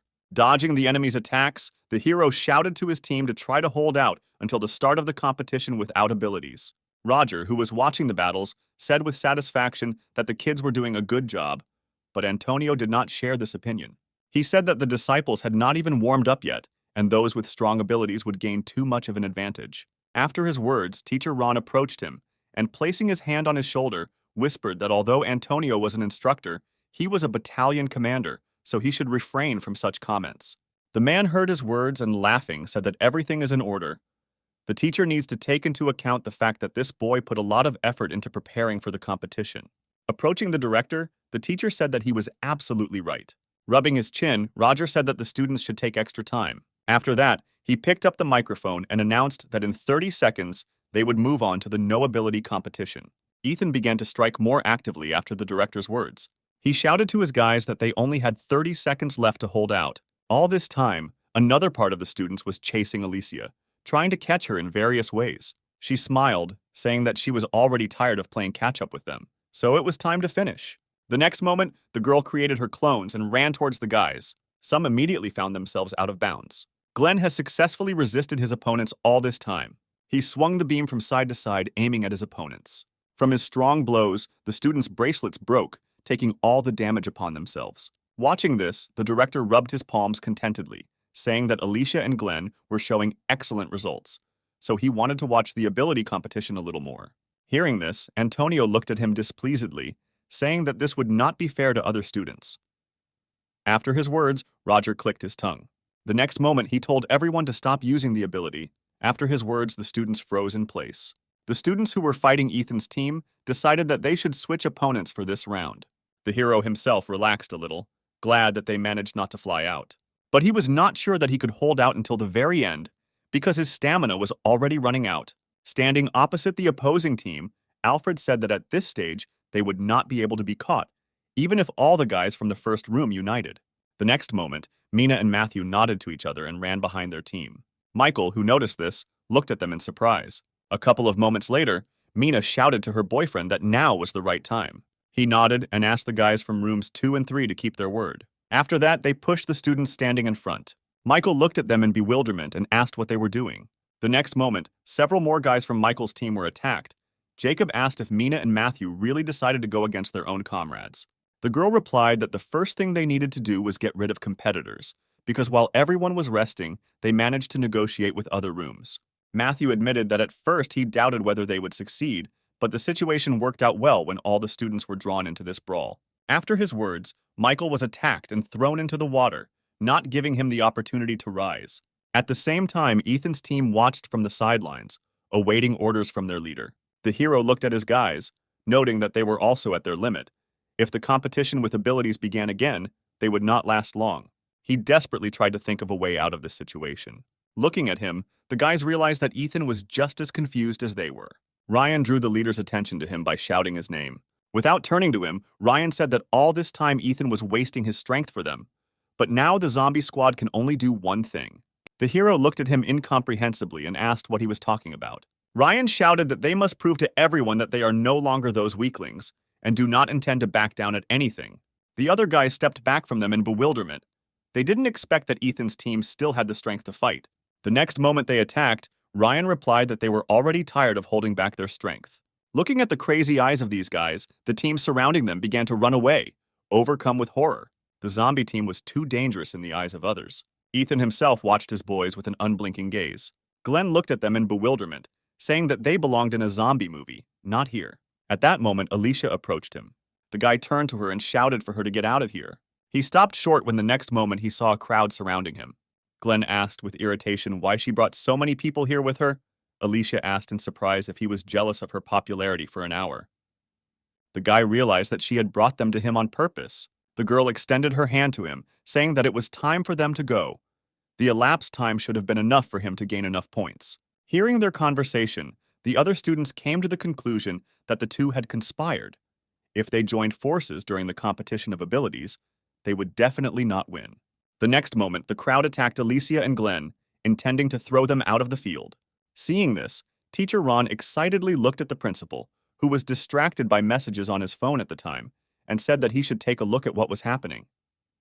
The man was perplexed when he saw that two of the best students had dropped out. He could not believe his own eyes. Not understanding how it happened, Antonio approached him and said that he was not at all surprised by this turn of events.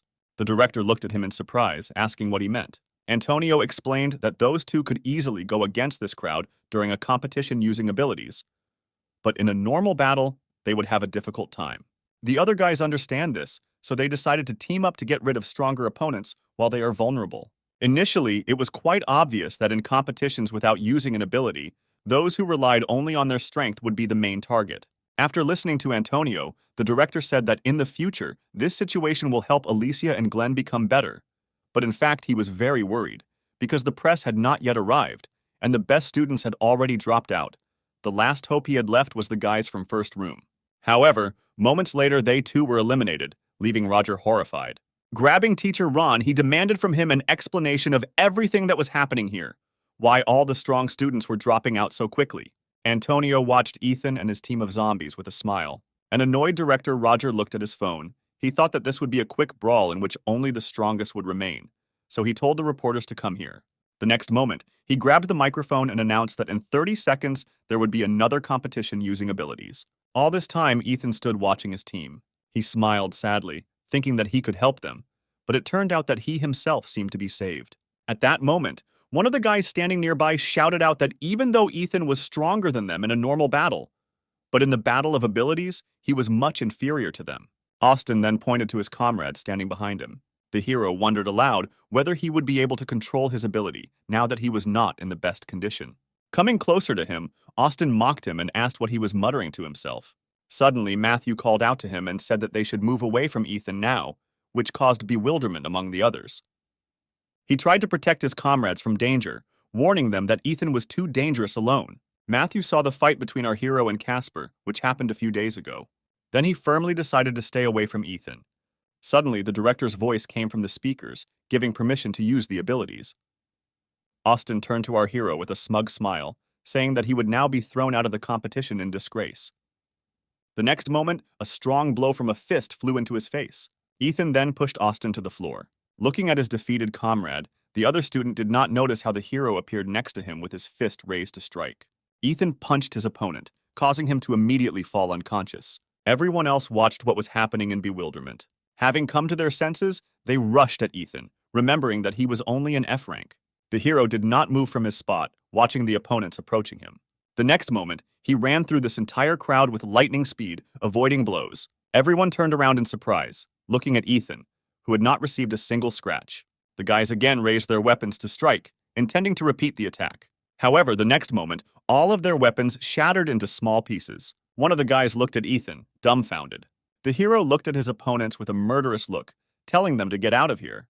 The fear-stricken boys immediately raised their hands, shouting that they were surrendering. Frightened, Mina stumbled back, grabbing her boyfriend's hand. He froze in place, faced with Ethan's gaze, from which one could understand that he would kill anyone who stood in his way.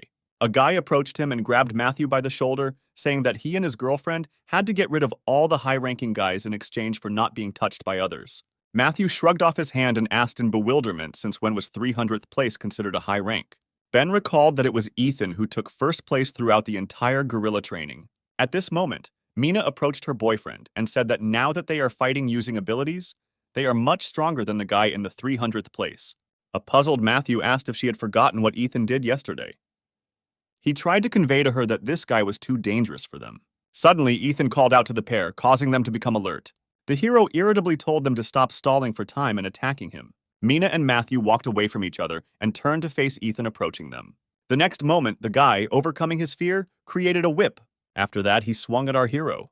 Ethan put his right hand in front of him and said that it should not kill anyone. Matthew looked at him with fear, not understanding why he was talking to his hand. The next moment, Ethan easily deflected his opponent's whip. Matthew understood that his opponent was no longer the weakling he had been before, so it was expected that he would not be defeated so easily. He threw several more blows with the whip, but Ethan easily parried them all. The guy looked at his opponent in bewilderment, asking how he did it. At the same moment, the power began to take over Ethan, and he covered his mouth with his hand, trying to restrain himself. The hero continued to fight off the attacks, telling himself that there was very little left. Mina, standing to the side, tried to understand why Matthew's blows had still never reached their target and why Ethan was fighting in such a strange position. Matthew at this time turned to other students who were watching from the side and asked them to help him. One of them replied that if this whip hits any of them, they will immediately fly out of here. Principal Roger, like everyone else, watched in surprise, trying to remember the name of such a gifted student. It was hard for Ophelia to believe her own eyes. Yesterday, this boy was randomly striking the cobblestones, and today he was perfectly dodging the blows of the whip. She looked at Antonio. Noting his calm face, the girl realized that he was not at all surprised by this turn of events. At the same time, Ethan parried another attack from his opponent, asking if Matthew really intended to continue swinging his whip, standing to the side. The next moment, he approached him. Activating her powers, Mina stepped forward and said that she would protect Matthew no matter what. The next moment, she created a shield, covering herself and her boyfriend with it. Ethan quickly approached them and struck the shield. The girl watched in surprise as her shield began to disintegrate into splinters with just one blow from their opponent. The next moment, the hero grabbed her by the face. After that, Ethan threw Mina aside to Matthew, who managed to catch her, preventing her from falling. The enraged girl took a step forward, saying that her shield of love could not be destroyed just like that by an ordinary blow. At the same moment, the bracelet on her hand cracked loudly. The guy and girl looked in surprise at the protective bracelet, which broke, even while under the protection of the barrier. Matthew pulled the bracelet off his hand, saying that they were giving up and were no longer going to participate in this. Afterwards, he showed the removed bracelet to Ethan, saying that they had lost. Under the shocked looks of others, Matthew led his girlfriend towards the exit. At this time, the hero noted with surprise that today it is much easier to control himself than usual. Brothers Jerry and John, standing nearby, looked displeasedly after the leaving couple. Ethan turned his attention to them, saying that there was not much time left, so they should hurry up and attack. At this moment, the enraged director, with bewilderment in his voice, asked why no one could deal with some weakling with an F rank. After his words, John and Jerry created iron bars and attacked Ethan. Looking at them, the hero noted that it was the first time he had seen someone with such similar abilities. Smiling, Jerry made his rod even larger. After that, he attacked our hero with it, but he easily dodged. Suddenly, splashes flying from the iron rod hit Ethan's face, causing him to close his eyes for a couple of seconds. He apologized to his opponents, saying that he needed some time due to getting dirt in his eyes. John decided to take advantage of this opportunity. The next moment, his weapon began to stretch in length. When the rod almost overtook Ethan, John thought that victory had been too easy for them. However, the next moment, the hero put his hand with the dagger behind his back and deflected the enemy's blow. John looked at Ethan in amazement, not understanding how he was able to deflect the blow without even looking in his direction. Suddenly, the hero turned around and grabbed the other end of the iron rod, saying that John had a pretty good weapon. Then he pulled it towards himself. The guy was immediately drawn towards Ethan. The next moment, our hero looked at the other brother, saying that he would play by his rules. He looked at his opponent with confusion. A few seconds later, Ethan knocked the weapon out of the guy's hands using John's rod. Everyone on the field froze, watching the huge iron rod that flew over their heads. A few moments later, he fell into the thick mud, showering those nearby with it. When Ethan asked John to borrow the rod for a while, the guy lying in the dirt replied that the hero could not even hope for it. Ethan looked at him mockingly and said with a smile that it would really be more fun this way. The next moment, he picked up the rod and began to spin it in the air at high speed along with the guy, who was holding onto the rod with all his strength so as not to fall. Jerry tried to get as far away from them as possible. However, moments later, his brother flew at him, knocking him to the ground. When the weapon disappeared from our hero's hands, Ethan sadly said that it was all over too quickly. He would like to have some more fun. Afterwards, he created a dagger and looked at the remaining students who were standing nearby. Ethan didn't know when the director would decide to intervene again, so he advised the guys to quickly attack him. They assumed that the hero was up to something, so they decided to surround him, overwhelming him with numbers. Teacher Reed watched his student all this time. He could not believe that he could really go so far. He knew that Ethan had started training a lot lately, but he stubbornly continued to ignore this fact. And he did not pay any attention to him, because he was sure that Ethan would soon leave this school due to his low rank. The man looked at the hero with regret. He remembered the day when Ethan came to him and asked a strange question about souls. Then he just laughed, not even thinking of taking Ethan's words seriously. As a teacher, he should help students improve, but back then he was full of prejudices and did not even try to help him, thinking that it would not bring any results. Teacher Reed covered his face with his hand, holding back tears. The next moment, he could not restrain himself and burst into tears, which bewildered the director. Ignoring him, Reed shouted through his tears for Ethan to show everyone what he was capable of and prove that souls cannot be divided by rank. The irritated principal told teacher Ron to do something about his colleague. A few moments later, he dragged the sobbing man towards the exit. When the teachers finally left, Principal Roger turned his attention back to Ethan. He had absolutely no idea what was going on here and why all the students who were supposed to be the center of attention flew out at the very beginning. And now some F-rank is pulling the blanket over himself. The man decided that he needed to remove Ethan at all costs before the journalists arrived here. He remembered that for some students, competing with abilities was more advantageous. But for those who specialized in close combat, it would be difficult for them to handle all of them at once. The next moment, the man grabbed the microphone and announced that everyone should stop using their abilities immediately. Antonio looked at the man in bewilderment, whose actions were completely lacking in common sense. Ethan looked at the director and said with a smile that he had tightened the rules too much, since now he doesn't even allow 30 seconds. But this was only to his advantage. Looking at the wall behind him, from which Glenn had pulled out a beam not so long ago, he noted that it was quite thin. The next moment he struck the wall, the hero thought that breaking it would be much easier than messing with this whole crowd. After his blow, deep cracks appeared all over the wall. Ethan moved away from the impact site. A few moments later, the wall collapsed, leaving a huge hole. From the sudden bright light, all the students covered their eyes. Some of them shouted that Ethan broke through the wall to blind them and escape. Grinning, the hero replied that he had no intention of running away. Then he nodded his head towards the hole through which all the dirt was pouring down and said that they would give back. The students looked in front of them in surprise. The next moment, a strong current pulled them down with it. Olivia sighed, saying that this building was only recently built. Thus, Ethan got rid of 104 opponents at a time. When all the water and mud were outside the field, the hero took off his shoes and threw them aside. Afterwards, he headed towards the remaining students, saying that there were very few left. When Ethan rushed at the guy standing closest, he said in horror that he couldn't lift his legs. The hero grinned, because that's why he took off his wet shoes that were slowing him down. The director was filled with rage more and more. He could not believe that a whole crowd could not cope with just one guy. Antonio, standing behind, understood that the purpose of this training was to teach the guys to make decisions and work as a team. But because of the individual assessment system, everyone began to put themselves first. It is because of this that their ability to find a way out of difficult situations, even with a numerical advantage, has decreased. And the director's non-standard regime change brings even more chaos. Antonio looked at Matthew and Mina sitting to the side. In his opinion, they acted too recklessly, targeting only Ethan alone. In these competitions, all students are judged based on their individual contributions, so it is too misguided to try to collectively get rid of the hero. Preconceptions about Ethan prevent them from making the right decisions, since the person he has become now is very different from his past self. Looking at how the hero eliminated one enemy after another, Antonio thought that thanks to this, the 10th graders would learn an important lesson for the future. After that, he smiled contentedly. The students surrounding Ethan did not dare to come closer to him. Suddenly, the hero felt a strong weakness.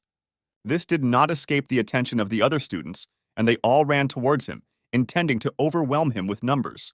The next moment, they all piled on top of Ethan. But the hero did not fall under their weight, as they expected. Ethan held on to the race with all his strength. One of the guys shouted to his comrades that they needed help. The next moment, several more people piled on top. Ethan could not stand it and sank to the floor. The director was jubilant as he watched this. Suddenly, the editor-in-chief called him. He answered the phone, saying that the editor could come inside now. After hanging up, Roger grabbed the microphone and shouted that everyone could start using their powers again. After smiling wickedly, he said that he expected amazing results from the remaining participants in the competition. Suddenly, Ethan began to rise. The man was dumbfounded when he noticed this. Meanwhile, the same guy shouted out that they needed more help. The approaching guys decided to get rid of 2 opponents at once, leaning on their former comrade. Ethan noticed that his opponents had loosened their grip. As he stood up, he thought that if these guys were as careful as his squad of zombies, he would have dropped out long ago. When his opponents noticed that Ethan was trying to get up again, they pressed his entire body to the floor.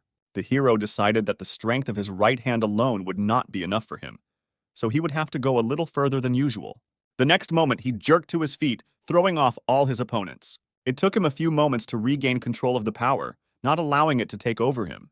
Raising his head, he said with a smile that they were all just a bunch of weaklings. The director turned purple with anger. All his plans were rapidly collapsing. A few moments later, the editor-in-chief entered the room with a film crew. Spencer shook the director's hand, thanking him for the opportunity to capture such a significant event. Smiling good-naturedly, he said that his guys would try to film the outstanding abilities of the students. With a forced smile, Roger offered Spencer some tea, since he had come a very long way here. But the editor refused this offer and walked on, looking with interest at the fighting students. A few moments later, Spencer looked at the principal, saying that he was very selective with his students.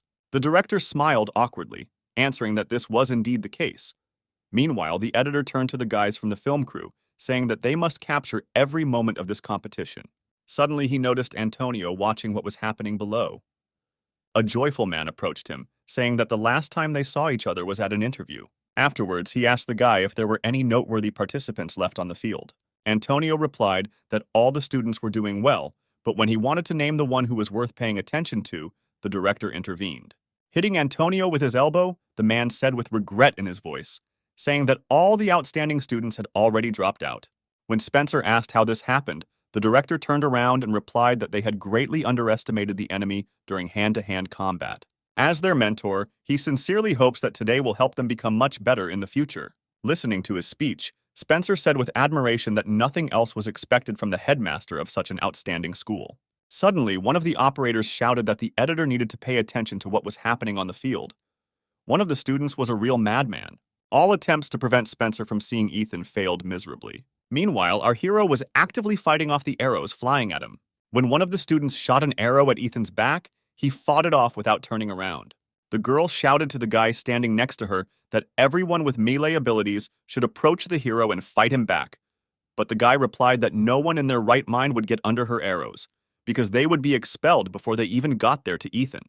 At the same time, Spencer looked at the director with a look full of admiration, asking who this guy was. He was sure that with such abilities, he had a rank no lower than A. Wiping the cold sweat from his forehead, the man replied that Ethan had an F rank, but Teacher Reed intervened and shouted that his student had an F rank. Spencer approached him and asked if he was joking, but the teacher replied that he was telling the truth. He said that Ethan achieved everything through his own efforts. The principal tried to shut him up and glared at Teacher Ron, telling him to get that psycho out of here. The next moment, the teachers grabbed Reed without resisting. He shouted for Spencer to pay attention to Ethan. The teacher's words aroused even more interest in the editor, and he looked at the director, saying that he wanted to find out as much information as possible about the student. The man clenched his handkerchief in his fist with anger. He had no idea how to get out of this situation. Ethan himself was already fighting to the limit of his strength. Although he fought off all the attacks without even thinking about it, it seemed to him that his body was about to break. Therefore, he decided to release a little more power. When the hero did this, he was surprised to note that it was becoming easier and easier to control his desire to kill. The other students felt the change in Ethan. The fear they felt at that moment made them freeze in place. Looking at the hero, absolutely all the students realized that he had become even more dangerous than before and began to slowly retreat. As Ethan was about to attack one of his opponents, he noticed something was happening to his dagger. A few seconds later, he changed his appearance, and Ethan saw that his auxiliary ability had risen to D rank. He smiled, thinking that he was able to not only take control of his power, but also make it stronger. The next moment, he laughed happily, glad that all his efforts were not in vain. The guys from his zombie team were also happy for their leader. The change that had occurred did not escape Antonio either. He smiled contentedly, looking at Ethan. Alicia just grinned, not taking her eyes off our hero. She didn't expect anything else from him. The next moment, she shouted for him to finish with everyone quickly. Ethan smiled, saying that everything would be done in a matter of seconds. The next moment, he ran towards the opponents, frozen in horror, at terrifying speed. As he rushed past them, the students' protective bracelets immediately began to break. Looking at their wounded hands, they wondered how this was possible, since the bracelet was supposed to take all the damage upon itself. Ethan looked at his dagger, saying that this ability really suits him. Director Roger looked down in horror. He could not believe that he had allowed something like this to happen, and even in front of Spencer. The editor was no less surprised than the others. For the first time in his memory, someone managed to defeat 60 opponents alone in just a couple of seconds. Antonio approached and said that if we take into account everyone he had defeated earlier, the total would be more than 150 people.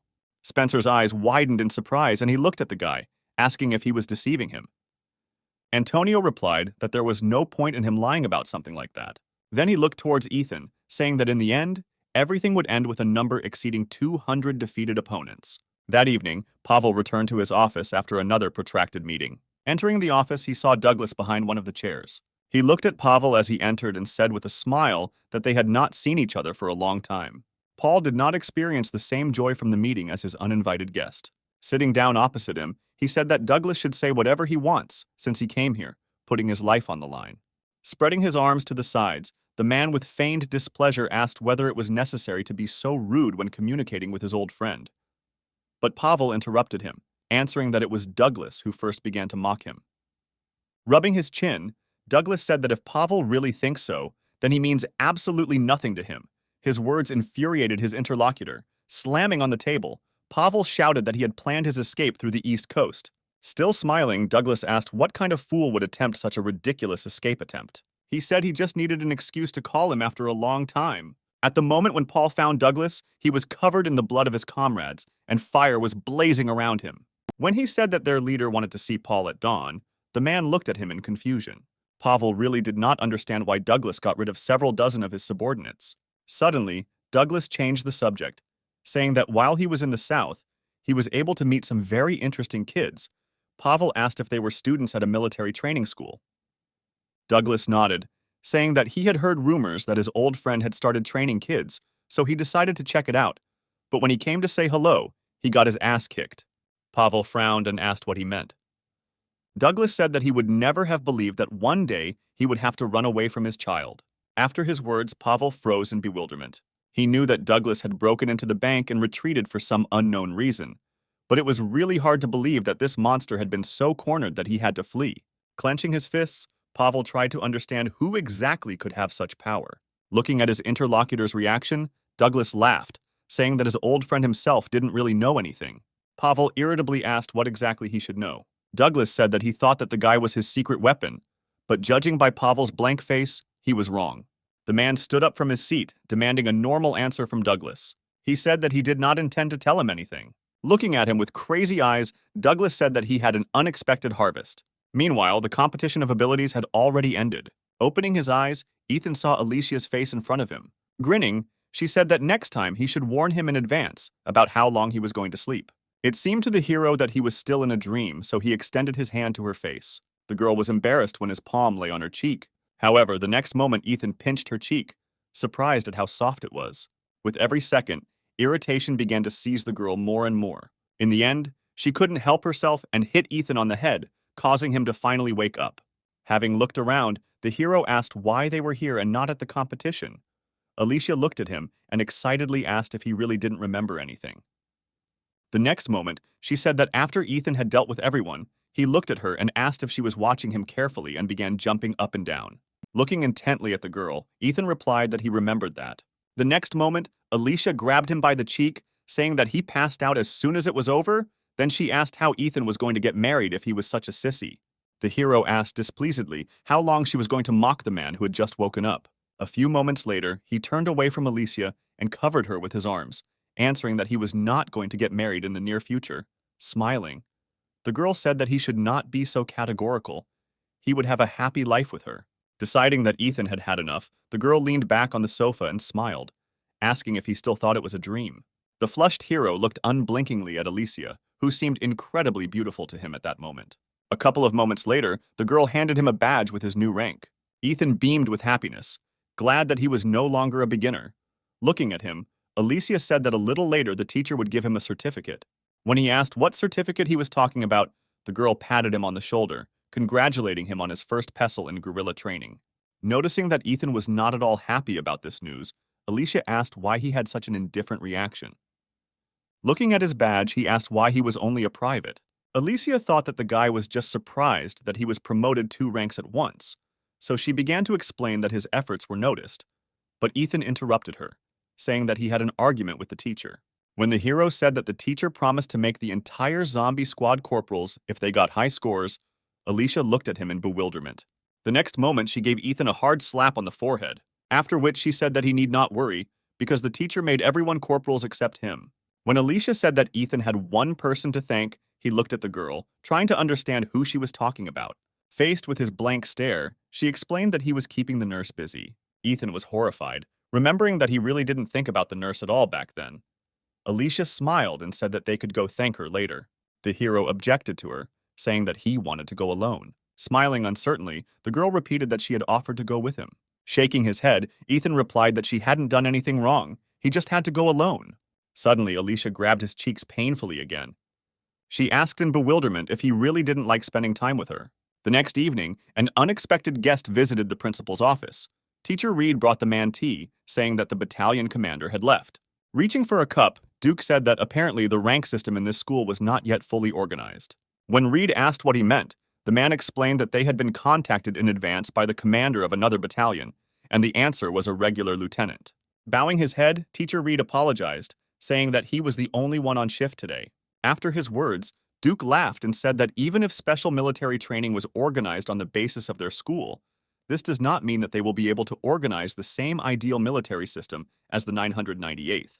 The teacher was well aware that the 998th Special Training Brigade was created by the Korean Army to train future soldiers. Only students with strong fighting abilities are recruited there. And the teachers are gathered from the very elite, under whose guidance the students absorb many years of military wisdom.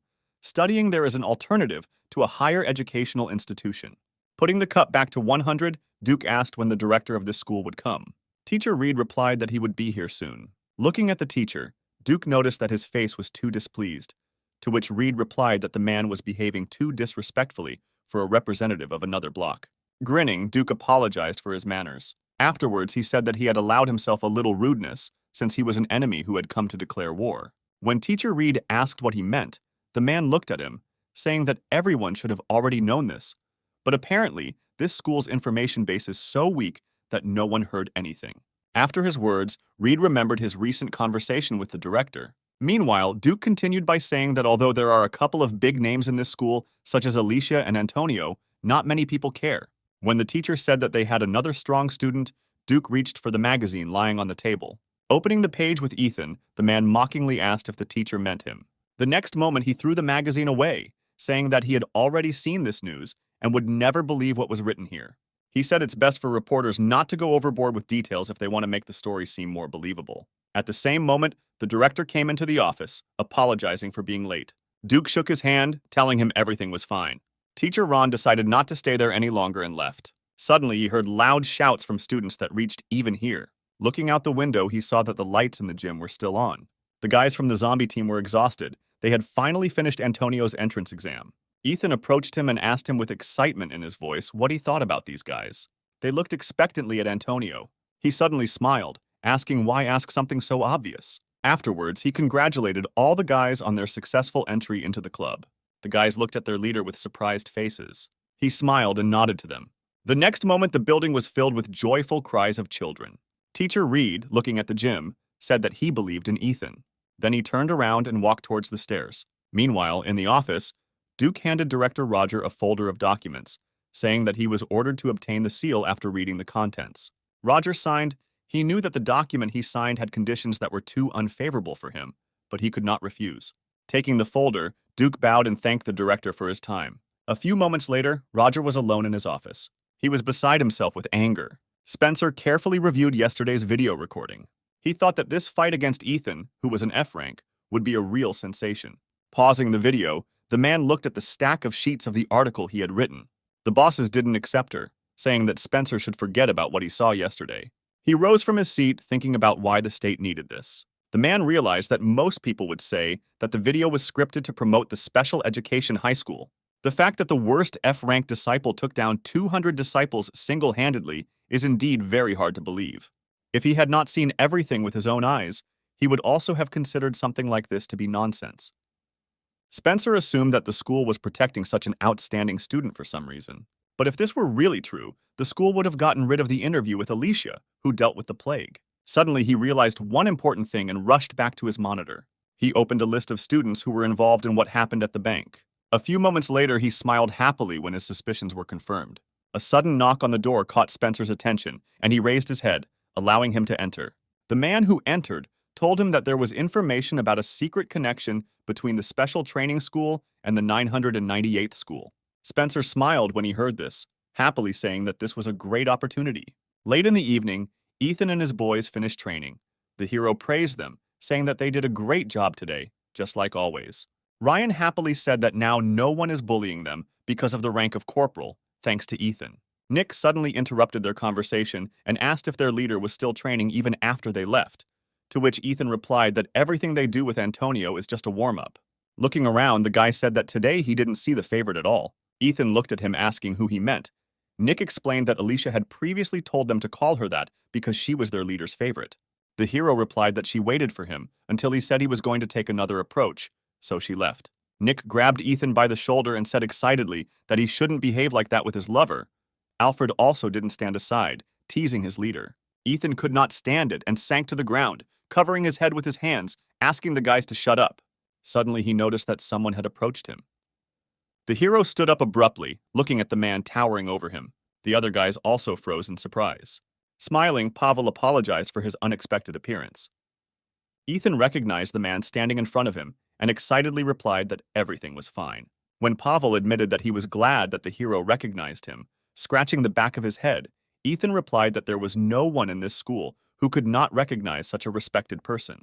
Looking at the guys standing behind him, the man asked if they were Ethan's friends. Ryan and Nick shouted that he was their leader. With their violent reaction in front of Pavel, the guys caused Ethan great embarrassment. At that moment, the man said that he was tired of talking with their leader.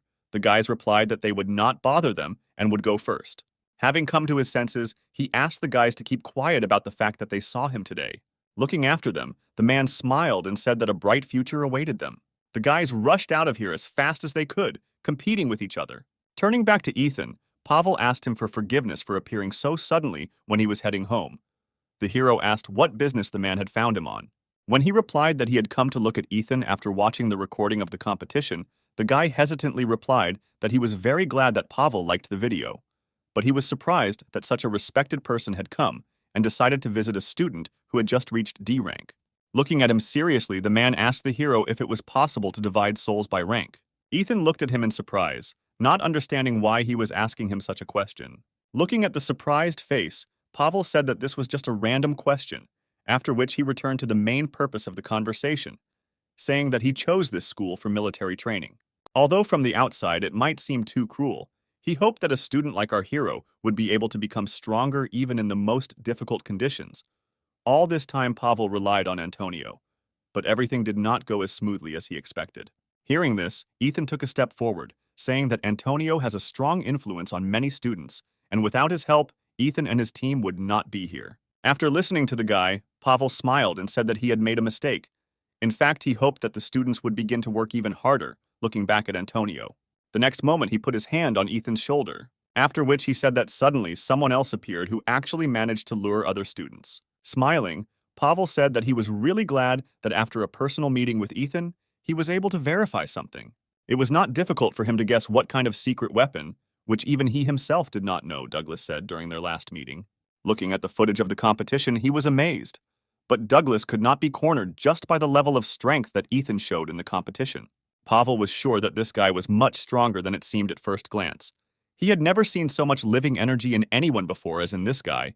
Ethan was exactly who he had been looking for all this time. A few moments later, the man removed his hand from the hero's shoulder and apologized, saying that he was lost in thought. Now all his thoughts were occupied by Douglas, who already had some kind of plan in his head. Turning his attention back to Ethan, the man thanked him for his time. Then he turned around and walked towards the exit. Having come to his senses, Pavel turned around and said with a smile that it would be great if Ethan won. The hero looked at him with confusion, asking who he should defeat. Waving his hand goodbye, the man replied that he would soon find out for himself. Confused, Ethan stared at the retreating Pavel for a few more seconds. At the same time, Antonio was still in the gym, completing his workout.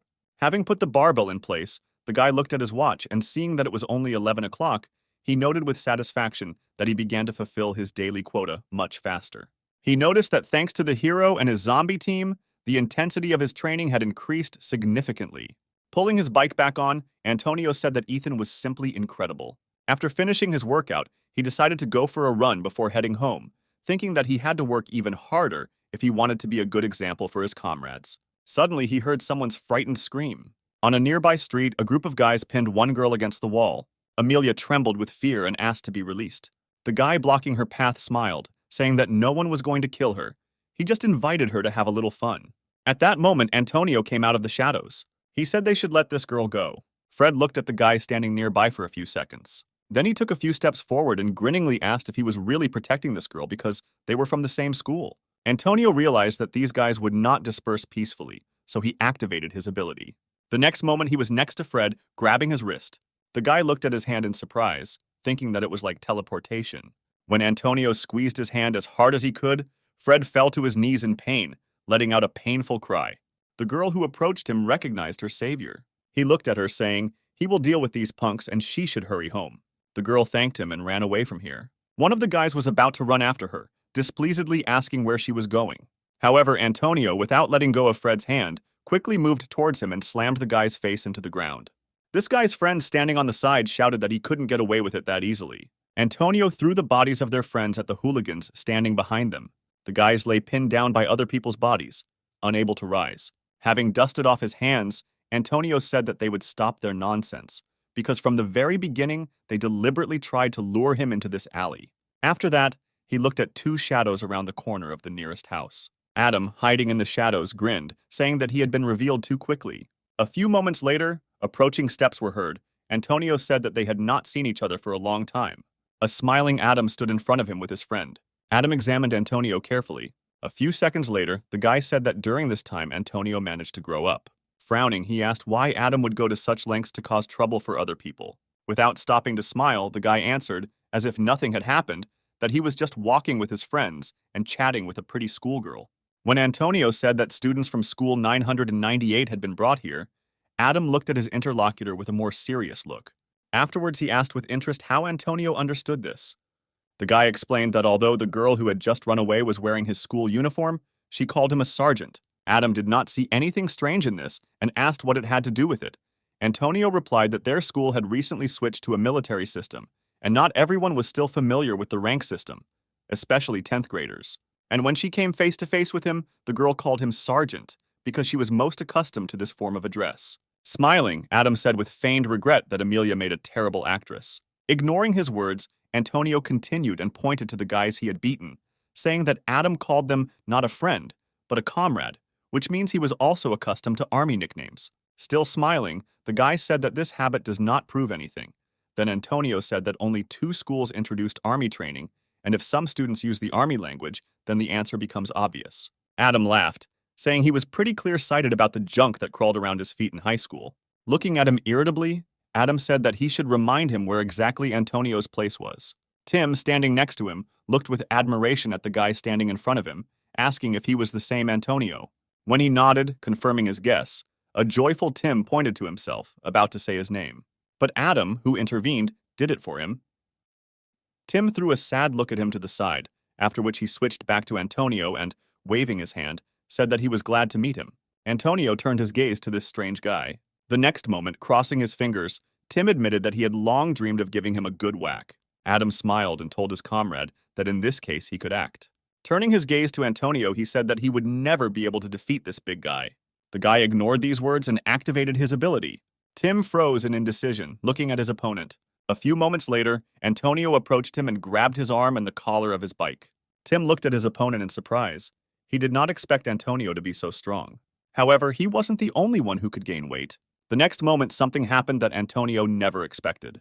Arriving at school the next day, Ethan noticed that something strange was happening at school. Sitting down at his desk, he asked Alicia why there was such a strange atmosphere at school. She asked if Ethan hadn't seen anything yet.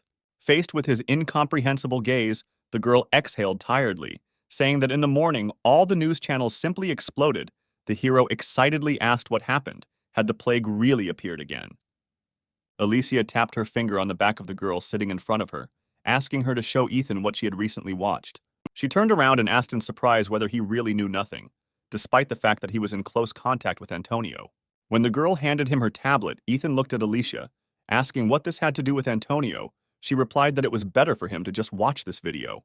The hero looked at the tablet and turned on the recording. He was surprised when he saw Antonio in the alley with the strange guys. Approaching the big man, he grabbed him, intending to knock him to the ground. However, the next moment the asphalt under them began to crack. Unable to withstand such an onslaught, Antonio's body began to tremble slightly due to the enormous weight of the enemy he was holding. He grinned and pressed his hand on Antonio's back. Ethan watched in bewilderment what happened next. Antonio couldn't stand it and fell under Tim's huge weight. A few seconds later, the guy stood up and smiled contentedly, looking ahead. Antonio lay unconscious in a pool of his own blood. Ethan couldn't believe that he actually lost to someone. When the hero asked what kind of guys they were, Alicia replied that they were from school 998. Then she said that in 15 days they would have a friendly training session with them. A few hours later, Olivia gathered all the top students from each class. She said that everyone should have already guessed the reason for such an urgent meeting. Then she said that even if the 11th graders solve half of the questions on their own, the rest can also share their thoughts during the conversation. Ethan raised his hand and asked her what Antonio said. The girl sadly said that he was given a suspended sentence, so none of his squad could approach his room. Ethan was very upset by the information he heard. Others were also upset about what happened to Antonio. One of the guys asked if they could do anything until he fully recovered. Olivia replied that because of his probation, he couldn't see anyone even after he was released, so she gathered everyone here to discuss the future course of action. Andrew said that in this case, his candidacy is the only one among those present who can be nominated for the role of leader. Turning her gaze to him, Olivia asked if he could carry the whole school. Glenn intervened in their conversation and displeasedly asked if they had gathered here to argue about who was better or to discuss more important things. When Tyler said that 10th graders should just follow the orders of their elders and not interfere, Alicia asked if he was strong or smart enough to give them orders. Hearing his words, Tyler lost his temper. The next moment, looking at her, he asked if the girl was that same white jade goblin. She replied that even if this was the case, then he himself was nobody, and there was no way to call him. The enraged guy jumped up from his seat, saying that she didn't know her place at all. At this moment, Olivia intervened, hitting the table. She shouted for everyone to shut up if they didn't want serious problems for themselves. After her words, Tyler sat back down in his seat. Looking at Alicia and Glenn, Olivia said that they too should control themselves. Then she turned on the monitor, saying that during the upcoming friendly training session, there would be a container with a button at different ends of the field. The rules themselves are quite simple, namely, the one who gets to the enemy's button and presses it wins. She said that the number of students in their school was about 900, while their opponent had 3,000. The disciples were surprised by such a number of their opponents. Olivia asked everyone to remain calm because she hadn't finished speaking. Even though there are 3 times more opponents, they have a better position to defend, and to defeat them, it will only be enough to hold out for 5 hours, so they just need to defend themselves all this time. Next, she switched to the students who were involved in what happened to Antonio. Looking at the screen, she said that Tim is from the 11th grade and his exact ability is not known, but most likely it has a lot to do with weight. Although he hasn't done anything remarkable, he poses a serious threat. Ethan said that this was Antonio's worst fight. Olivia agreed. The video clearly showed how he used his ability to catch Tim, but was unable to get over him and collapsed under his weight. Ethan thought that this was not the true reason for Antonio's defeat. The next moment, Olivia switched the slide, talking about another student. Although Adam didn't do anything in the video, but he is the trump card of their opponent's school and is their main target for a friendly training session. She knows that he went through a special procedure for transferring to school 998 right before the start of the 11th grade. Ethan was surprised to hear that in high school he had faced Antonio in a competition and came in second. Looking at Olivia, the hero asked if she knew anything about Adam's ability. She replied that she did not know the details, except that this guy's physical abilities increase when he is angry. Ethan was very surprised when he realized that Adam's ability was very similar to his own. Meanwhile, Olivia continued by saying that thanks to these 2 students, the school can manipulate the press to understand the rankings. Now they targeted Antonio, who was the strongest student in their school, to undermine their authority. Out of anger, Ethan clenched his fists, saying that this was all some kind of nonsense. Olivia also said that they had information about the person who posted the video. After doing a little investigation, it was found out that the place where they were filming was an empty building, removed from the housing stock. Hearing her words, Ethan asked if this meant it was all a setup. Olivia nodded, saying that they had deliberately lured Antonio into their trap. Clenching her fist, she said that even if they know that this is a trap, it is no longer possible to change the current situation. The media pays attention only to the most interesting thing, and this time, it is Antonio's defeat. Ethan said that they do not know what kind of tricks were used to lure Antonio there, so there is a possibility that he was not able to show his best because of some other reason that is not yet known to them. Tyler intervened and said that he shouldn't overreact to any news related to Antonio because it slows everyone down. When Ethan was about to argue something about this, Patrick intervened in their conversation. Pointing to the hero, he said that he could not immediately recognize him and sat all this time, wondering who it was. Afterwards, he said that he really should listen to Tyler and should not attach such importance to Antonio's defeat. When he said that, apart from the surprise attack, Antonio was absolutely nothing of himself, Ethan shuddered. The hero looked at Patrick and said with a threat in his voice that he should watch his words. The guy laughed, saying that what had happened was clear proof that Antonio's entire strength lay in his ability to block a blow, and they greatly overestimated him, when in fact, he was only covering up his weaknesses with his physical superiority.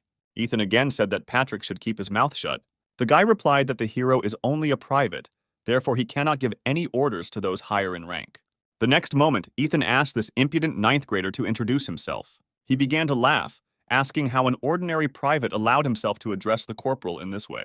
When Ethan repeated his request a few more times, the guy looked at him, amazed at how persistent he could be.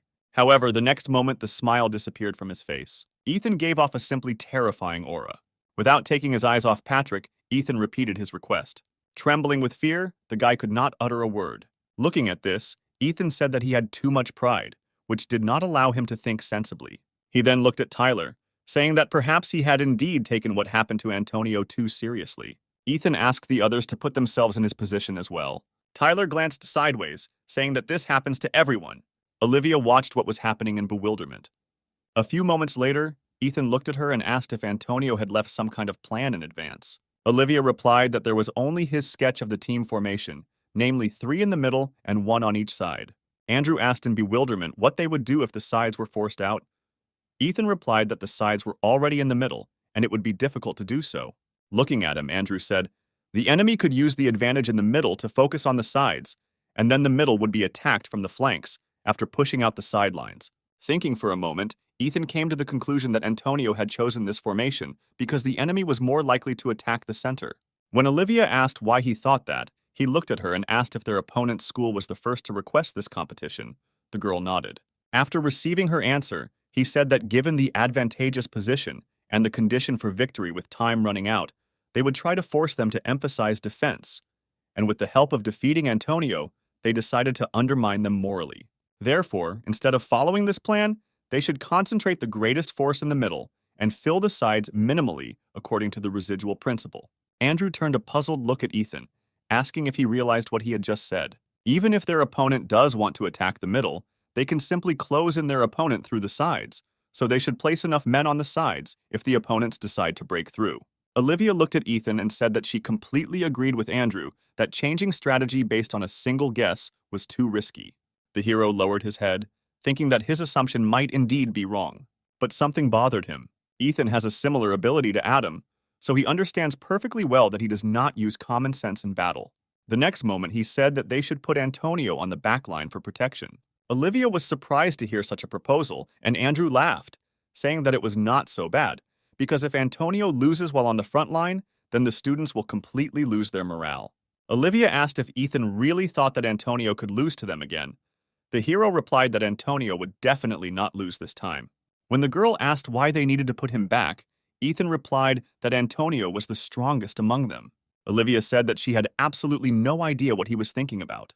The other students supported Ethan's idea of putting Antonio back. Alicia said that she did not agree with the hero's statement that this guy is the strongest here, but she also agreed with Ethan's idea. She was sure that he already had some kind of plan. Sighing, Olivia said that today, the main task was to convey information. In order to finally approve the plan, they would have to meet a couple more times, so if anyone had new ideas, they could share them with everyone.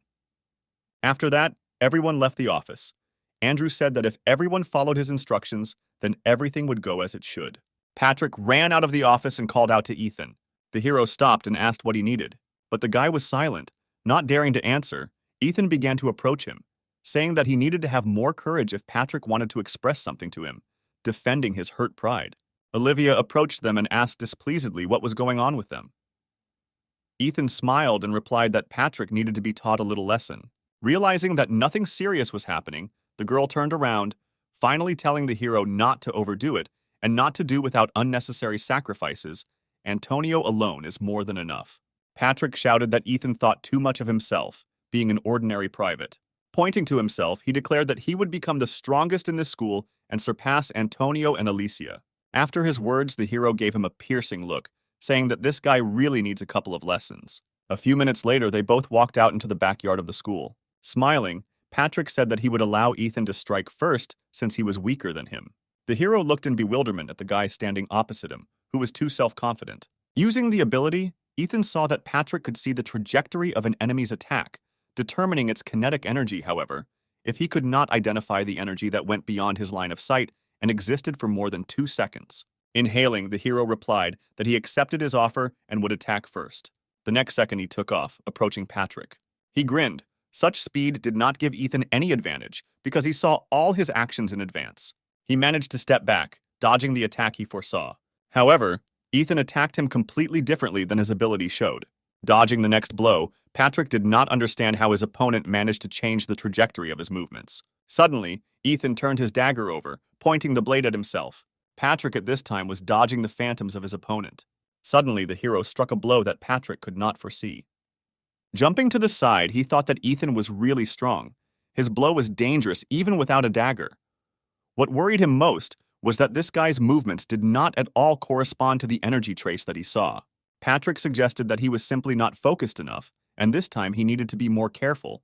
At the same moment, Ethan, approaching him, said that since his opponent dodged so well, he should complicate the task.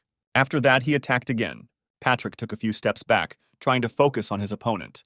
However, the next moment he saw as many as 3 phantoms of his opponent, the guy realized that Ethan was simply moving much faster than his ability to catch something. A few seconds later, the hero launched a series of blows with his dagger and stopped behind his opponent. Opening his eyes, Patrick did not understand what was happening and why he did not feel pain at all, because the blow should have already happened. Ethan, standing behind, said that since Pavel was the one who started the fight, he shouldn't ask for damages. At first, the guy didn't understand what the hero was talking about, but when he looked down, he saw that all his clothes were covered with many cuts. Leaning over Pavel, who was sitting on the ground, Ethan said that people who rely only on their own ability and do not put in due diligence and training will never be able to defeat Antonio and Alicia. Looking at him with an icy gaze, the hero asked if he had learned the lesson he had learned. When the day of the competition arrived, Ethan told his boys that they needed to give it their all. In subsequent meetings, he was unable to convince others that they should use a different plan. As a result, Andrew's defensive plan was chosen as a strategy. Namely, the 11th grade was placed on the left, the 10th grade in the middle, and the 9th graders and his team of zombies on the right. They decided to place the 11th class on the left because there are a lot of strong fighters there who will try to wear down their opponents. Ethan mused that it would be better to prepare for a full attack due to the fact that the enemy numbers are much greater. He was very worried about Adam. He was sure that this guy would want to reach victory and destroy Antonio by sneaking up behind the third line. At that moment, a joyful Patrick called out to him. Ethan was confused by his appearance. He looked at him carefully, wondering what this guy was up to this time, however. The next moment, Patrick greeted Ethan, saluting him. The hero looked at him in bewilderment, completely not understanding what was happening here. Smiling, Patrick said that he had been stupid before and couldn't tell the difference between false rumors and the truth, and realized how outstanding Ethan really was too late. Ethan asked, confused, what kind of rumors they were talking about. A joyful Patrick said there were rumors that he was sucking up to Antonio to get first place in guerrilla training, and also bribed the press to write an article about one student against 200. Ethan understood that no one would believe what happened, but such rumors really hurt him. Meanwhile, the inspired guy continued, saying that he found out the whole truth and now wants to become as strong as Ethan, so he will follow him. At that moment, Ryan and Alfred approached, asking who their leader was talking to.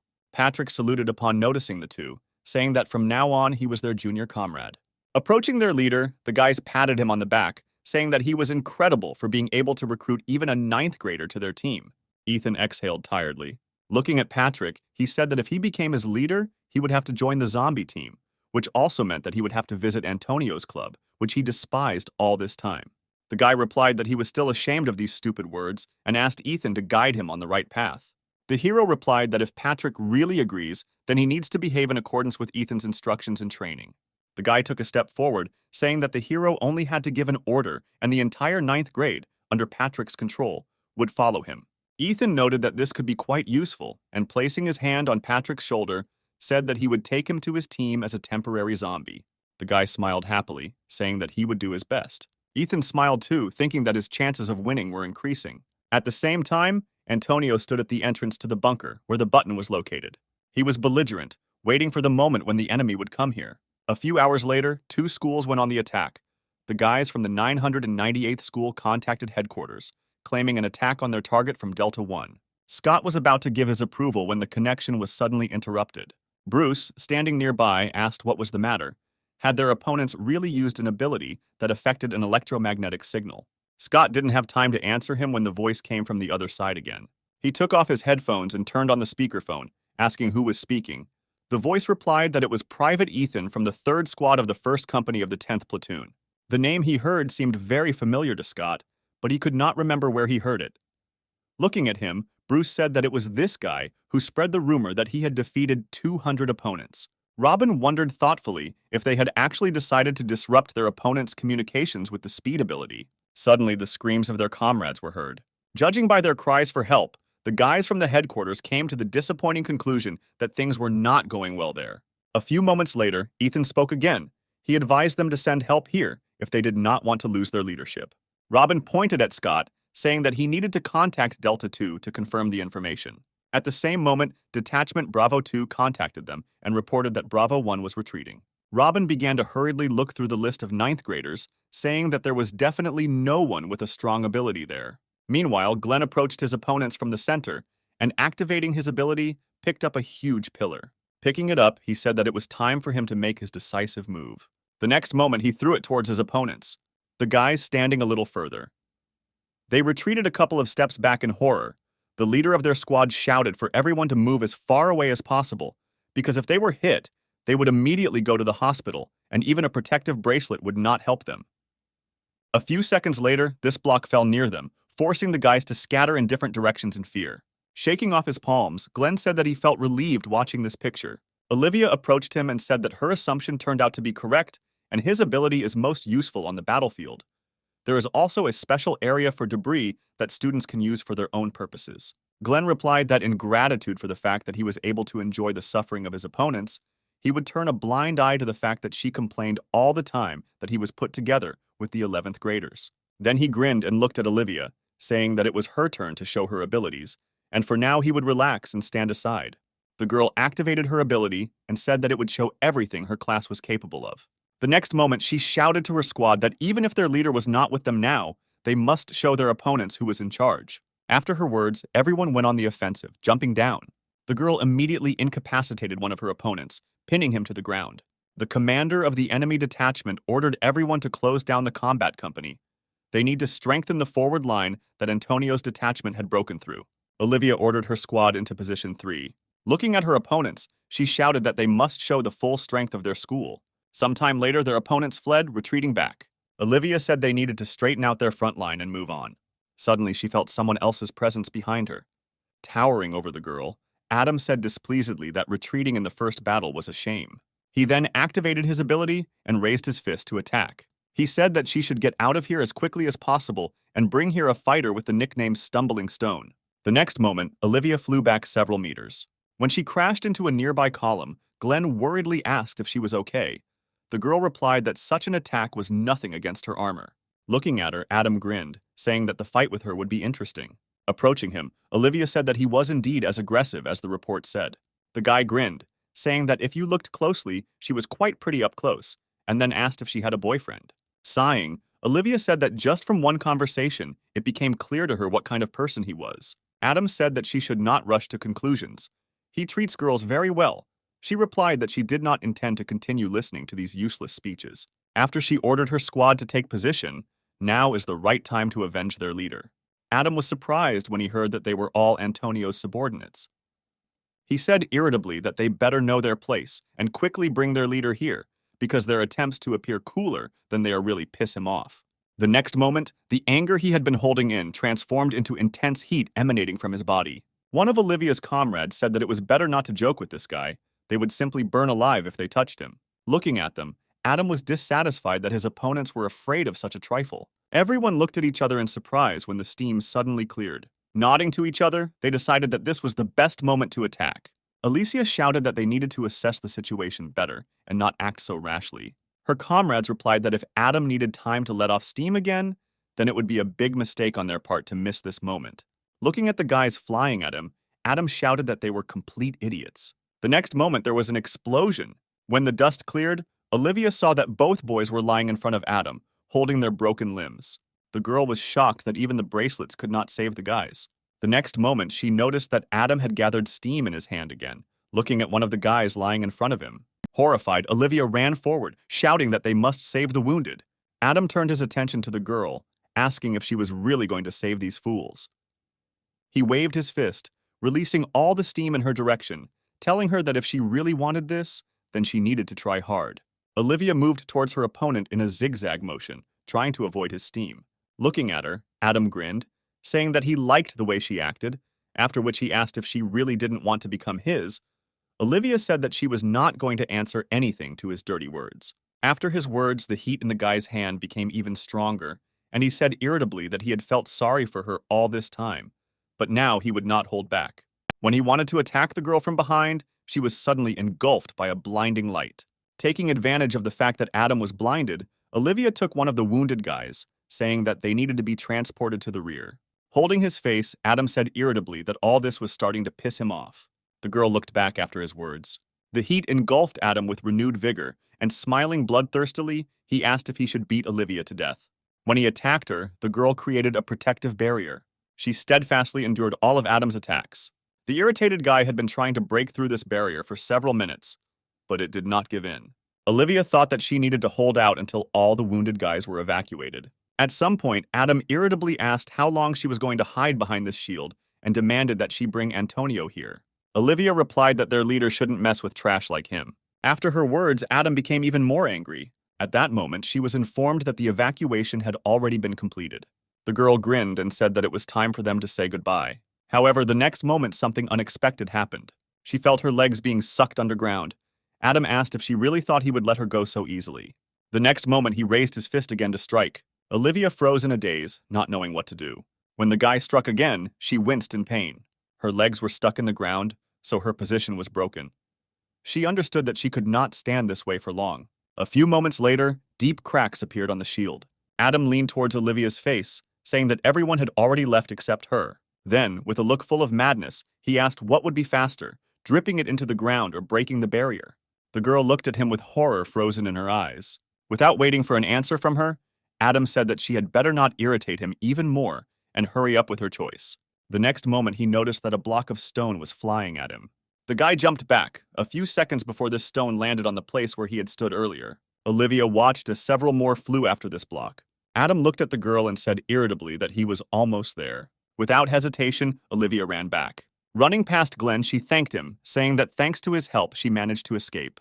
The next moment, she noticed the guy's condition, who was trembling from extreme fatigue. Smiling, Olivia said that Glenn was the best thing she had met along the way, and then said that he could rest.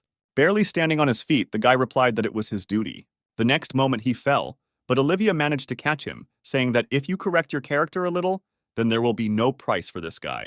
Andrew came up with the others and asked if she was okay. Pointing to the blocked path, they asked what they should do.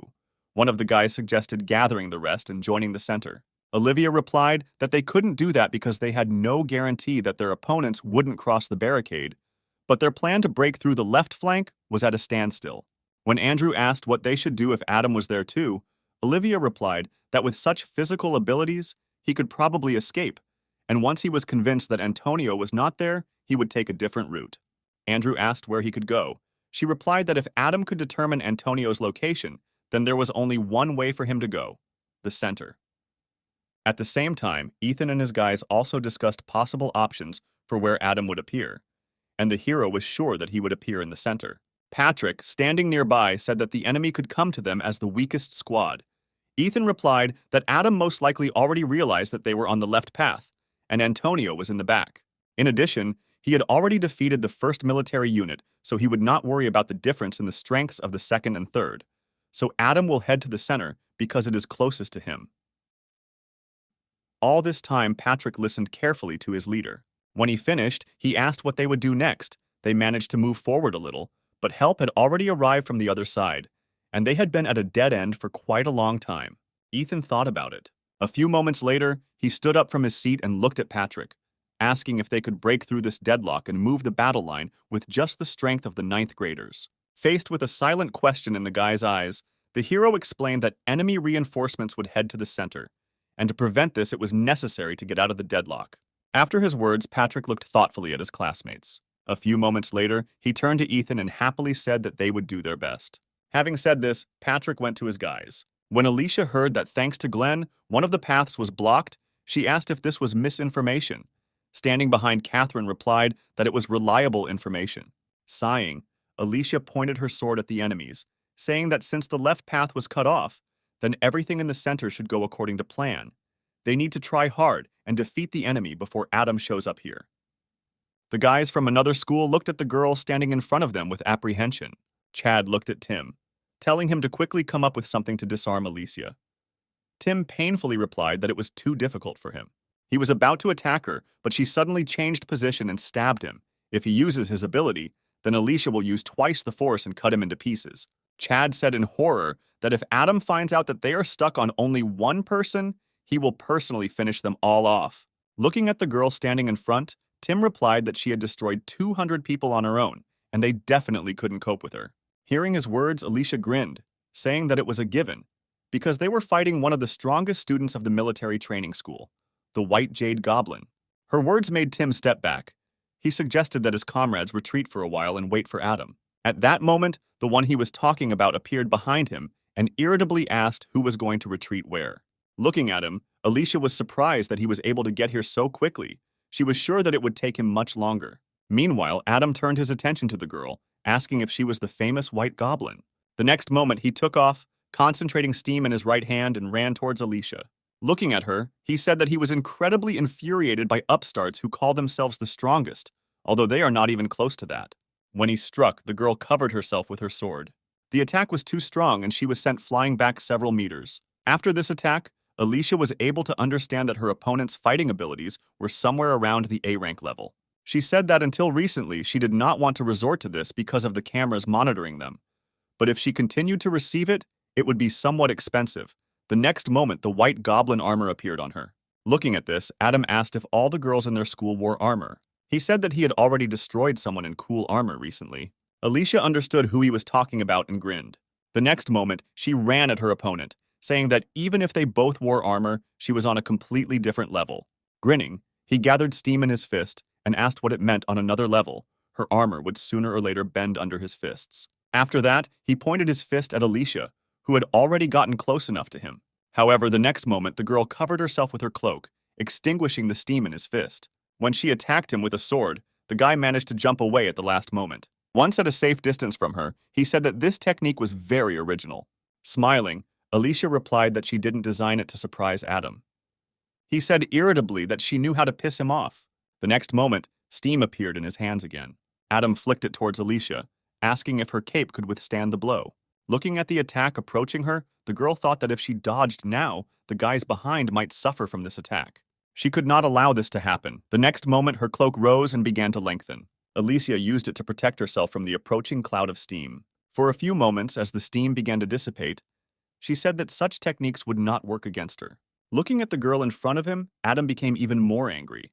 He approached her, raising his fist to strike, and shouted at her not to piss him off and just give up. Alicia jumped to the side, avoiding his blow. She realized that his ability draws its power from Adam's anger. If he is constantly in this state, he will be able to deliver attacks without wasting strength. The next moment, the girl created clones and attacked him, deciding that it was best to get rid of him with one blow. Adam was confused when he saw 3 Alicias at once. He was unable to dodge their blows and flew to the side, protecting his face with his hands. Grinning, Alicia said that a goblin had taken possession of him. Looking at the girl, Adam asked in bewilderment how this was possible. Turning around, he asked him how long they had to wait for reinforcements. When he replied that he did not know, Adam became even more angry. Seeing that his gaze had changed to a murderous one, the guy panicked and replied that he would immediately contact the ambush team. Alicia heard their conversation and asked what kind of team they were. The girl looked at the wall behind Adam and his guys. She was sure that even for a ranged team, the wall was too far away. However, the next moment she saw that one of those guys could change the landscape.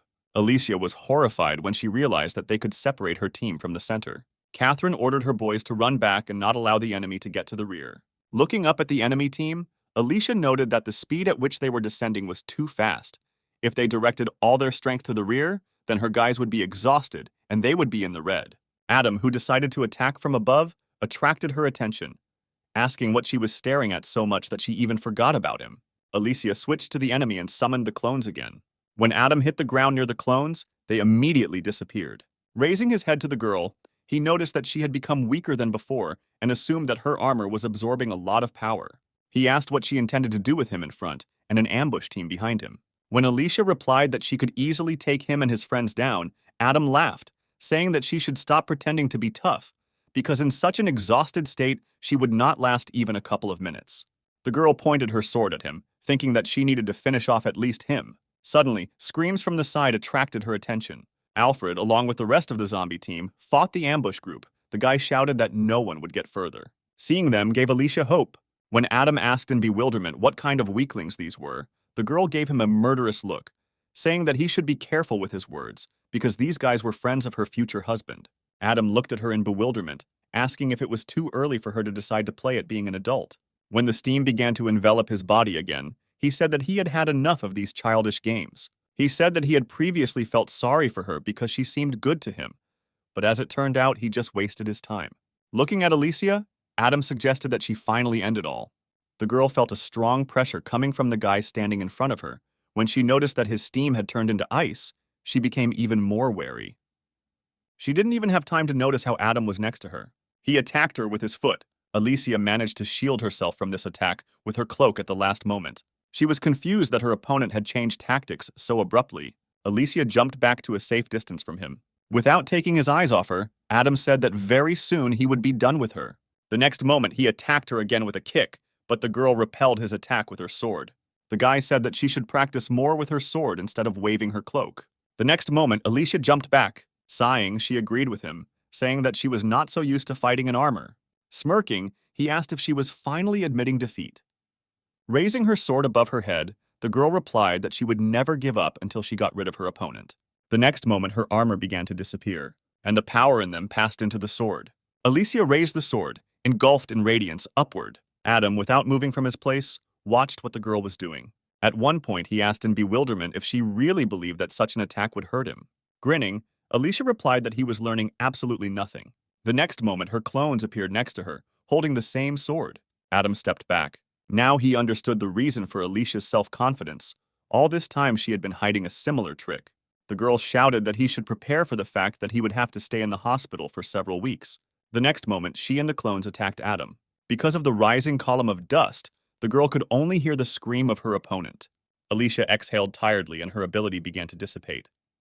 The guys from the zombie team who approached her joyfully shouted that she had done a brilliant job, having dealt with Adam and his friends with just one blow. Looking ahead, Alicia replied that they were deeply mistaken, which surprised them. She was sure that he could have blocked her blow, but he did not, exposing his friends to the shockwave of her attack. And he himself simply jumped from the wall, avoiding its blow. Given his physical characteristics, such a jump would not do anything to him. Hearing this, Alfred and Ryan shook their heads in disapproval. The latter saying that if it were their leader, he would have put his life in danger, but would have repelled the blow. Remembering Ethan, Alicia asked where he was. At the same time, as she had expected, Adam jumped off the wall and landed successfully on his feet. Scratching the back of his head, he said that in any case, he just needed to deal with Antonio and press the button, as previously planned. When he saw Tim in front of him, he quickly approached him and asked in bewilderment why he was still here, since he was deliberately stalling for time to give the team the opportunity to move on. Tim didn't have time to respond when Ethan, who was sitting on the stairs, made himself known. Smiling, he said that he was already afraid that he would not see Adam in the flesh until the end of this competition. A few moments later, they clashed in battle.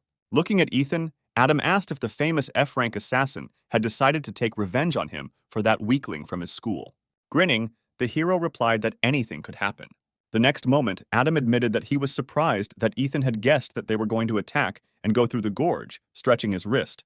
The hero replied that his opponent was talking too much. Scratching the back of his head, the guy said irritably that the noise probably wouldn't reach the bottom of the gorge, so it would be nice to get rid of it now, and then just make it look like an accident. Ethan said with some delight that Adam could try to kill him if he wanted so badly. His opponent pulled his right leg back, preparing to attack. The next moment, Adam approached Ethan with lightning speed. The hero effortlessly repelled his attack with his fist. Then his opponent jumped and turned around in the air. When he kicked Ethan, he blocked it again. The hero said in disappointment that all this time Adam was just boasting in vain, when in reality he wasn't worth a penny. Adam jumped to the side, realizing that his opponent was not as weak as he thought. Dusting off his sleeve, Ethan said that Adam shouldn't mess around and show off his secret skill. The guy said irritably that he would make him regret these words. The next moment, Adam shouted to his guys that he was going to move on to the fourth stage, so they needed to get away from here as far as possible. When Tim said that the instructor's permission was needed to proceed to this stage, Adam ruffled his hair and grinned, saying that he could go and complain to the instructor now. Tim realized that his leader was serious and ordered all the guys to run if they didn't want to get caught too. At that moment, Ethan pointed behind him and asked if they wanted to run. Could they run in that direction? Tim looked at him in bewilderment, saying that this was the way to their rear. The hero replied that if they did not want to go there, they could fight him all at once. Tim decided that it was better to take advantage of this opportunity before Ethan changed his mind, and, together with his guys, ran in the indicated direction. At the same moment, Adam said that although he did not know what his opponent was planning, it was too late, and asked Ethan to try not to die too quickly. After this, he released his power, entering the fourth stage of madness. Looking at his opponent, Ethan was able to learn that at this stage the energy release occurs twice as much, and the opponent, whose emotional state is in the minus compared to Adam, cannot touch this energy. Ethan frowned when he learned that upon entering this stage, his opponent would be completely controlled by his anger and lose his memory. A few moments later, Adam ran towards him. As he approached, he raised his leg to strike. However, Ethan stopped his attack with his dagger. Although he managed to stop the blow, he flew back several meters. He noted that the enemy's strength had increased significantly. Ethan didn't even have time to get up from the ground when Adam was again next to him with a crazy smile. He rose to his feet and took a defensive stance as his opponent raised his clasped hands above his head. The next moment, a strong roar was heard in the place where they were fighting, and columns of dust rose into the air. Ethan emerged from the cloud of dust. Adam, standing opposite him, began to laugh. The next moment, he threw clots of energy from his body towards Ethan. The hero jumped back, realizing that he had fallen into his trap. When Adam approached him, he raised his fist for another blow. Ethan could not dodge such a fast attack and had to take the blow. He flew several tens of meters through the forest, leaving behind deep marks on the ground. Ethan thought that if Adam had used this technique against Alicia, she would not have been able to resist him. The object of his thoughts did not take long to appear and reappeared before our hero. Looking at the distraught guy, Ethan thought that he had finally found a worthy opponent with whom he could compete in his madness. The hero smiled broadly at the thought of this. He began to slowly rise to his feet, releasing his power. The next moment, he waved his blade in front of him, dispelling the enemy's energy that had enveloped him. Then, with a look full of madness, he looked at Adam and joyfully said that he had finally found someone who wanted to play with him. At the same time, Tim and his guys were approaching behind enemy lines.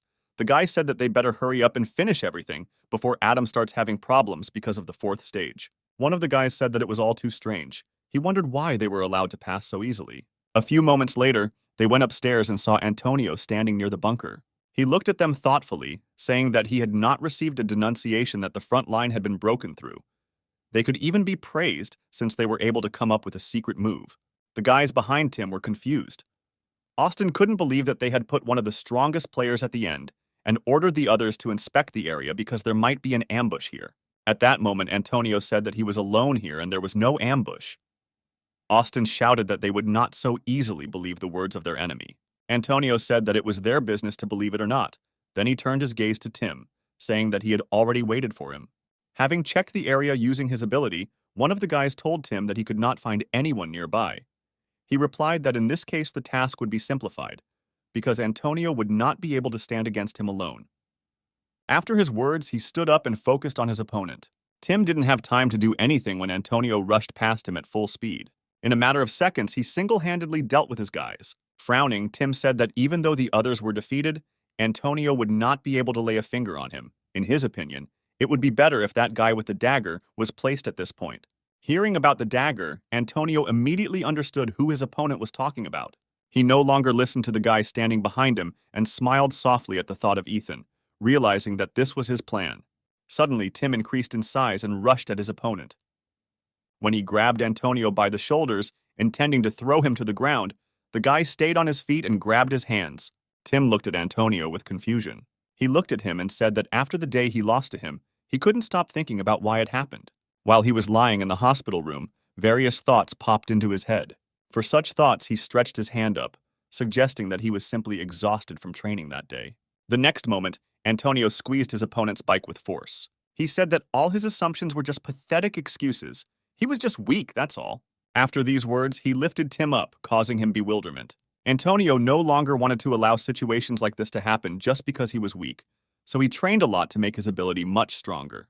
The next moment, he overpowered his opponent, forcefully slamming him into the ground. At the same time, Ethan looked at his opponent with a wide smile. He began to chuckle and covered his face with his hand, drawing out the syllables and saying that he would like to restrain himself, but he could not. The next moment, he ran towards Adam. He did not have time to dodge his sudden attack and flew back. A few moments later, he crashed into the wall, raising clouds of dust. Rising to his feet, Adam screamed. Ethan followed him out of the forest. Looking at his opponent with crazy eyes, he said that he could no longer restrain himself from killing him. The next moment, they rushed towards each other. They attacked each other, moving in a chaotic direction. At some point, Adam jumped up. He looked with irritation at the enemy remaining at the bottom. Then he threw away the energy surrounding him in all directions, hoping that one of the rays would hit the target. Ethan moved with lightning speed between the clots of energy falling into him. A few moments later, he managed to climb onto the wall. He smiled bloodthirstily as he looked at his opponent. Adam turned to Ethan and again directed the beams of energy at him. However, in the blink of an eye, he approached him closely, asking what he could do to amuse himself so as not to take Adam's life. After these words, he struck him, causing him to fall down. A few moments later, the hero landed not far from Adam. Looking at him, Ethan said in disappointment that it was too boring. Adam did not move from his place, watching the guy standing in front of him. When Ethan began to approach him, his opponent crawled back. Noticing this, the hero asked in surprise where he was going, because they were not finished yet. Ethan stopped in front of the guy, numb with fear, with his blade raised upward. Smiling contentedly, he said that now the fun would begin. The next moment, the hero lowered his hand with the dagger, aiming at the frightened enemy. Immediately after this, a loud sound was heard and clouds of dust rose in the air again. Ethan and Adam were in a small crater created by the impact. Having pulled out his dagger from the ground, the hero, who had already come to his senses, said with relief that he had finally managed to destroy this annoying ability. If Adam had not lost his thirst for battle, he would already be lying dead. The guy, who didn't remember anything, looked ahead in bewilderment.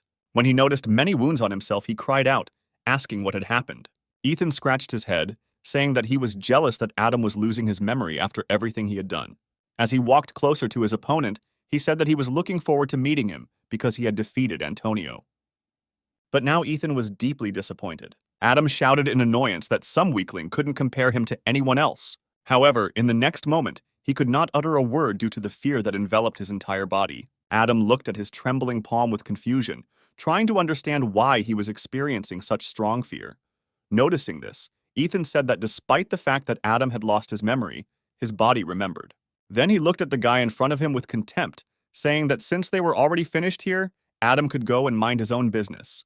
The guy looked at Ethan in confusion. Adam did not think about this proposal for a long time and ran towards the stairs, shouting that Ethan would not regret this in the future. Grinning, the hero replied that such a thing was unlikely to happen. A few moments later, Adam had already reached the rear of his enemy. When he saw the man standing in front of him, he was very surprised. The one standing in front stood half-turned to him and looked straight at him. Taking a few steps forward, Adam irritably asked what Antonio had done to his comrades. He calmly replied that he had a fight with Tim and won. Adam shouted that he couldn't beat him and asked what kind of trick he used against Tim. Antonio replied that he didn't use anything. He was just stronger today than he was that day. Waving his hand, Adam shouted at him not to bullshit him because he would never believe such nonsense. Noticing that one of Antonio's hands was bloody, he grinned and asked if he could stop him with his injured hand. Adam was confident that Antonio would not be able to oppose him, and victory was already in his hand. However, the next moment, his opponent unfastened his bike, saying that it would be a little difficult for him to resist in this state. Adam looked at him in surprise when he saw the vest on Antonio. He explained that it was a training vest with sand. The guy said that even if Antonio took off this vest, the situation would not change. But when his opponent took off the vest, and it fell to the ground with a roar, Adam froze. He looked at the vest lying there and hesitantly asked if Antonio had adopted Tim's ability through this vest. His opponent ignored this question and said that they were both wounded, so we can assume that this fight will be fought on equal terms.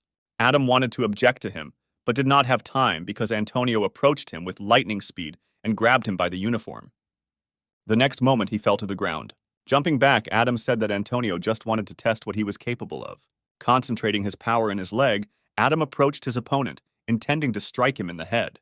However, something happened that he never expected. Antonio held back his opponent's blow with one hand and suddenly asked why he didn't do anything that time. Without waiting for his answer, Antonio said that looking at his skills now, he was beginning to realize that unlike himself, Adam remained at the same level as he was 3 years ago. Gritting his teeth, the guy asked if he really thought that he didn't intervene then simply because he was scared. Such thoughts angered Adam even more. The next moment, he struck again, throwing his opponent away from him. Antonio flew into the wall. Looking up at Adam, he asked if anger was the key to his ability, depriving him of awareness and increasing his strength. He didn't move, waiting for Adam to get close enough to him. A few moments later, his fist flew near the face of Antonio, who said that Adam should get to know his skills too. The next moment, he grabbed his opponent by the collar of his jacket. Antonio roundhouse threw the guy into the wall behind him. Adam coughed up blood from the strong blow. Looking at the enemy slammed into the wall, Antonio said that this is one of the judo techniques that deprives the enemy of all his strength. As the unconscious Adam fell to the ground, Antonio said that this fight was too boring. Then he said that Ethan could already come out of his hiding place. The next moment, the hero approached Antonio and, awkwardly scratching the back of his head, asked how he noticed him. The guy replied that he initially assumed that he would tag along with Adam. Smiling, he said that Ethan had a rather interesting plan and asked what would happen in the end.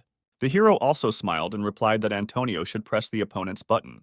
He assumed that Ethan immediately realized that he would not do this. Looking back, Antonio said that according to the rules of the game, he should have dropped out because of the wound that Tim left me, and if Adam had come here with a whole bracelet, he would have had to be missed.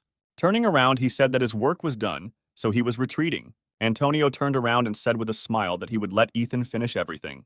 The hero saluted him, saying that he had no other choice. Meanwhile, the zombie team held back the onslaught of opponents. Ryan grinned and said that they would not move until all the opponents were dead. Scott shouted to his guys that if they deal with these zombies, then only the small fry will be left, which won't be too difficult to deal with. He wanted to say something else, but at that moment something rushed past him at high speed.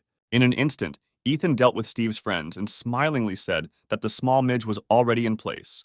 The guys from the zombie team were happy to see their leader appear. Having dealt with the last enemy, Ethan admitted that he was pleasantly surprised that his guys lasted so long. Approaching them, he asked what happened here. Ryan replied that Alicia retreated, so they were moved back a little, and if they held out for another half hour, they would win. Ethan looked at the crowd ahead, wondering if he could get through them. Hearing his words, Nick asked in bewilderment if they really needed to break through this crowd. Ethan smiled awkwardly and said that Antonio had instructed him to end everything, so he had no choice. The hero was very stressed by the time limit. If he had more time, there would be no problems. Without his bloodlust, he would not be able to cope with such a large number of opponents. He needed to think about how to properly distribute the power. He thought that the best solution would be to use his hand to increase the force of the blow. But at the last moment, he decided that to get out of this situation, he needed eyes that could foresee the outcome of the battle. The guys from the opposing side began to look at each other in bewilderment, not understanding why the other side was not doing anything. However, a few moments later, one of the guys noticed that someone was approaching them. The girl looked in front of her, asking what kind of crazy idiot he was. There was no way he could break through all of them alone. However, when he raised his head, the girl froze in horror as she met his gaze. All this time, interested individuals were watching the competition between the two schools. Taking a cup of tea in his hand, an older man asked the young man sitting opposite him what he thought after watching that boy. Smiling, Alex replied that he would win. There was no way he was going to lose to some guy with a pathetic dagger. Looking at him gloomily, the man said that he needed to know for sure whether he could entrust his precious daughter to Alex. Turning his gaze to the monitor, the man said that the White Jade Goblin family was not suitable for him. Alex replied that the elder need not worry about this. At the same moment, the monitor showed that Ethan had emerged from the enemy bunker in his hand with a red flag and announced that the military training school squad was the winner. Ethan himself smiled happily, glad that everything worked out for him. Smiling, Alex replied that he would take responsibility for the young mistress. The news that the students, who were widely considered to be lagging behind, showed simply brilliant results, attracted the attention of the press. But most of the attention was focused on their leader, who was nicknamed F-Killer. Thanks to the fact that there was a live broadcast during the competition, everyone saw how the weakest student single-handedly broke through several hundred opponents and snatched victory. Looking at him carrying the victory flag in his hands, many low-ranking schoolchildren who had already given up on themselves and their future perked up again. Ethan himself was not happy with the popularity that had fallen on his head. In front of dozens of journalists, the director, who hated and despised him all this time, declared that he was the pride of his school, and it was thanks to the preparation of their school that Ethan became the person they see before them now. Also, after the incident, students began to place more emphasis on sports, devoting all their free time to it. And the beginning of such changes was Antonio. Thanks to him, the school began to slowly change and receive a lot of outside support. The next day, he walked with Alicia during one of the breaks, complaining that her previous life was better. The girl replied that now he fully understands her pain, and since they are now equal, all they have to do is get married.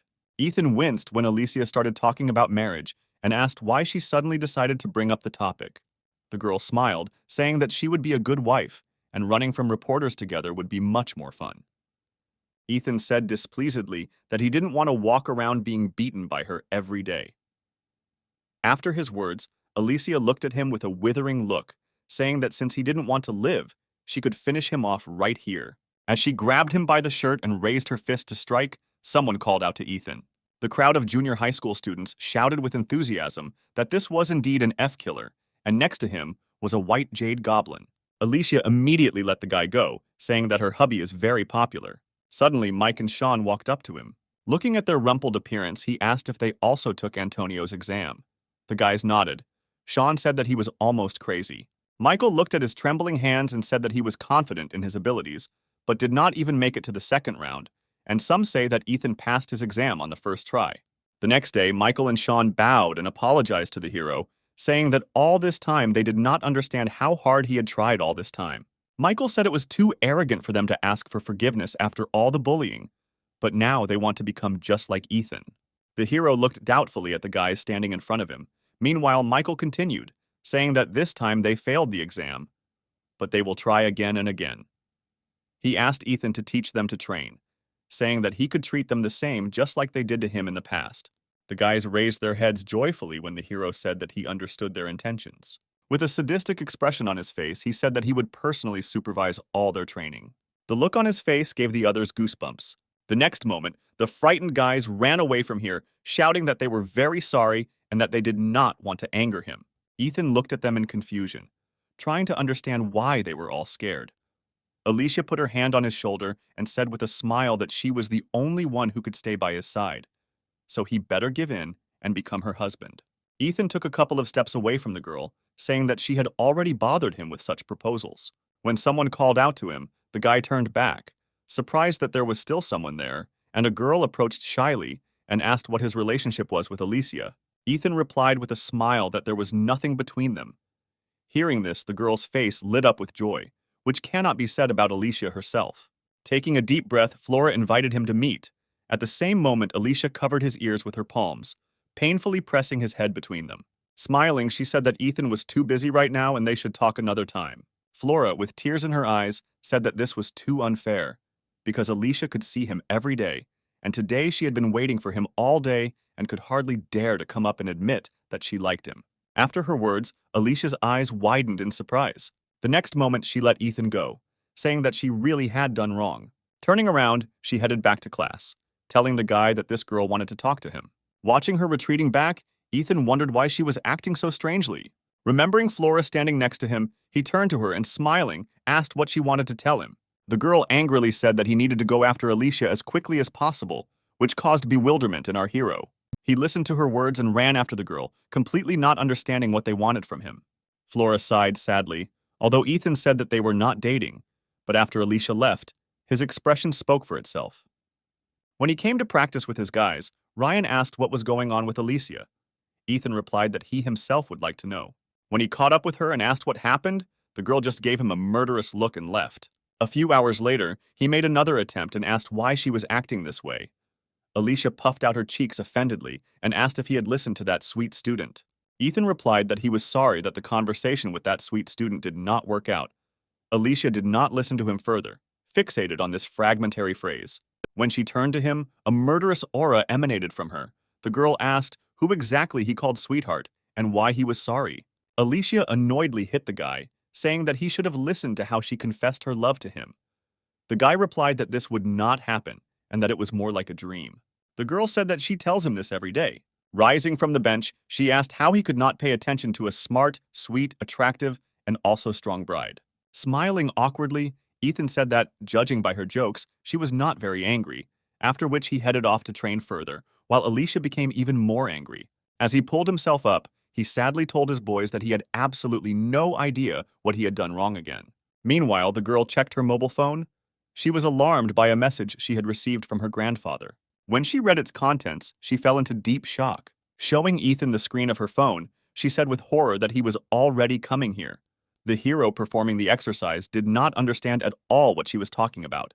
While picking up her backpack from the floor, Alicia remembered that Ethan lived alone and asked if she could stay with him for a while. Hearing her question, the hero and the guys standing nearby froze and looked at her strangely. Looking at the girl, Ethan replied that he only had one bed. After his words, the guys turned their dumbfounded gazes to him. Grabbing her head, Alicia said that she urgently needed help. The hero jumped from the crossbar and asked what happened. She replied that a strange man would come here soon and would look for someone. Alex, standing on the threshold, said that he was offended by what she called him. The next moment, Alicia hid behind Ethan. The guy who came up sadly said that he was upset, and she was also hiding behind another guy. Then he switched to Ethan, saying that he came for Alicia, and he was lucky to meet him here too. The hero looked at him in surprise, asking how he knew him. Having come to his senses, Alex introduced himself, after which he said that he had heard a lot about Ethan from the family of the White Jade Goblin. The hero pointed to himself and asked in confusion why Alicia's family was talking about him. Alex said that although it was not polite to ask such a thing on the first meeting, he would like to fight Ethan. The hero looked blankly at the guy standing in front of him. The other students recognized Alex, who had won the recent European youth competition, and were now trying to figure out what he was doing here, dressed in their school uniform. Ethan glanced sideways at the girl hiding behind him and hesitantly said that this was her acquaintance, and he had killed her. But Alicia did not let him finish, answering that everything was completely wrong. She looked at him and said that it was something like a mercenary scent. Ethan was surprised when Alicia called Alex a mercenary. Turning his gaze to the guy, the hero said that he should first calm down. Besides, they have no reason to fight each other, so it would be better to just talk in a calm environment. Leaning towards him, Alex replied that although he had come for Alicia, he had long wanted to fight with Ethan. Entering the hall, Antonio noticed that something was happening here. Coming forward, he saw Ethan and Alex standing in the middle. Noticing him, Alex approached him and shook his hand, saying that he had come to them from Slovakia. Antonio replied that he already knew about it. Then he pointed to Ethan standing behind him and asked what he needed from the future leader of the training unit, causing shock in the hero himself with his words. Alex replied that he would like to fight Ethan. Antonio warned that using his abilities within the unit is prohibited, because this requires permission from a senior. The guy said that he knows that Antonio is the eldest here. He looked at the guy appraisingly, thinking about something. A few moments later, he grabbed both guys by the arms, saying it would be a one-arm fight. Alex laughed, saying that Antonio really thought completely differently than others. The current leader of the unit said that he would assume that they both agreed to this condition. Looking at Ethan, he said with a threat in his voice that he had to win because the honor of their unit was at stake. At the same moment, Alicia pulled him towards her by the ear. With the same attitude as Antonio, she said that he must win at any cost. Sighing heavily, Ethan said that he had a bad feeling about this. Alex called out to Alicia, getting her attention. Smiling, he said that he would definitely win for her sake, so she needed to pay close attention to the battle. Such words gave the girl a herd of goosebumps. A few moments later, Antonio announced that there would only be one round. There were no other restrictions, and asked if they were ready to begin. Having received their consent, he started the timer. Confident of his victory, Alex reacted with lightning speed. He was the first to strike accurately. Ethan noted that his opponent's blows were too fast and harsh. Looking at him with a sharp look, Alex asked if the hero believed in the existence of ranks. Waving his hand, bruised from the blow, Ethan asked if the guy could repeat his question.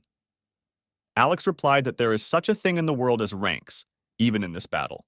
Ethan asked if he thought souls also had ranks. Activating his ability, Alex replied that he does not consider everyone who has weak abilities to be weak, but also does not forget that the elite have their own special path. The next moment, he struck Ethan again. The hero decided that after hearing such nonsense, he simply could not allow himself to lose. So he also decided to resort to using the ability. When Alex said he should just give up, Ethan decided to attack. His opponent looked at the hero with great surprise. Alex had to admit that he had relaxed too much and had underestimated his opponent. With a bloodthirsty look, Ethan said that Alex should be less distracted by idle chatter during the fight. His opponent asked in disbelief whether such a dirty aura really belonged to Ethan.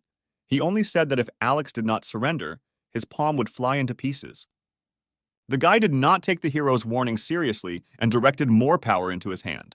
When the guys were about to stab each other, Antonio intervened in their fight, saying that this was enough.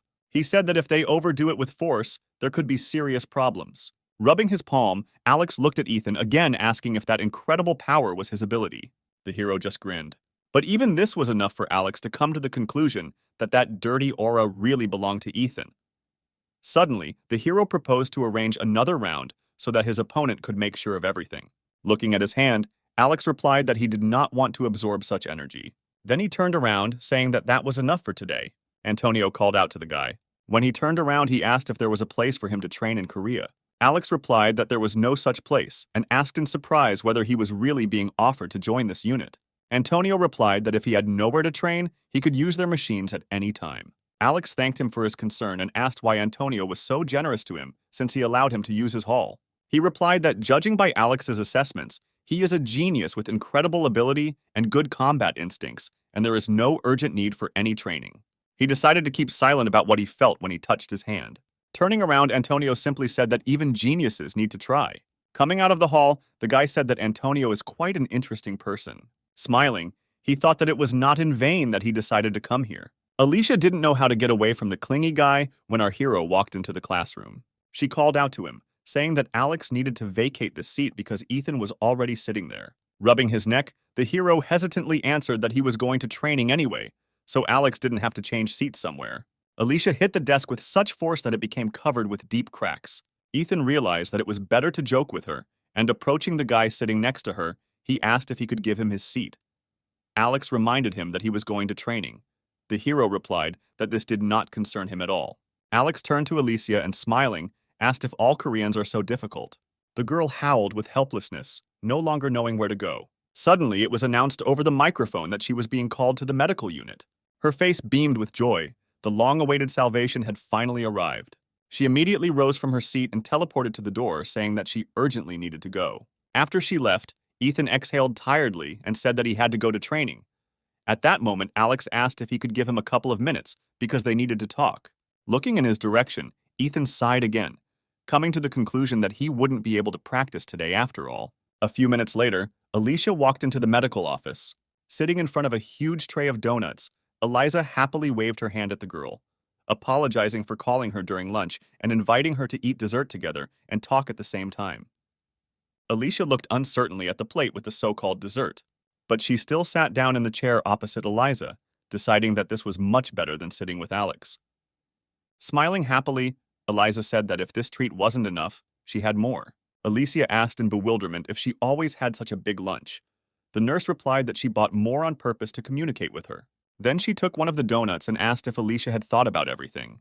The girl shuddered, holding a donut in her hand. Noticing her reaction, Eliza apologized, realizing that she might be putting a lot of pressure on her, since this was the first time Alicia had received such an offer, but she replied that everything was fine. Then she added hesitantly that she was honored to receive an offer of this kind. Looking at her, Eliza said that she was confident that Alicia could become an excellent master. Extending her hand, she again asked what the girl thought about joining the Mystery. Mystery is a group of Korean masters, into which only the best can join. It differs from other unions, where representatives of only one clan gathered. One day, Korea's greatest figure, called upon to respond to emergencies, created a special squad. It included the best masters in each direction. This is the Mystery. Eliza invited Alicia to become one of the masters. The girl answered doubtfully that she was not sure that she could accept this offer, because she was only an average swordsman.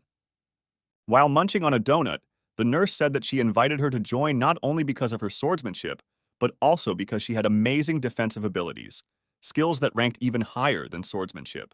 Hanging her head, Alicia replied that she should only succeed as a swordmaster. Rising from her seat, Eliza said that she realized one thing when the girl asked her to consult about her aura. Sitting down next to her, Eliza said that in the Mystery, Alicia will be able to become stronger than she is now with the help of other masters, only if she herself wants it. Alicia looked at the nurse sadly, saying that she was a goblin associated with the sword, so she needed to become the best at wielding the sword. Eliza looked at the girl with incomprehension, saying that in the Mystery no one would forbid her to continue and further improve in this matter. When she said that it would be great if Alicia became a swordsman who could perfectly repel attacks, the girl sighed sadly. Eliza did not understand at all what she wanted to say. As a child, she dreamed that she did not have the ability to fencing. She did not want to be the best and hurt others. But even when Alicia didn't try very hard while swinging her sword, Her abilities grew and eventually she managed to reach the level of an expert, despite her reluctance to become one. When she wanted to try to explain again, Eliza beat her to it, saying that her family must be very worried about her because the people from the White Jade Goblin clan are not exactly ordinary. If Alicia is worried about having to act in secret, Eliza said that she can join the mystery, learn everything she needs and return back to the clan. The girl looked at her sadly. Alicia understood that this woman was already a master who had reached the top. Usually such people had a sense of self-worth and desire for self-improvement much higher than others, and she could not understand someone who did not have the desire to become the best. Standing up, Alicia apologized, saying that she needed time to think about everything. Looking back at Ethan, the girl understood that he was trying to prove his abilities to the people around him, who had underestimated him all this time, and it was for this that he made a lot of effort. That's probably why Alicia was so happy when she was able to create the armor. But when she saw Adam running away, she realized that she could deal with him with a simple aura counter. Such an attack, filled with the power of aura, forced him to flee and defeat the enemy army. Approaching the office, she thought that if the strongest masters could not change their approach to education, then even ordinary defense would turn into a technique capable of taking other people's lives. At the same time, the guys moved to the roof, where Alex said that Ethan should give up Alicia because she is completely unsuitable for him. The hero looked at him in bewilderment, asking how he could give up something that never belonged to him. Although Alex thought Ethan's strength was amazing, he was sure that Alicia should not get close to someone like him. Ethan said that Alex misunderstood something as he watched Alicia make fun of him. The guy frowned, reminding him that the elite have their own way. He tried to convince Ethan that there was no way he could make Alicia happy. Exhaling tiredly, the hero said that he should have guessed earlier, even when Alex started talking about abilities. Looking at him, the hero was convinced that for Alex, it was not the person who was more important, but his skills. Alex himself came to the conclusion that for Ethan, the person comes first, and not his abilities. Suddenly, the hero asked him if souls could be divided into ranks. The guy answered without hesitation that it was possible. Frowning, Ethan asked how a person of lower rank should act. Should he really grovel before others all his life? Alex replied that birth comes with certain obligations, just as high status and power come with certain obligations. He firmly believed that the elite were at the very top of the food chain and should be taken care of first. Ethan said that he did not intend to listen to his nonsense any longer. Then he said that souls have no ranks. Any letter of rank cannot influence a person's soul. When Alex said that with this kind of thinking, Ethan would never be with Alicia. The hero took a few steps forward, saying that he should not limit the possibilities of other people. Stopping next to him, Ethan thought that he didn't care how Alex thought about people, but he shouldn't try to limit someone like Alicia. He could not calmly watch this. Ethan understood perfectly well that the girl was trying to find her way and change on her own, without acting on anyone's orders. Looking at Ethan with dissatisfaction, Alex said that the role of Alicia's companion should be entrusted to someone who has the same outstanding abilities as herself. The hero asked if it was really worth ignoring her own desires. Alex said Alicia's accomplishments were incredible, and she shouldn't waste her precious time on someone like Ethan. Sighing heavily, the hero replied that she has her own life. Whether she wants to become a swordsman or be a cook is entirely her choice. Alex said that abilities are determined from birth, and Alicia was chosen to become the strongest swordsman. Turning around, Ethan replied that they were talking about completely different things and headed towards the exit. Alex agreed with him, saying that he immediately realized what kind of person he was after seeing him on the video. Stopping, the hero repeated again that souls have no ranks, and his interlocutor should also understand this. Taking a fighting stance, the guy replied that although he admits that Ethan is quite strong, this strength is imperfect. The hero decided that they could not do without a fight and created a dagger. He did not know what kind of power the enemy had. One thing was known to him for sure.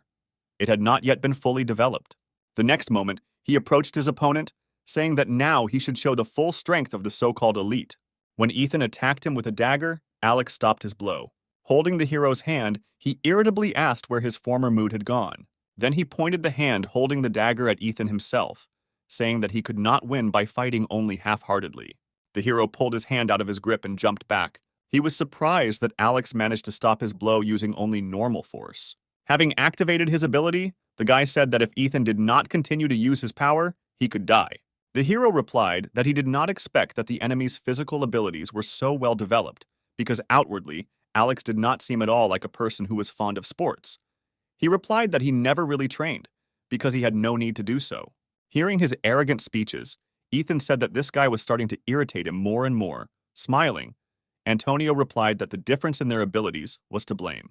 Holding a dagger in his hand, the hero thought that since Alex was superior to him in physical data, he needed to try a different tactic.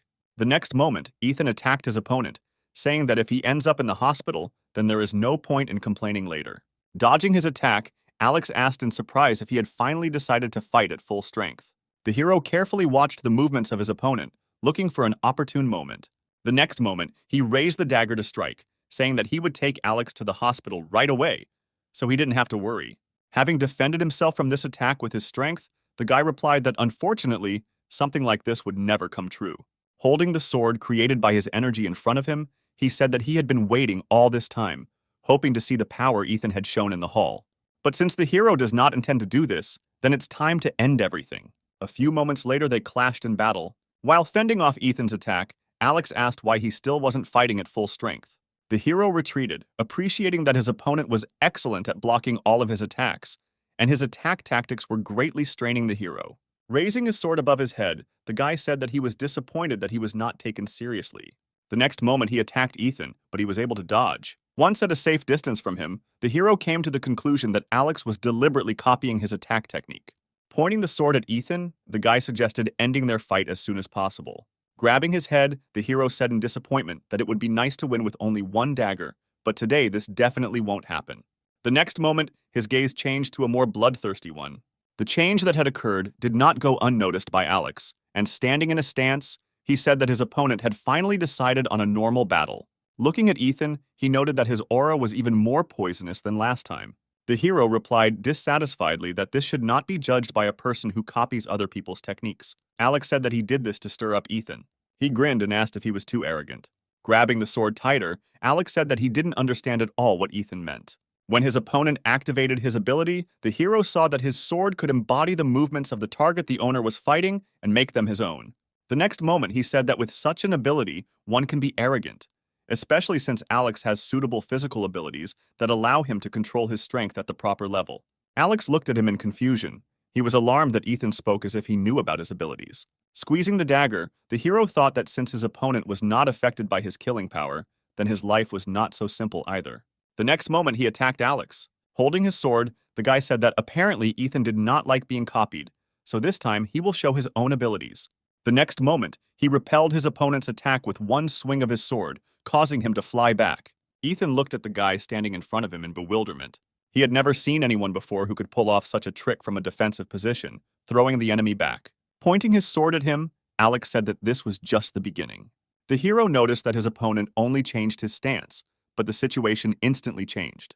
Although at first glance this may seem like a normal sword stance, this guy actually turned to hide his vulnerable area and took a comfortable position that allowed him to parry the blows. Ethan said that his skills are simply incredible. Looking at his opponent, Alex asked why he was hesitating. Deciding that the hero was not going to attack, he made his move first, attacking Ethan. He managed to repel the enemy's attack with his dagger. But before he even noticed, Alex returned to his original position, preparing to strike the next blow. This time, Ethan was unable to dodge or defend himself, and falling under his blow, he flew to the side. A few moments later, his back hit the wall. Alex, standing a little further away, asked what the hero was so desperately trying to hide. He looked at him in confusion, saying that now was not the situation in which it would be worth smiling. Rising, Ethan said with a smile that for the first time he saw a person who was superior to himself in all directions. A terrifying aura began to envelop the hero's body. He admitted that he was even a little ashamed for looking so impudent. Looking at the dagger in his hand, the hero said that until the last, he hoped that he would be able to cope without this power. Taking the dagger more conveniently and pointing it at his opponent, Ethan said that Alex was really shaking. The guy was glad that his opponent had finally shown the same strength that he had seen in the hall earlier, and holding his sword in front of him, he said that that time he was distracted. But this time, everything would be completely different. The next moment, he ran towards Ethan. When he attacked the hero with his sword, he blocked the attack with a dagger. Alex looked at the guy in front of him in bewilderment. Such an attack was almost impossible to stop with just one hand. Looking at him, Ethan said that he previously thought that Alex was doing a good job, but without this power, he was not at all interesting to fight. The next moment, he put in more force and threw Alex away from him. Looking at him bloodthirstily, the hero said that since he so badly wanted to see his full power, then his opponent should be held accountable for his actions. After that, he attacked Alex, but then blocked all of Ethan's attacks with his sword. The guy was confused by what was happening, although his opponent continues to retain his strength. But his right hand is becoming stronger. He asked in bewilderment if Ethan's ability was not to concentrate all the strength in one point. The hero chuckled at his words. Afterwards, I asked if he really thought in a similar way. He jumped away from Alex, giving him a short break. When the guy looked at Ethan again, he said that he would now show him something interesting. The next moment, he attacked Alex again, who hastily put his sword in front of him for protection. However, the next moment, Ethan threw the sword aside. Pointing the blade at his opponent's body, he said that this was not all. After these words, he went on the attack. The hero, with quick movements, struck several points on his opponent's body. Within a few moments, Alex's ability began to dissipate. The guy asked in amazement how Ethan managed to stop at the last moment, because if not for this, the last blow would have sent him straight to the hospital ward. Grinning, the hero asked if Alex really wanted to repeat this again. The guy shook his head, saying that Ethan was much more capable than he thought, and asked if this right hand was the basis of his ability. The hero replied that with the help of a dagger he could also imitate Alex. Although not so perfectly, he replied that even he could not keep up with such a technique with his right hand. Suddenly pointing to himself, Ethan asked if Alex had absorbed his ability because it was too dirty for him. Grinning, he asked if the hero accidentally had the ability to analyze the abilities of other people, then replied that he only consumed delicacies. The hero chuckled, guessing that if Alex consumed him, he would have an eating disorder.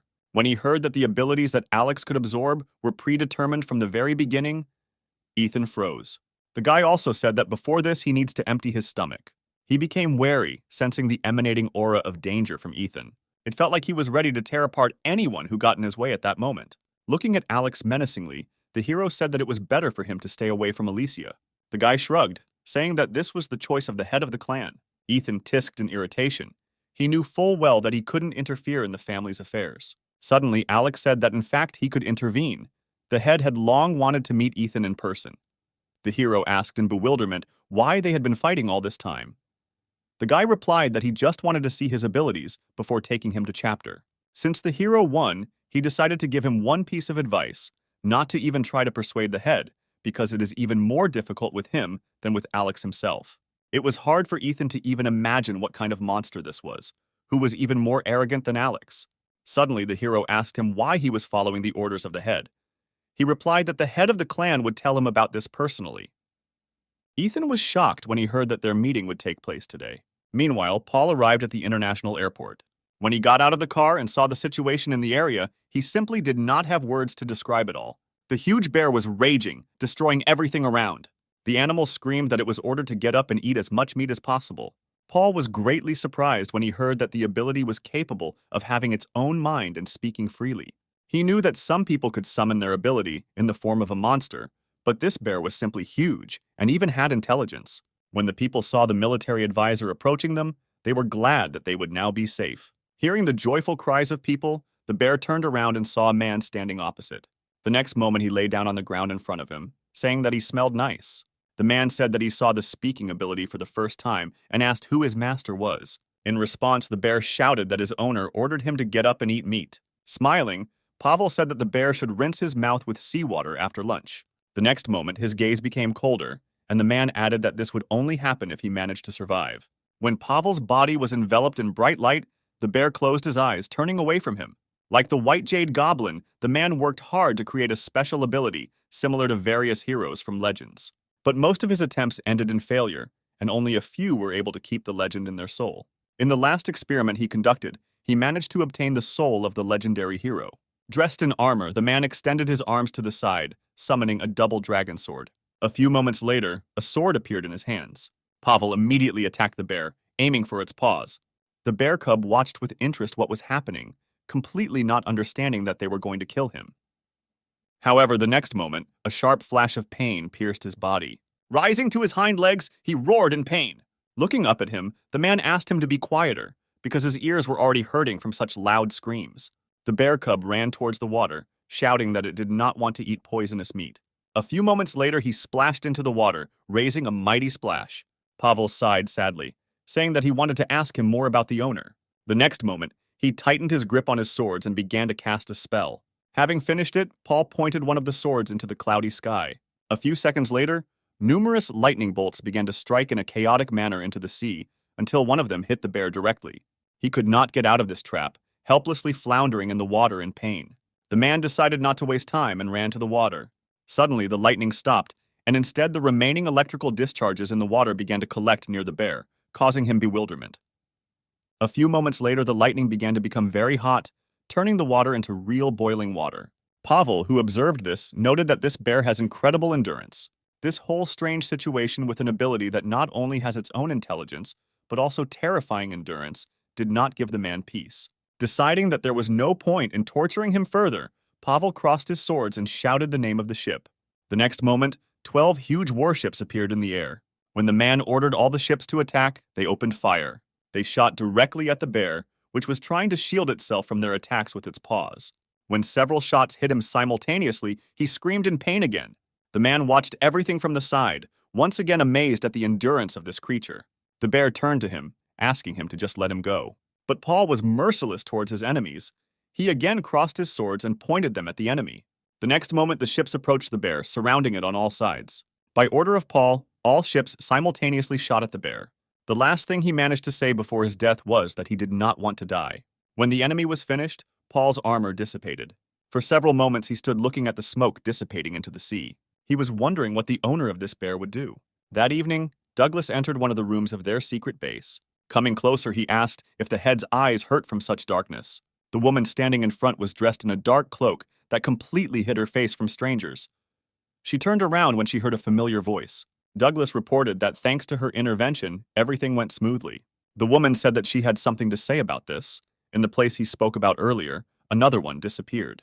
Douglas grinned, saying that this was quite possible because he was sent to fight with Pavel.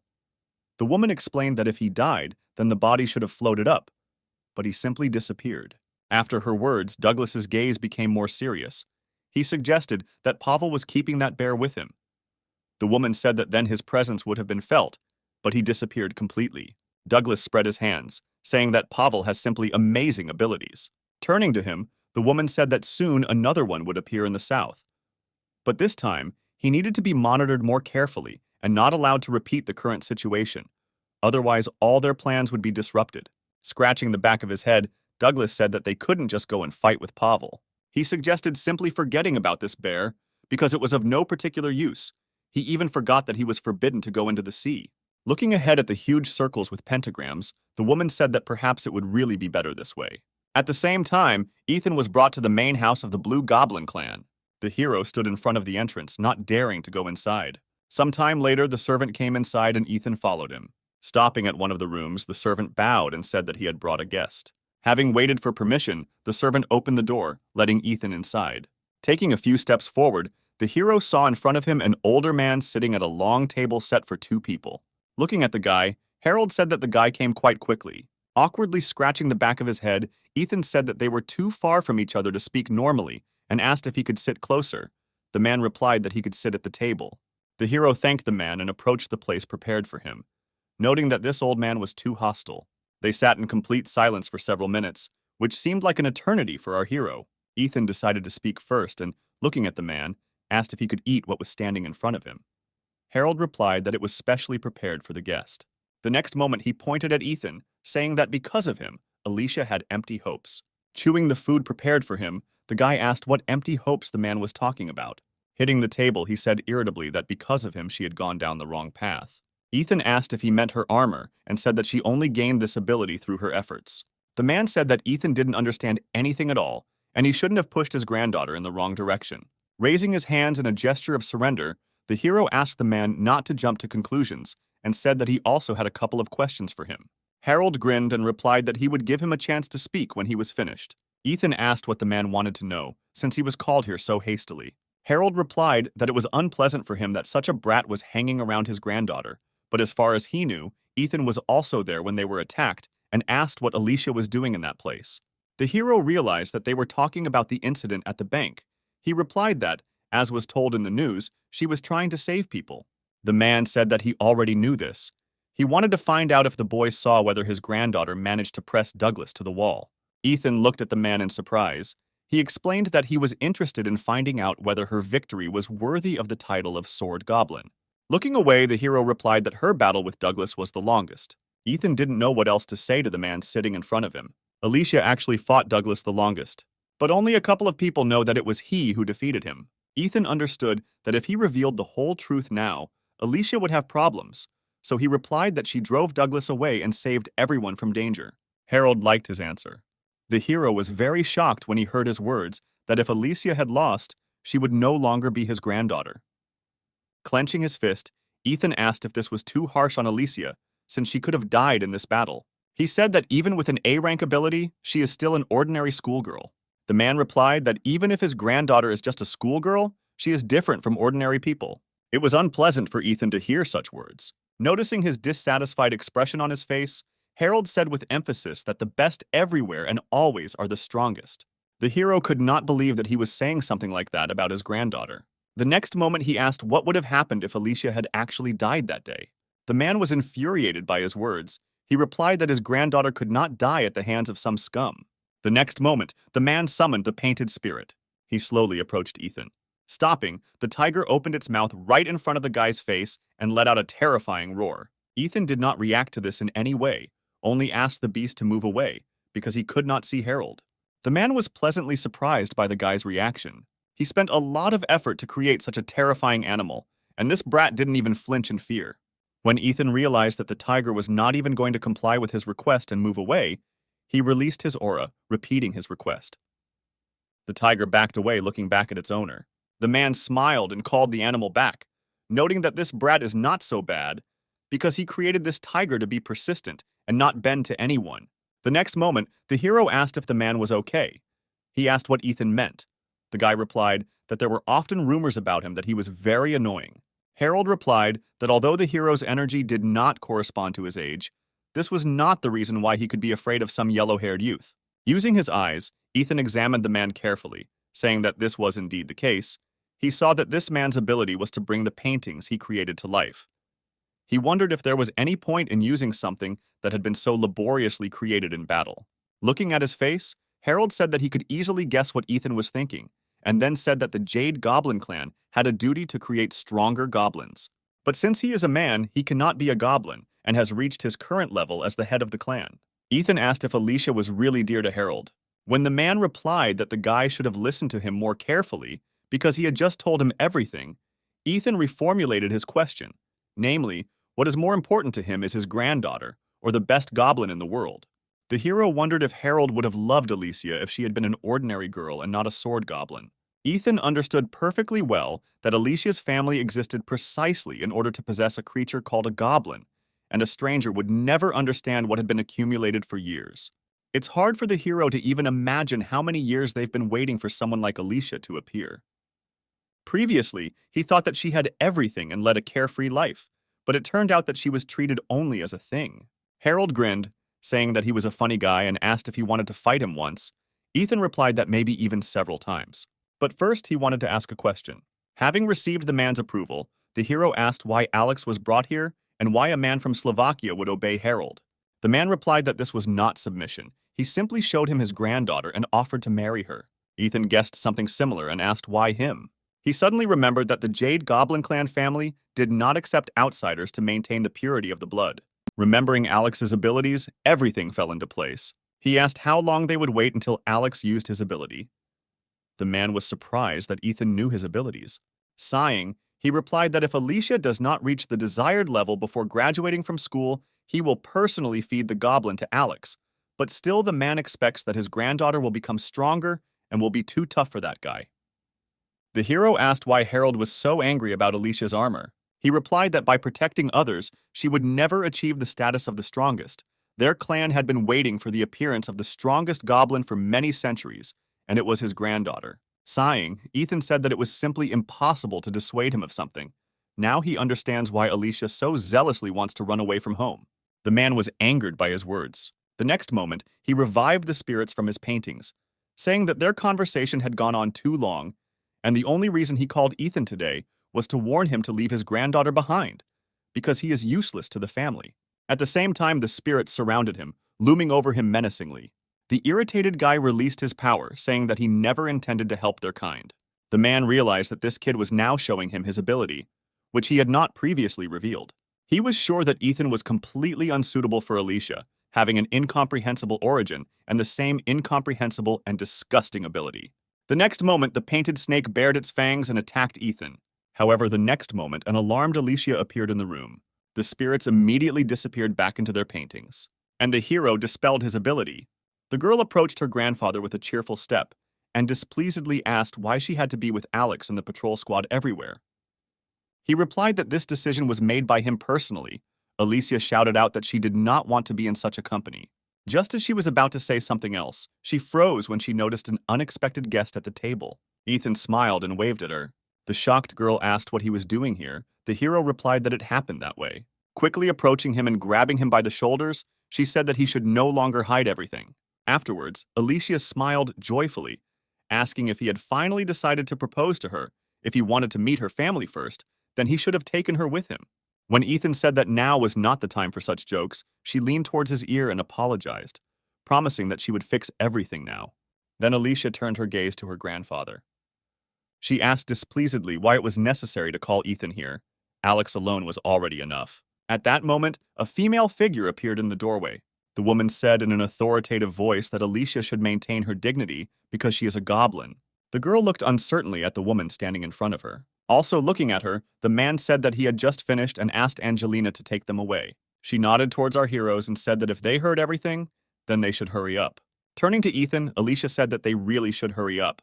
On the way out, the hero bowed to his ant friend, saying that he hoped that next time they would meet in a more favorable environment, but she snapped that they would never see each other again. The hero noticed that her demeanor was exactly like Alicia's grandfather. Using his vision on her, he learned that she was a goblin from the previous generation. Turning her attention to Alicia, Angelina said that she should change clothes and explore the 3rd district with Alec, to which the girl objected with a sharp refusal. Frowning, the woman replied that now was not the time for jokes. An hour ago, an unknown strong ability destroyed the airport in the city. And, although this was sorted out, a national alarm was declared, and the government turned to them for help. Alicia and Ethan were shocked to hear the news. The next moment, the hero clarified where exactly the attack took place. The woman repeated that in the city of Yi, although the military advisor sorted everything out, the damage was quite serious, and some patients from the destroyed mental hospital were missing. In a depressed state, the hero thanked her for the information. The woman noticed a change in his mood and asked if he had relatives who lived in the city. Ethan was silent, not daring to answer anything. Looking at him, Angelina said that this was his personal business, and she would not interfere there. Then she turned her attention to Alicia, telling her to simply silently follow her instructions.